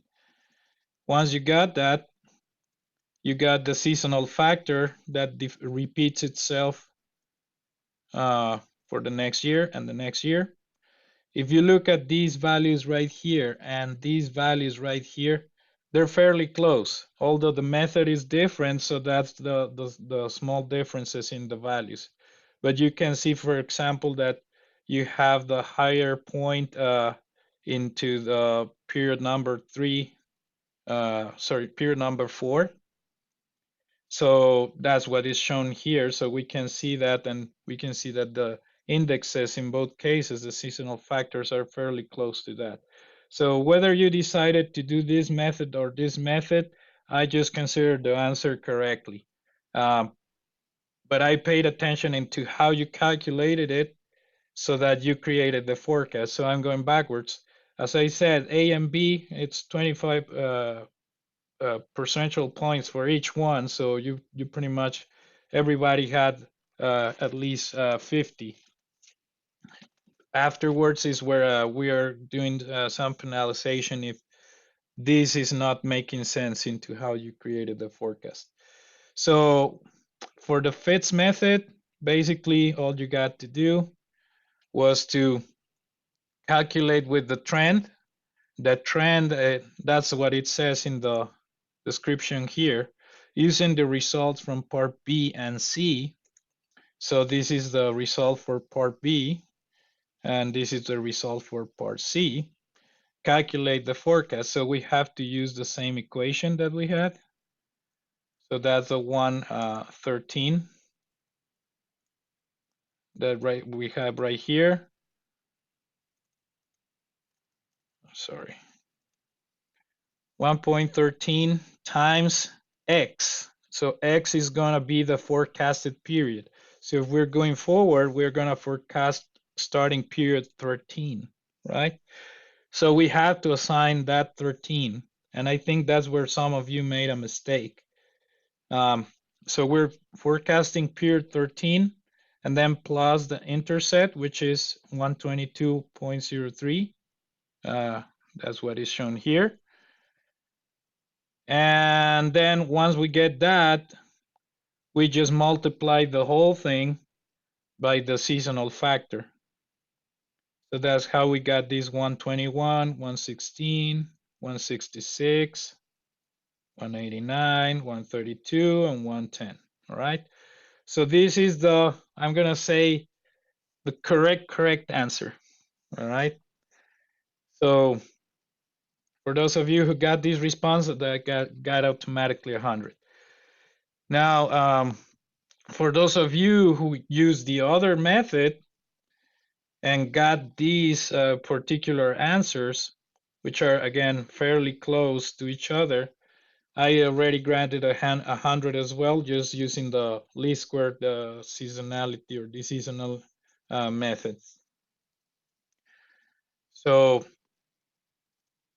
I hope until now that it's very clear. You could use both methods. The answer was going to be very similar. In this method, you had to use this equation. With this method, you had to create another equation, which is once you have the seasonalized data, you fit a new regression line. And with that new regression line, you create the forecast. All right. Now, one thing that I want you to notice is that if we use this second method with the least squares, the R square of the fitted line is much higher than the R square on the original line. Of course, we are incorporating the seasonal factors so that we can correct for this very low fitting error. But the regression fits much better in this second case. And once we chart the seasonalized data, we can see that there is an increase in the amount of sales that we had over that period of year. All right. So much higher sales from the second year compared to the first year. Is this okay so far? All right, good. So here's what we want to do. As we were going through, I mean, I left it very open and flexible into how to answer the quiz and the parts and everything. Now everybody gets a feel for how to answer the quiz, how much time it takes, what's the preparation you need, type of questions. Everything is gonna be multiple choice or false true type of question. And if you have to do calculations, I'll provide as much information that you need to perform those calculations during this timed quiz. All right. Now the question is, did you feel okay doing in that flexibility term? I think now that it's ironed out, I was very concerned about having any technological issues. We can do multiple people at the same time.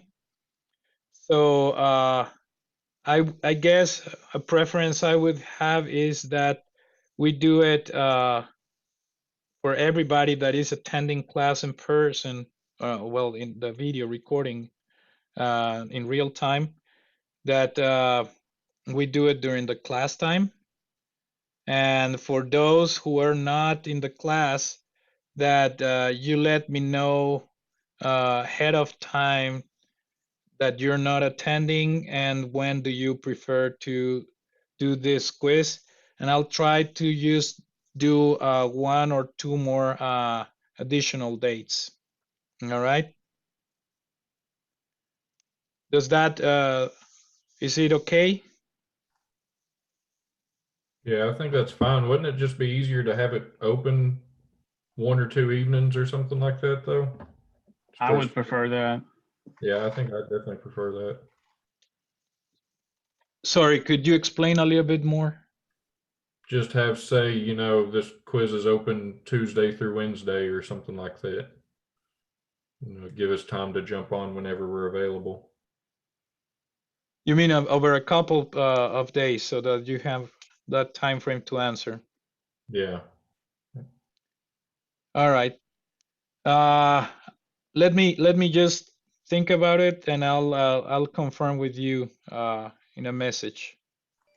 All right. I support Dylan's position because I'd rather have an evening where I can relax and focus on the quiz versus here in a class setting. Okay.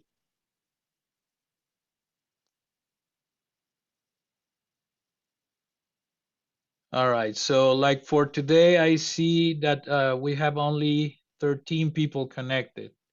So that means that 6 are missing. And yeah, I would need to know what's that point. So let's do this. I'm gonna send you a poll question, and let's see what majority answers, and let's have a couple options available to everybody, if that's okay. One thing for a fact is that we need to have a quiz after next lecture, obviously, because we just gonna have lecture next week. We're not gonna ask questions over the topic that is covered next week. So today is the last topic that we're gonna cover in the following quiz. We're gonna start another simulation, and we have to start talking about the midterm as well.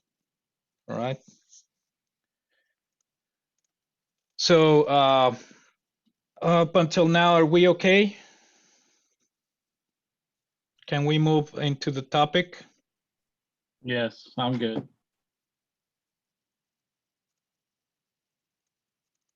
Anybody else has any questions?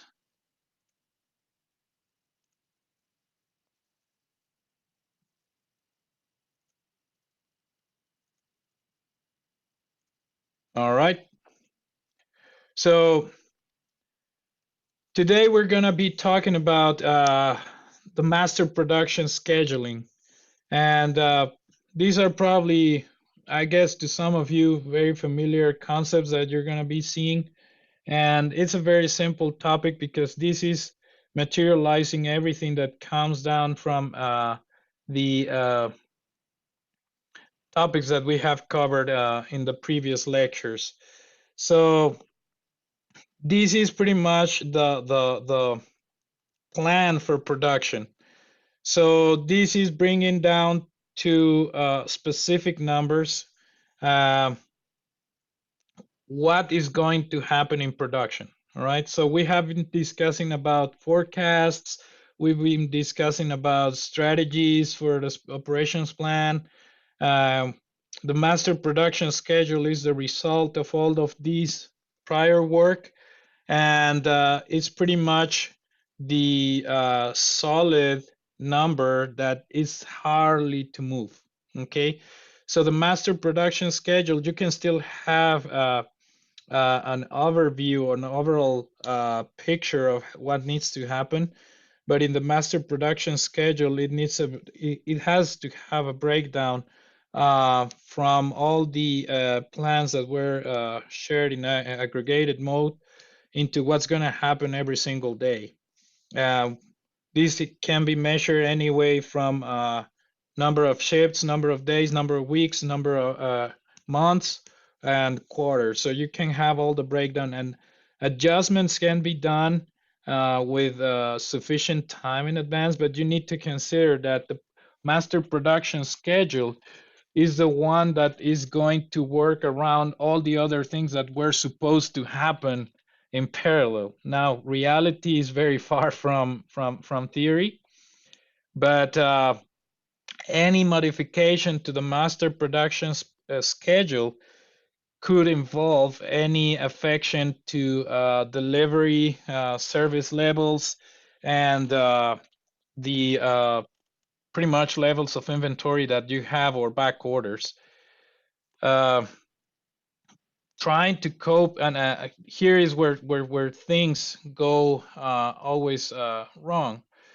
If you remember the Veer game that you played in 527, the whiplash effect pretty much was creating that sometimes, for those who got a good grasp of the phenomenon, didn't overreact to what was ordered. But once you placed an order and you knew that you didn't need that much material, that order was coming anyways. And that's how the master production schedule works in summary.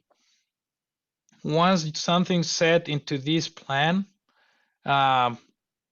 modifying it creates a very drastic ripple effect.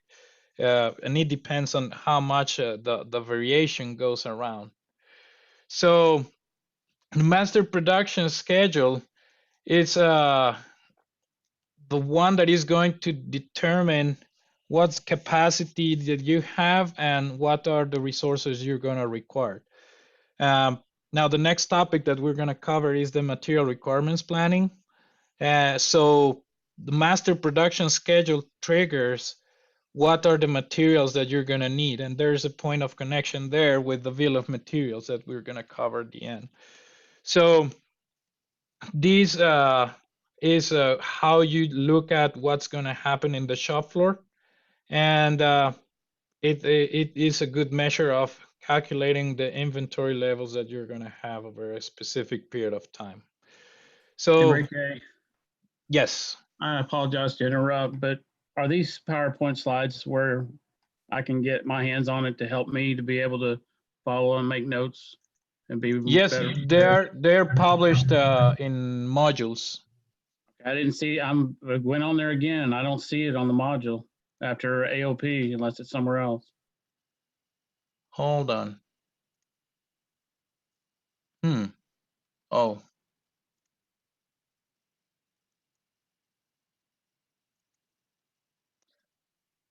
I apologize. I timed the thing to be available after 1:30 today. Okay, it's but there now, so I appreciate it. All right. My mistake. I'm sorry.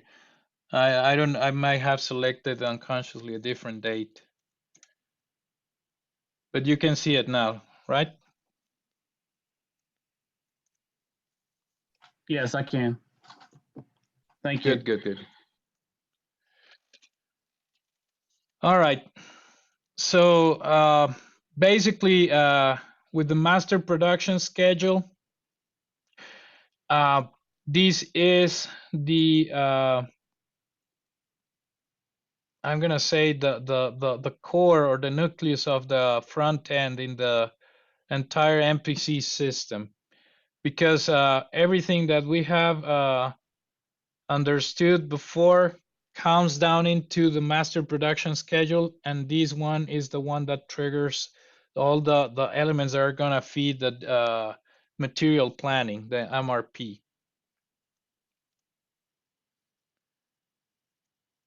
So the ERP system is directly working with demand management and the master production schedule. So that's where you see all the information and all the databases. That's what is included. And in some cases, the ERPs have this module where as you reach any reorder points based on your scheduling plans, it places the requisition for materials. But that's gonna be in the next couple of lectures that we go through. All right. So the MPS, the master production schedule, is basically the statement of the production. So this is what's going to happen. And this is what we're going to do. And it's no longer in that flexibility of having aggregate numbers as we had with the forecasting. And here, what we're talking about is what type of product of what configuration is going to be manufactured when. And the reason for that being is because we need the resources to make them. We need the materials to make them. So we need to know how many red cars, how many liters of paint, how many larger tires or smaller tires or whatever the product is. We need to know exactly how many of them we're going to need in a specific time frame so that we are not back ordered and we don't stop the line. And this is really critical, especially when we're talking about the just-in-time process. And as critical as it is, we have mentioned this in previous lectures. For a just-in-time process to work, generally speaking, the supplier is located very close to the customer.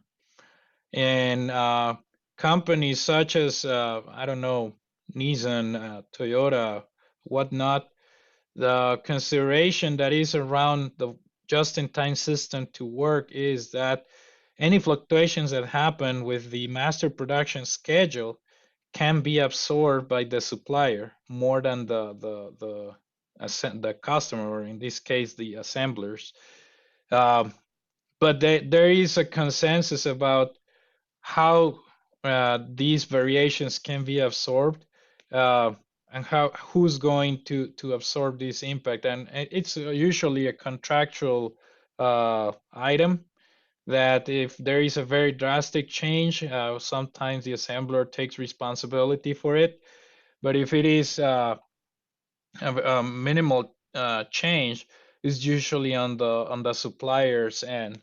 The reason that being is, well, the negotiating power is usually with the assemblers. So there's usually a few companies that want to compete to supply to someone that you know that is going to be a fixed business for a very long period of time. But well, that's a different topic, and implications of that deriving, well, one thing that generally doesn't happen in many other parts of the world, as it happens probably in Europe and here in the United States, which are the recalls, trying to cope with these requirements and meeting price tags and all that stuff. Well, it's usually where you change certain type of materials and then you run a batch of products that come with some failure that you have to recall, otherwise well, with legal backup, but the financial implications are much worse than if not recalled.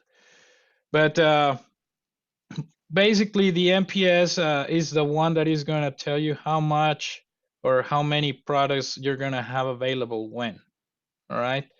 So this is translated into that throughput. This is where we get to know what's going to be the availability of parts that we're going to have out of the door. Because the entire plan goes around that, goes about what's going to happen in production. So important attributes here in the master production schedule is that it's a statement of production, not demand. All right. It's very important to know this because there's a process that was fed into coming up with this plan.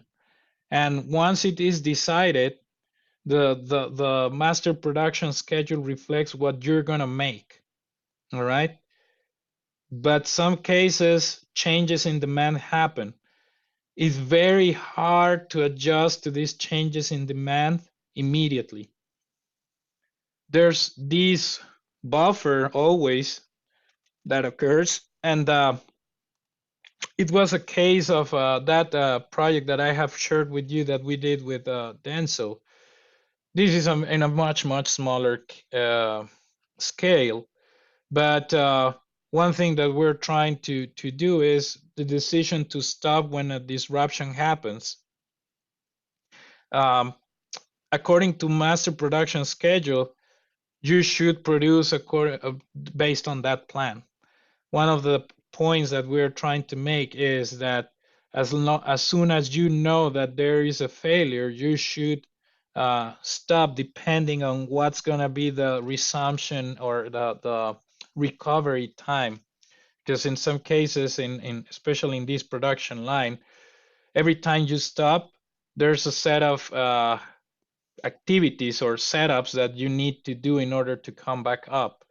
But those setups don't occur at the end of the line. They occur in different points of the line. So if a disruption occurs before these setups, you should probably keep production until you run out of the materials that are before the setups. If these disruptions occur after the places where you have the setup, maybe you probably need to stop right away, because otherwise you're going to be piling up with materials. So that in essence considers what the attributes of the master production schedule in general. So these attributes could be quiz questions, all right? One of the things that are generally addressed in the master production schedule is the breakdown of materials. So that goes from the bill of materials. And when we deal with a specific environment, which is the assemble to order, then it's only the case when we are allowed to work with averages instead of specific products. All right. So in the different set of environments, with make to stock, it's pretty much fixed. Whatever you say there is what's going to be in stock. So that's pretty straightforward. When we deal with a make to order or engineer to order, it's the breakdown that will make up, and this comes only after the order or the contract have been placed, all right? And in assemble to order, so that's pretty much when we deal with a forecast or average number of items that need to happen in a specific time interval. And because we have different configurations that could happen, we need to keep stock over all those items that are happening in configuration. In other words, I remember, and I have talked about it, we were working with C-Ray into this customization. They were working with the one-piece flow, but the boats, they had 3 sizes of boats, but you pretty much can order anything you want into these boats. Some large boats could fit a fridge, could fit a microwave, a TV, a special sound system, whatnot. Even in these configurations, if you wanted to have brand A, brand B, brand C, that was an option. It was very, very hard to know in advance, I'm gonna say 6 months ahead, what's gonna be ordered for the next period. But into the way that we played around these configurations, so that we would know the project went around the standard time. So the company had a very specific standard time of production. So their entire set of orders was around that time, which was very unrealistic, because with the custom parts that had to be attached, we proved that the standard time should have been, I think it was somewhere between 25 to 35% more. Anyways, it was a whole problem around working overtimes, never meeting demand, and blah, blah, blah, blah. But it was just the approach that we were having. So what we did into the analysis of these custom parts was just take the last year and take the frequency. And that had to be associated as well with the ordering. Some of these parts were very frequent, so you have to have them in stock. Some of them were not really frequent, but it was very easy to have them. The lead time for delivery was short, so it was not a problem to not have them and just purchase when the purchase order came into the facility. But we dealt with these averages in these configurations. So the schedule had that the probability of I don't know, having a TV that was flat screen, 43 inches, Samsung with I don't know what characteristic you want to add. That was probably 1% of the time. So that's how you were just ready for that 1% over the scope of the production period. So as we said, the master production schedule is pretty much the one that concentrates everything that is going to happen with requirements planning, but as well in the shop floor. And it receives all the information from the production and operations planning and sales. And it pretty much allocates the resources needed as we're going to plan for human resources as budgets for materials and the capacity of production. When we deal with the sales and operations plan, we generally just create the balance for supply and demand. Whereas in the master production schedule, we break that down and say this is the mix and volume that we're going to have in the production, all right?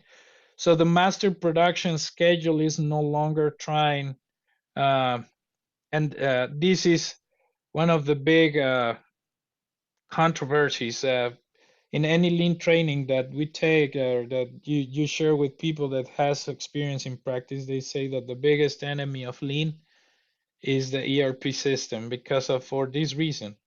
When we're trying to do Heijunka or workload leveling and mix level and one part every day and things like that,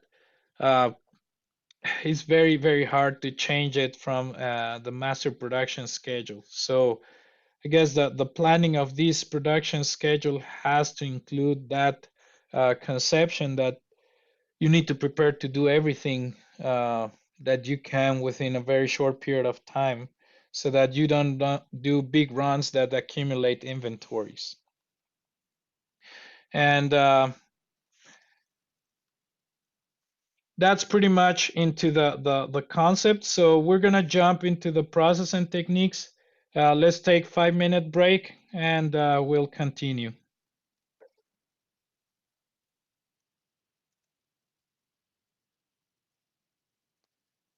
Would you guys pause the recording?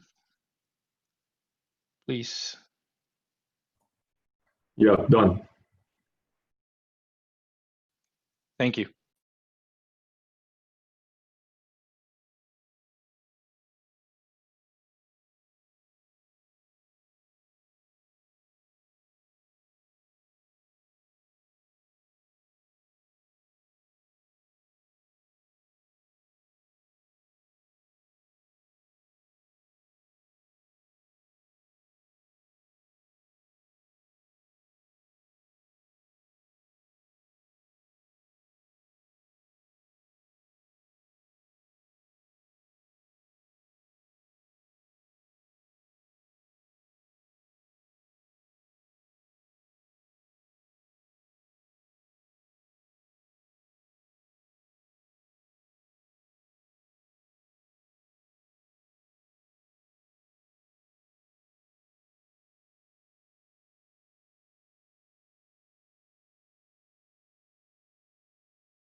All right, we ready?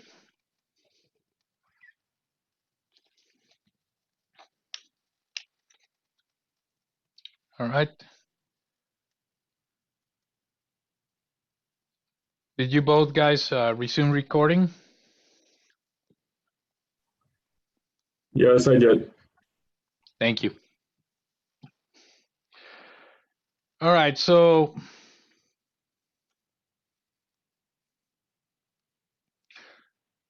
how many of you deal with master production schedules?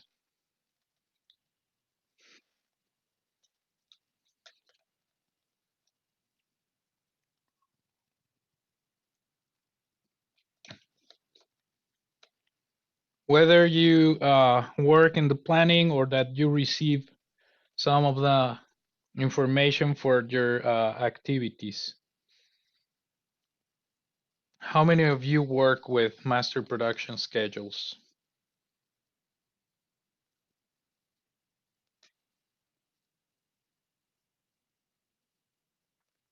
Guess the silence means no, nobody.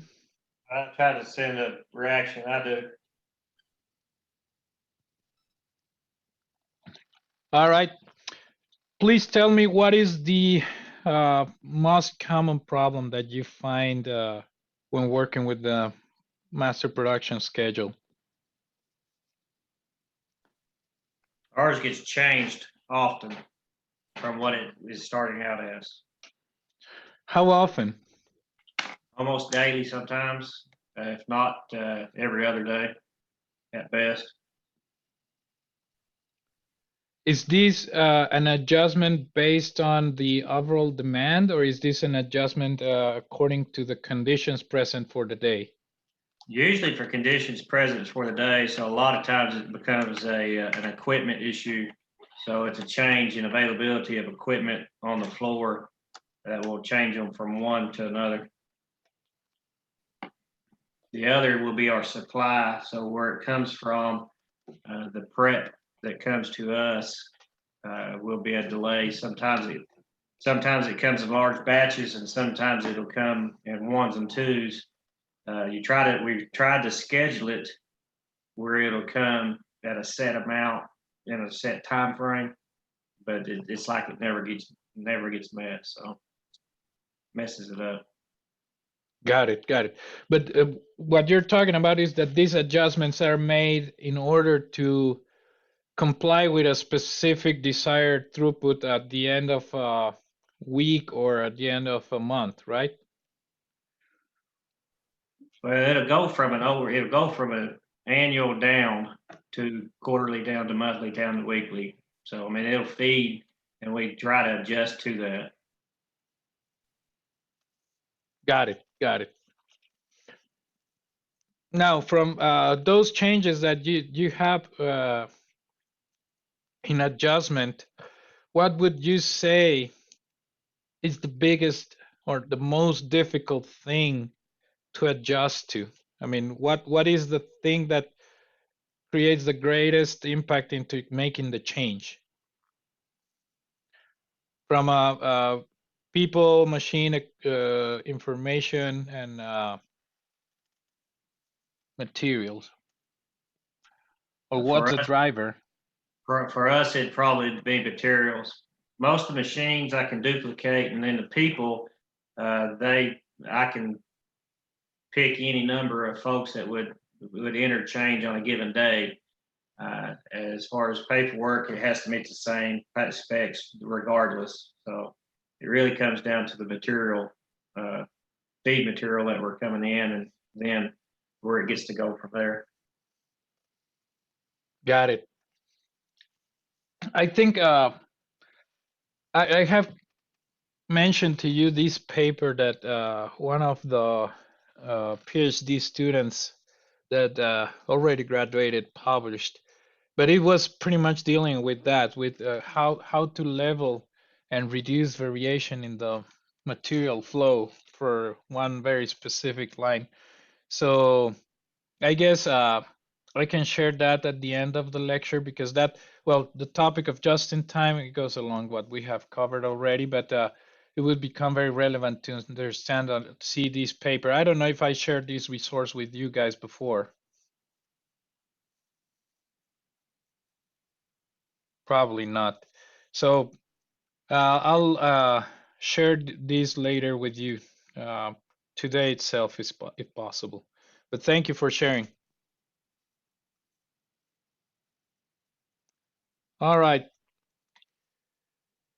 So here's how the process is supposed to happen. We just pretty much map out into a type of record that is called time phased. And then we prepare the production schedule according to a strategy. We already covered the strategies in the chasing, level, or mixed. And then we calculate projected availability of balance. And then here we engage the available to promise activities. And lastly, we revise plans, in this case, maybe daily, as we roll through time. All right, so the calculation of the master production schedule has to be in a very specific time period. Let's call it a week as what we're gonna look over here. So weekly, we work with the availability, which equals the inventory position at the end of the week, which is equal to the beginning inventory plus the schedule of production minus the forecast. All right. So we plan to have a positive inventory level most of the time. We are not in good standing with back orders. In a rule of thumb, back orders are more costly than the carrying items in inventory most of the time. But we also don't want to have the second element, but it's very hard to control the demand. Well, forecasting tries to do that, but you know, elements can happen. As I was explaining with this furniture company, one of the challenges that we're facing right now in the changes that we're trying to incorporate is that, the changes that we're proposing are supposed to create higher productivity, more reliable process, and much smoother flow of materials. But because of the sudden increase in demand, the policy with this company is that they're going to deliver the piece of furniture in 21 days, right? Right now, their cycle has a back order of 2 additional weeks. So they're into actually 2 to 3 weeks, because they were mentioning it's 35 to 43 days that they have now in their cycle of delivery, and they just can't catch up with the demand right now. And they're trying to figure out a way. They're working 12-hour shifts, and they're working, sorry, not 12-hour, 10-hour shifts, and they're doing weekends. But even then, they have not been able to cope with reducing that lag. So the challenge for us has been that as we try to implement pilots, these pilots are going to obviously have a learning curve and affect how they run. And from a master production schedule standpoint, it's going to be very difficult for them to plan for the pilots to occur, given that they have a backlog. And yeah, we're trying to come up with something that is not that impactful into how to test that there are changes with work without sacrificing a lot more of their backlog. But anyway, so into that chart that I'm gonna show you, there is a row that is labeled master MPS or master production schedule, and that is the amount to make. So that's the order of how it's gonna be done in a particular time period, a week in this case. And the MRP system has to figure out how you're going to make that. So the MRP is the breakdown of what are the resources needed to make sure that you produce that particular schedule. So this chart is called the time phase record. It's very simple, and I guess it's something that if you work with the master production schedule, you see this in a constant basis. So in the first row, you see the period. In here, we're talking about weeks. Then we see the forecast for that period. And then we see what's going to be available at the end of the period, what is the master production schedule, and how much we start with. All right. So we start the forecast 10. We're going to have 20 at the end of the week. So we have 20 at the start of the week. So the master production schedule has to be 10 units because that's going to match what the forecast is saying or calling you to produce, right? So one thing you're going to see is that the forecast row and the MPS row are going to be the decision drivers. And this is just a report of how much inventory we're going to have available as a buffer or as a safety measure at the end of the period. All right. So here again, we'd go with a level strategy. We have the same forecast, so we produce the same amount, and that goes through over the entire set of time frames. So we don't make drastic changes. So as we go through the 10 units of production, as we covered last lecture, we pretty much are going to have the same number of materials, same number of resources, and there's no drastic changes that could affect. But what if we have different forecast levels? Well, the MPS is going to be the same, but you see where the impact is going to be. So now here's where we bring up the strategies that we covered last lecture so that we know what the impact is on the inventories, all right? So we see that at some point we're gonna have 50 units in inventory, but as we go through and the forecast of the demand increases, then we may go down into the number of parts. Now, one thing to be careful for in here is that the only thing that could have a higher confidence of happening is what's going to be in this particular period that we're starting.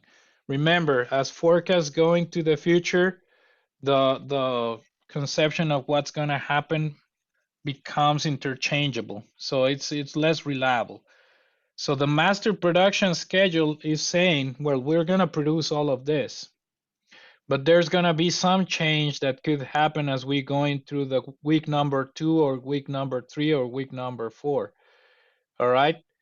However, we remain constant and we just make a breakdown that is level over. We know that over 12 periods or 12 weeks, we're going to be producing 120 units. All right.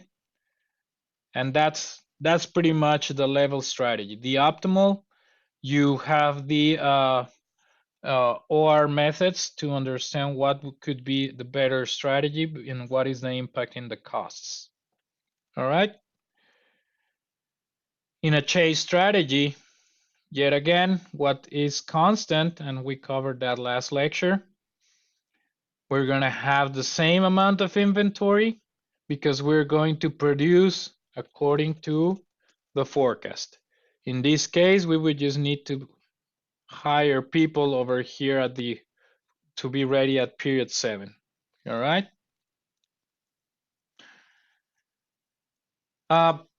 One more thing that is a little bit more realistic into what happens in reality is to do lot sizing. And this is when you start combining, when you're not only producing one thing, you produce multiple things.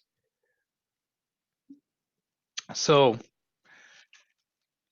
against the theories of lean in lot sizing is how many of a run of a particular product you're going to have in any period of time. When you combine this is talking about one specific product. When you combine this with multiple other products, you're going to see that it makes a little bit more sense.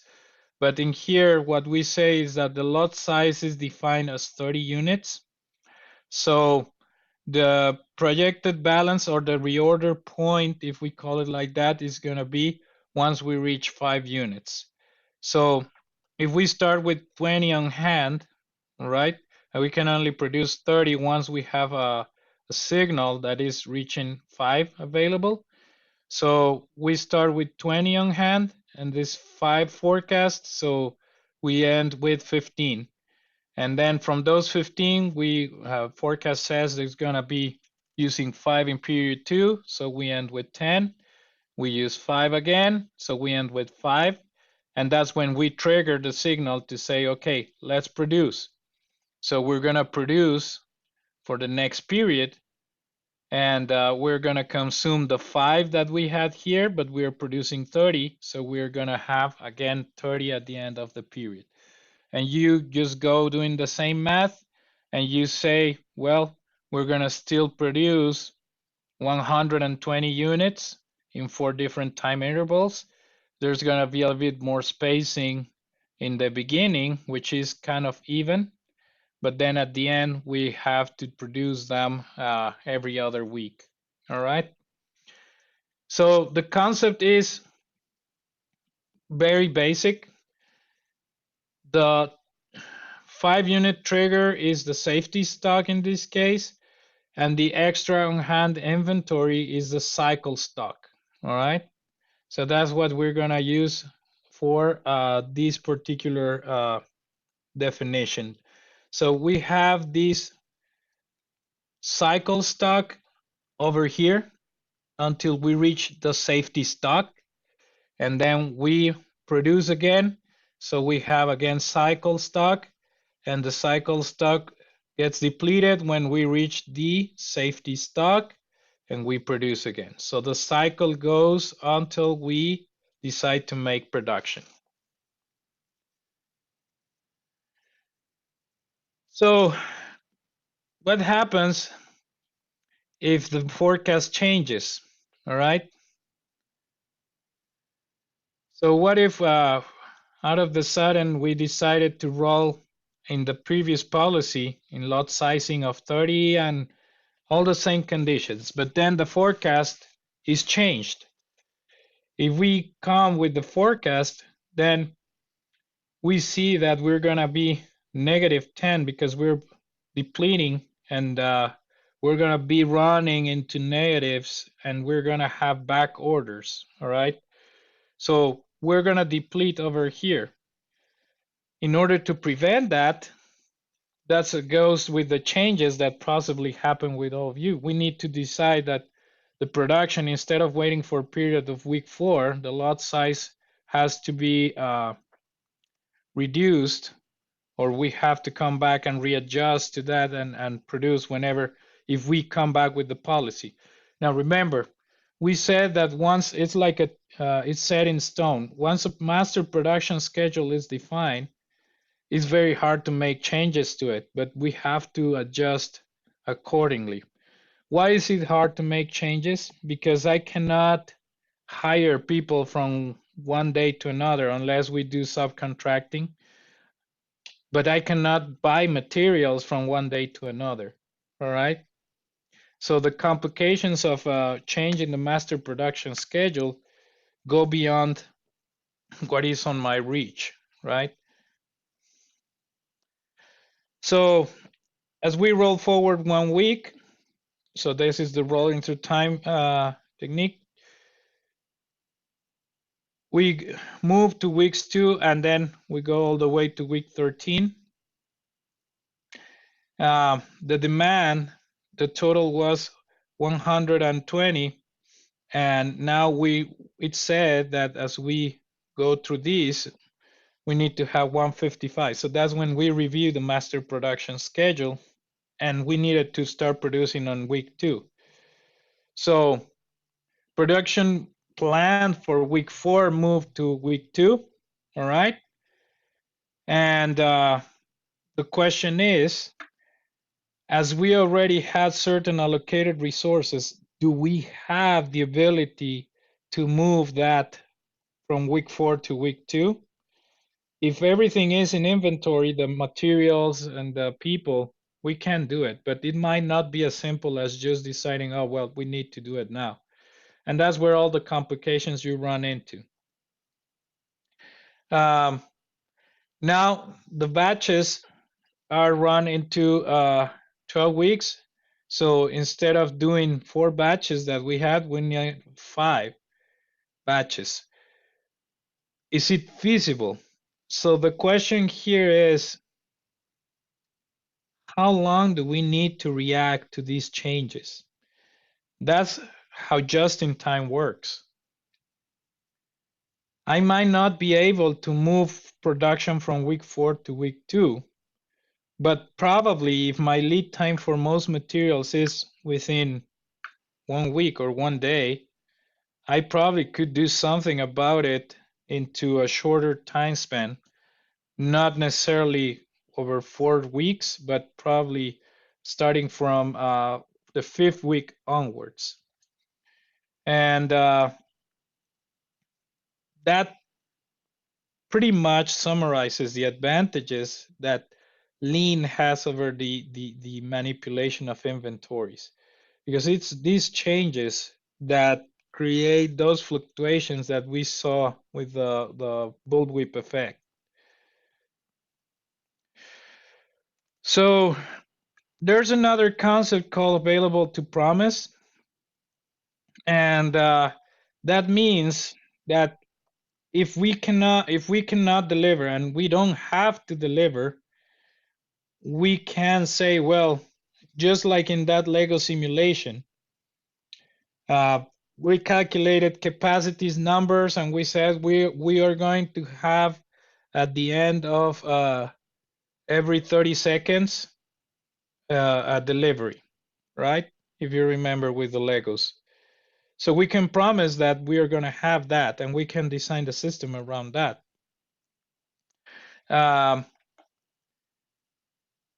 We calculated if you remember the concept of pitch.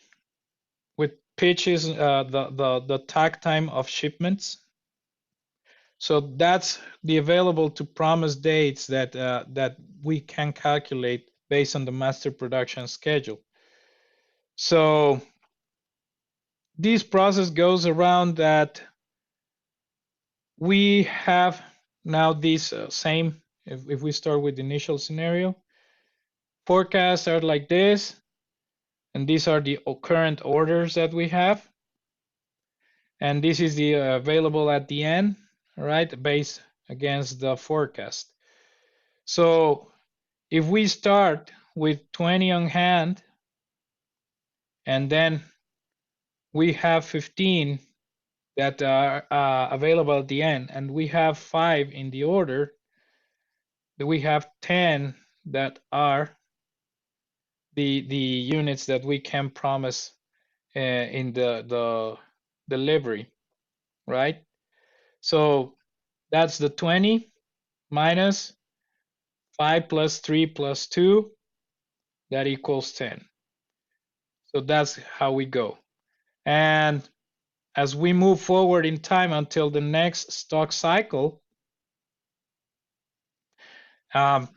we can come up with whatever orders come in, but since no orders have been placed yet, we have these available to promise at period 4, the full 30, and then available at period 8, full 30, 30, and 30. That goes along exactly with the master production schedule. So are we okay till now? Very, very simple concepts. Just want to make sure that the scheduling gets covered completely today, because the complicated part is how to optimize this, and that we covered already, and how to translate into the master the material requirements plan.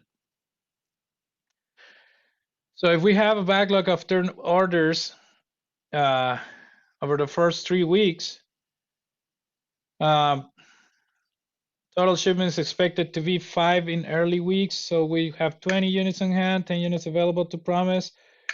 So we have 20 units on hand, have to cover all demands until next production. All right. If week 1 demand is 10, then the orders for 5 in week 1 we're receiving week 1 already had firm orders for 5 for week 1. So we need to increase the forecast, and everything changes accordingly. So we have these starting the period 2, so another 5. So we have another 5 here and 2 here. So we have on hand 10 starting period 2. All right. So that's what we make in the calculation. Available to promise is going to be the 30 that we have available, master production schedule, and minus these 2 that we're going to have, because we're covering with the previous period the other units. All right. And then again, the available to promise is going to be now resume to all the orders that we have in the master production schedule. All right. So this is usually what we adjust when we receive additional orders. So we can promise that we can have these 28 units available to promise. All right, ATP. Any questions until now?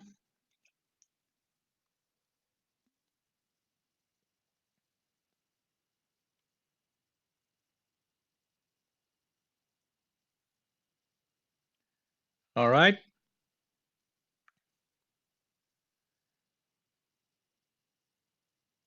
So the question here is, we may accept orders for up to 35 more units in week 2. All right.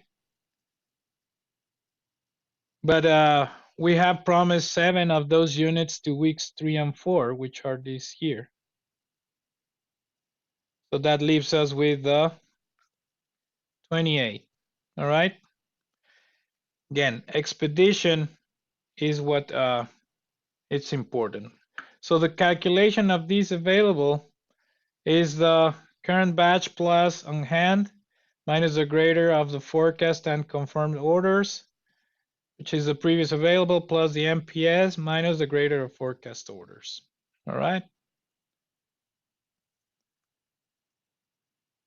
So calculating current week when my master production schedule is greater than 0. All right.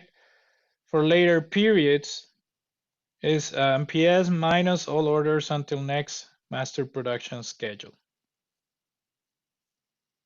So it would look like this.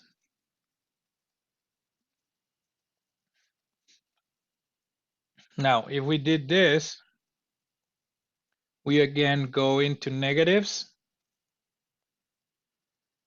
And that again creates a problem, because we are gonna reach the going below the point, the reordering point. So what can we do? Well, these being later in the period of time,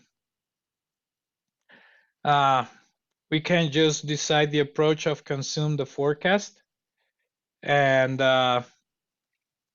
we'll pretty much just stick to the forecast and go and produce whatever the forecast is telling you, so that we adjust and prevent the negatives here.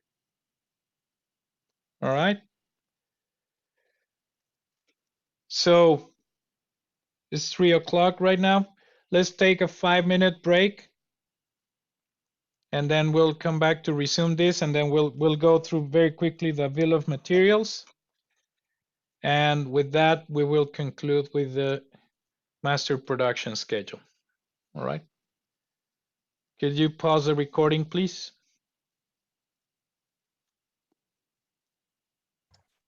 Done. Thank you.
All right.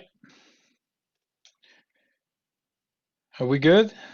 All right, let's look through this example over here. So one thing to remember is that the master production schedule is what we don't want to change. So if we rolled over this forecast here and we had this master production schedule, we're going to try to stick to it depending on what the demands or the changes in demand happen. So for the next 12 weeks, this is the forecast.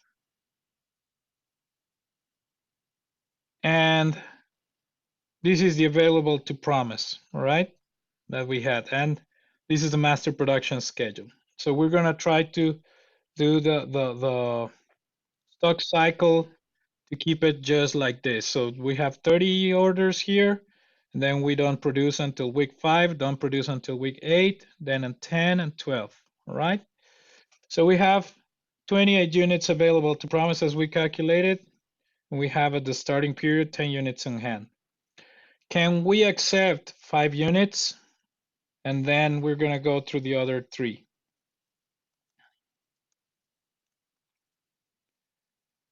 So we have 28 units available to promise. So we can have 5 more. So it's okay. We can add those 5. So we started with 5. If we increase 5 here to the orders, all right, then we're going to have that there's going to be 23 available to promise. So it looks like this, all right? Now, can we add 15 for week 3?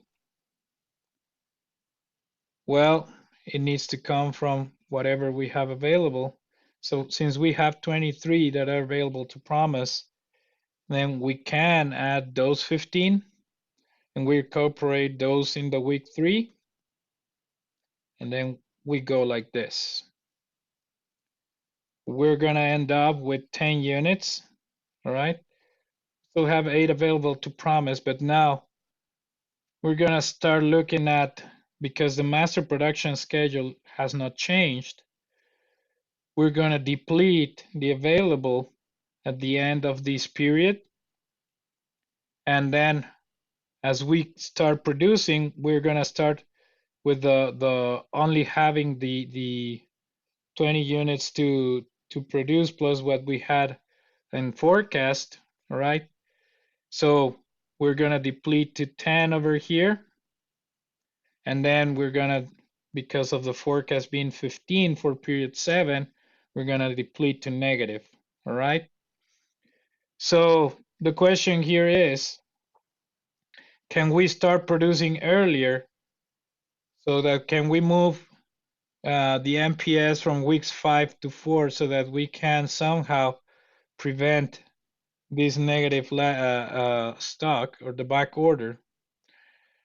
So that is generally just supposed to be associated with what level of certainty we have that nothing else is going to change moving forward, but that's something that we don't know.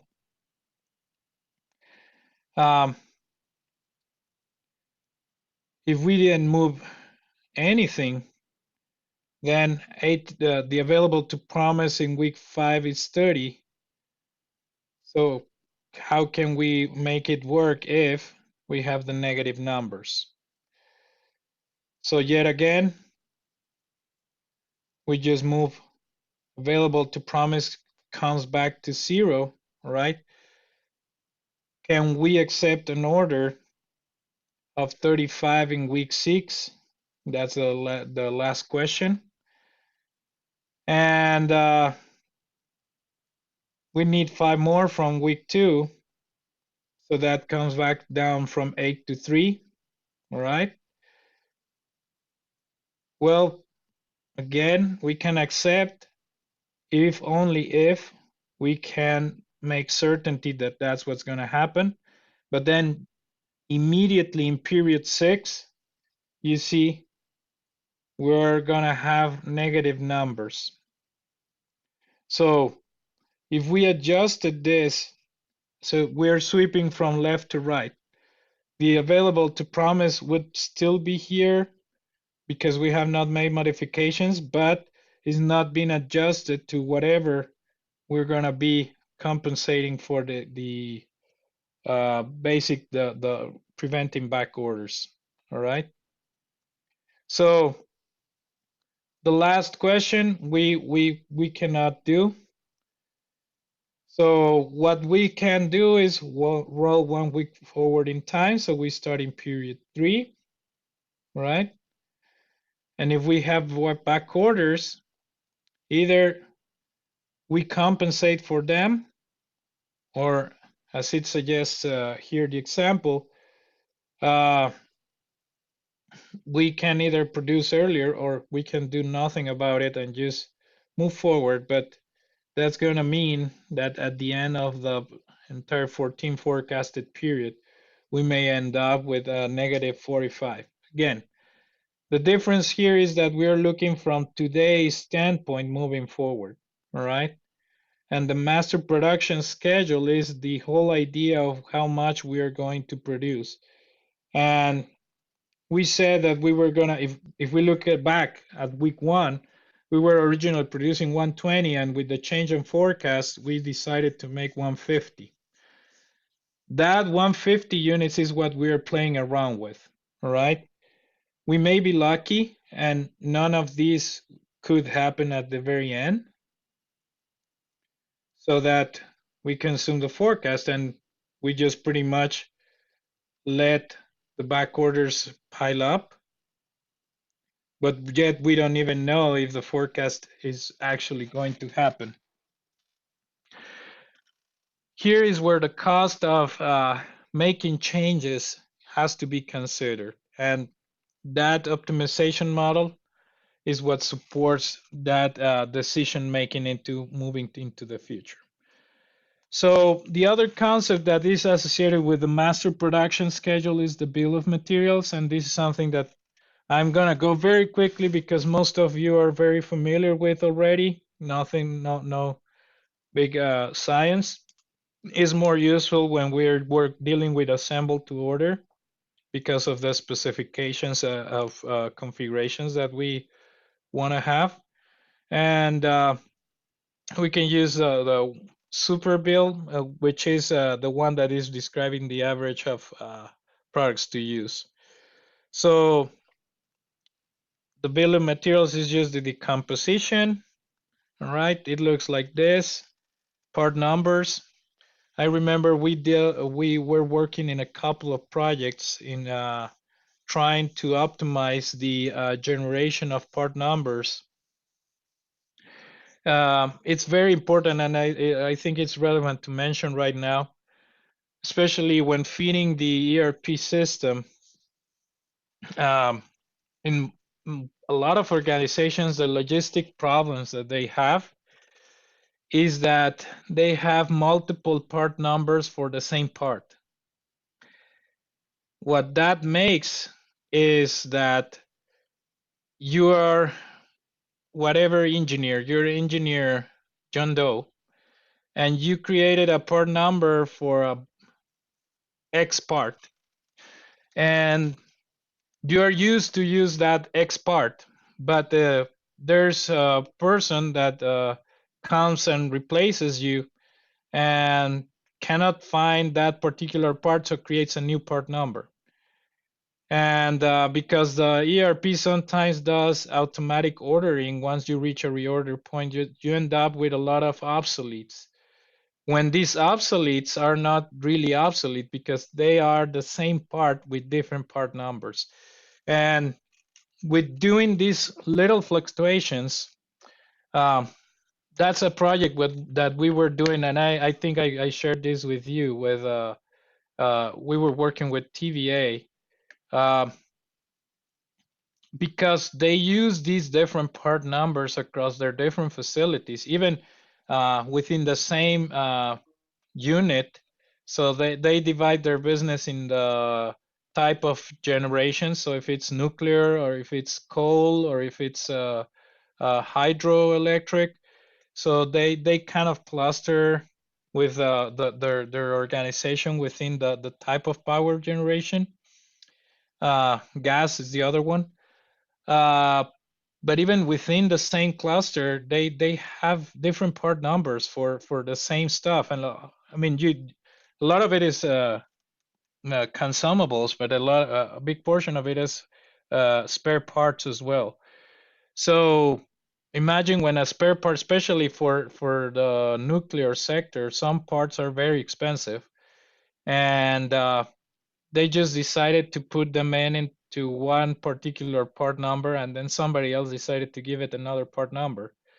And then they say, well, we don't have anything in stock because it's very expensive, but because of the safety measures and well, TVA cannot afford to have a power shutdown that is very large. So they, for safety, they measure the criticality of having some spare parts. Anyways, to make long story short, in a quick analysis that we did on consolidation of part numbers and the stock that they had or they carried at different facilities, their savings by combining these two things going to millions. They did have to write off some materials that they became obsolete because they purchased them, they had a lot in stock, and then the system changed, but nobody knew that they had them in stock because somebody else changed the part number. And they just had something that was after 10 years, they became obsolete. So a procedure for assigning the part number in the bill of materials is very important when you're dealing with hundreds of thousands of parts inventory. So yeah, well, by the way, TVA has a fairly large logistics organization, and they're moving very quick. They're improving very fast into optimizing their inventories. But when you deal with this amount of parts, it's kind of complicated. I'm pretty sure some of you identify or relate with that example.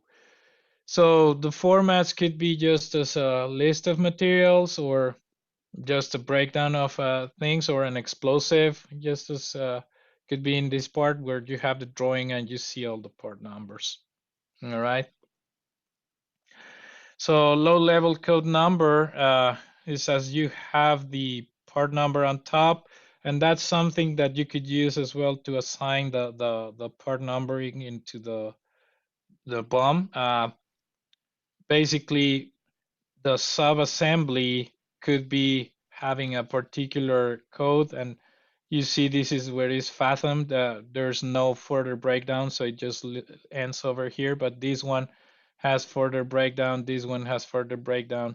So it really depends how many additional elements that you add into your coding for the bill of materials. Now that's also related to how many parts you're going to need of a very particular thing when you want your final assembly. That's where the aggregation, disaggregation comes into play.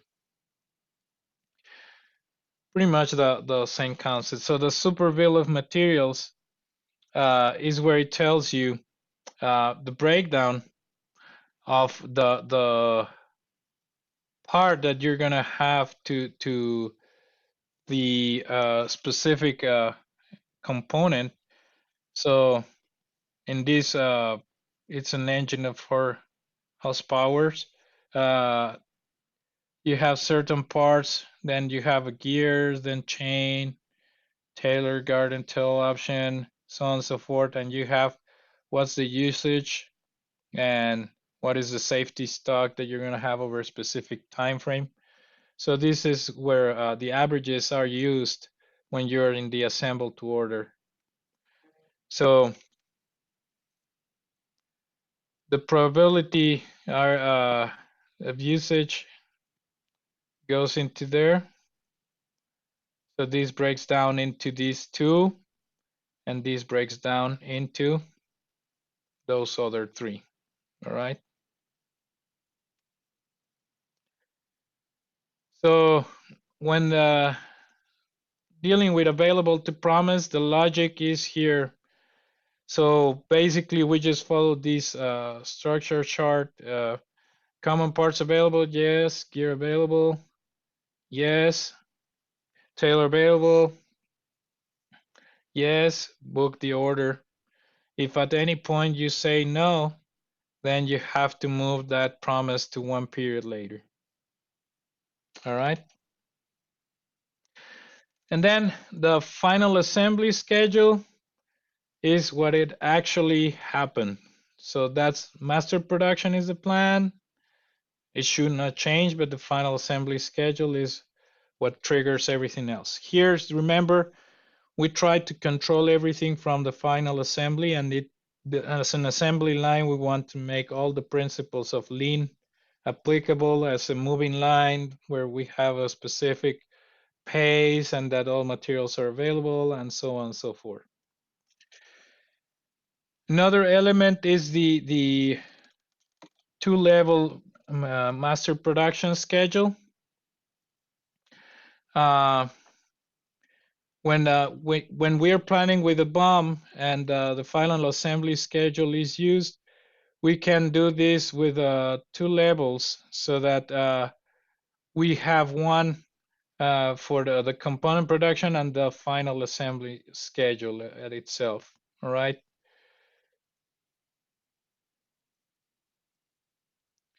So in a discrete level with that same example, we just use the same available to promise logic applied to final assembly schedule.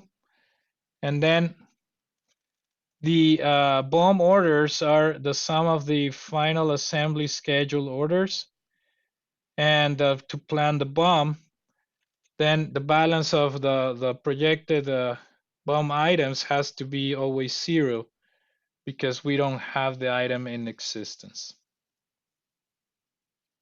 All right. How do we stabilize the master production schedule? How do we actually do the Heijunka? We can determine the freezing zones. All right. This is the time frame where we're not allowed to make any changes, and this is theoretically the time frame where we are gonna be able to make any adjustments to the schedule based on the forecast and all the orders that are coming. So any time frame greater than 24 weeks, we can make all the changes that we want. Anywhere from 16 to 23, we can make certain changes. From weeks 8 to 16, only minor changes. And anywhere from now till 8 weeks, 2 months ahead, ideally no changes at all. And it looks like this. So if we want to have a stable schedule that looks like Heijunka with following the Heijunka principles, this 8-week horizon is the one that is going to pretty much determine how well do we move around the resources that we are going to use for production. All right. So that's pretty much the entire concept that I wanted to cover today. Again, garbage in, garbage out. We need to have real numbers in order to have something that is useful for production.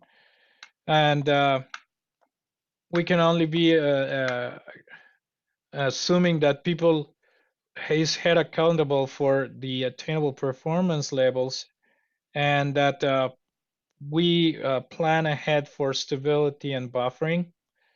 And the MPS should equal the production plan, right?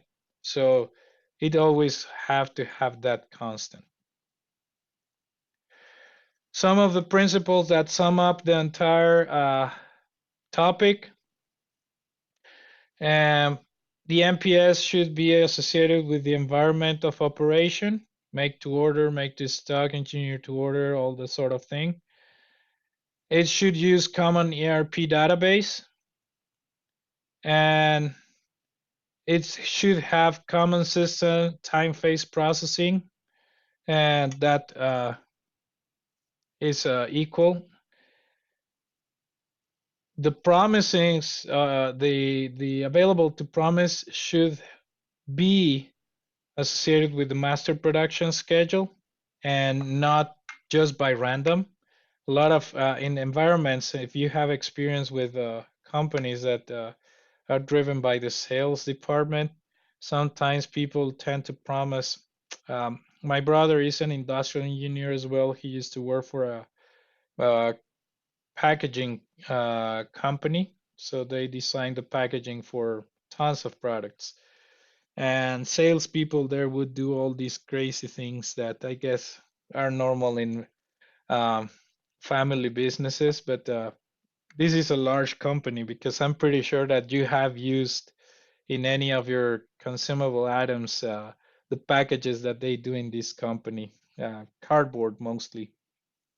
They do for beer, they do for cigarettes, they do for shampoo boxes, for a lot of things. And you would hear all these stories where they would commit something that it just to gain the contract, it simply cannot be done. But anyways, that's reality. A final assembly schedule should be used to convert the anticipated build schedule. And it should be always equal to the operation plan. All right. So that's pretty much it. I know today was a little bit more tedious lecture, but it was essential as we connect through the other concepts. And this will be included as part of the quiz that we're gonna do. I'm gonna send you that couple of options that we're gonna ask into how to do the quiz this next time, with the concept that we're gonna try to have most people as possible to do it in a specific short time frame.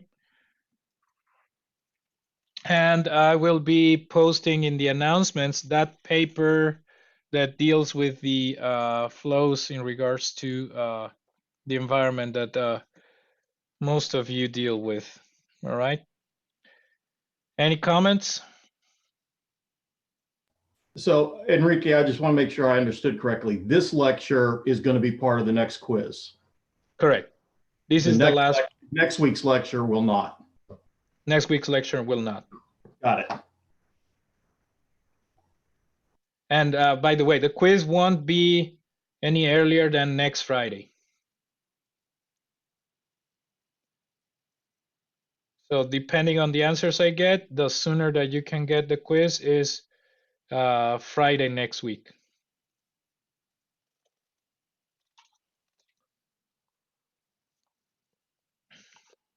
Any other comments, questions?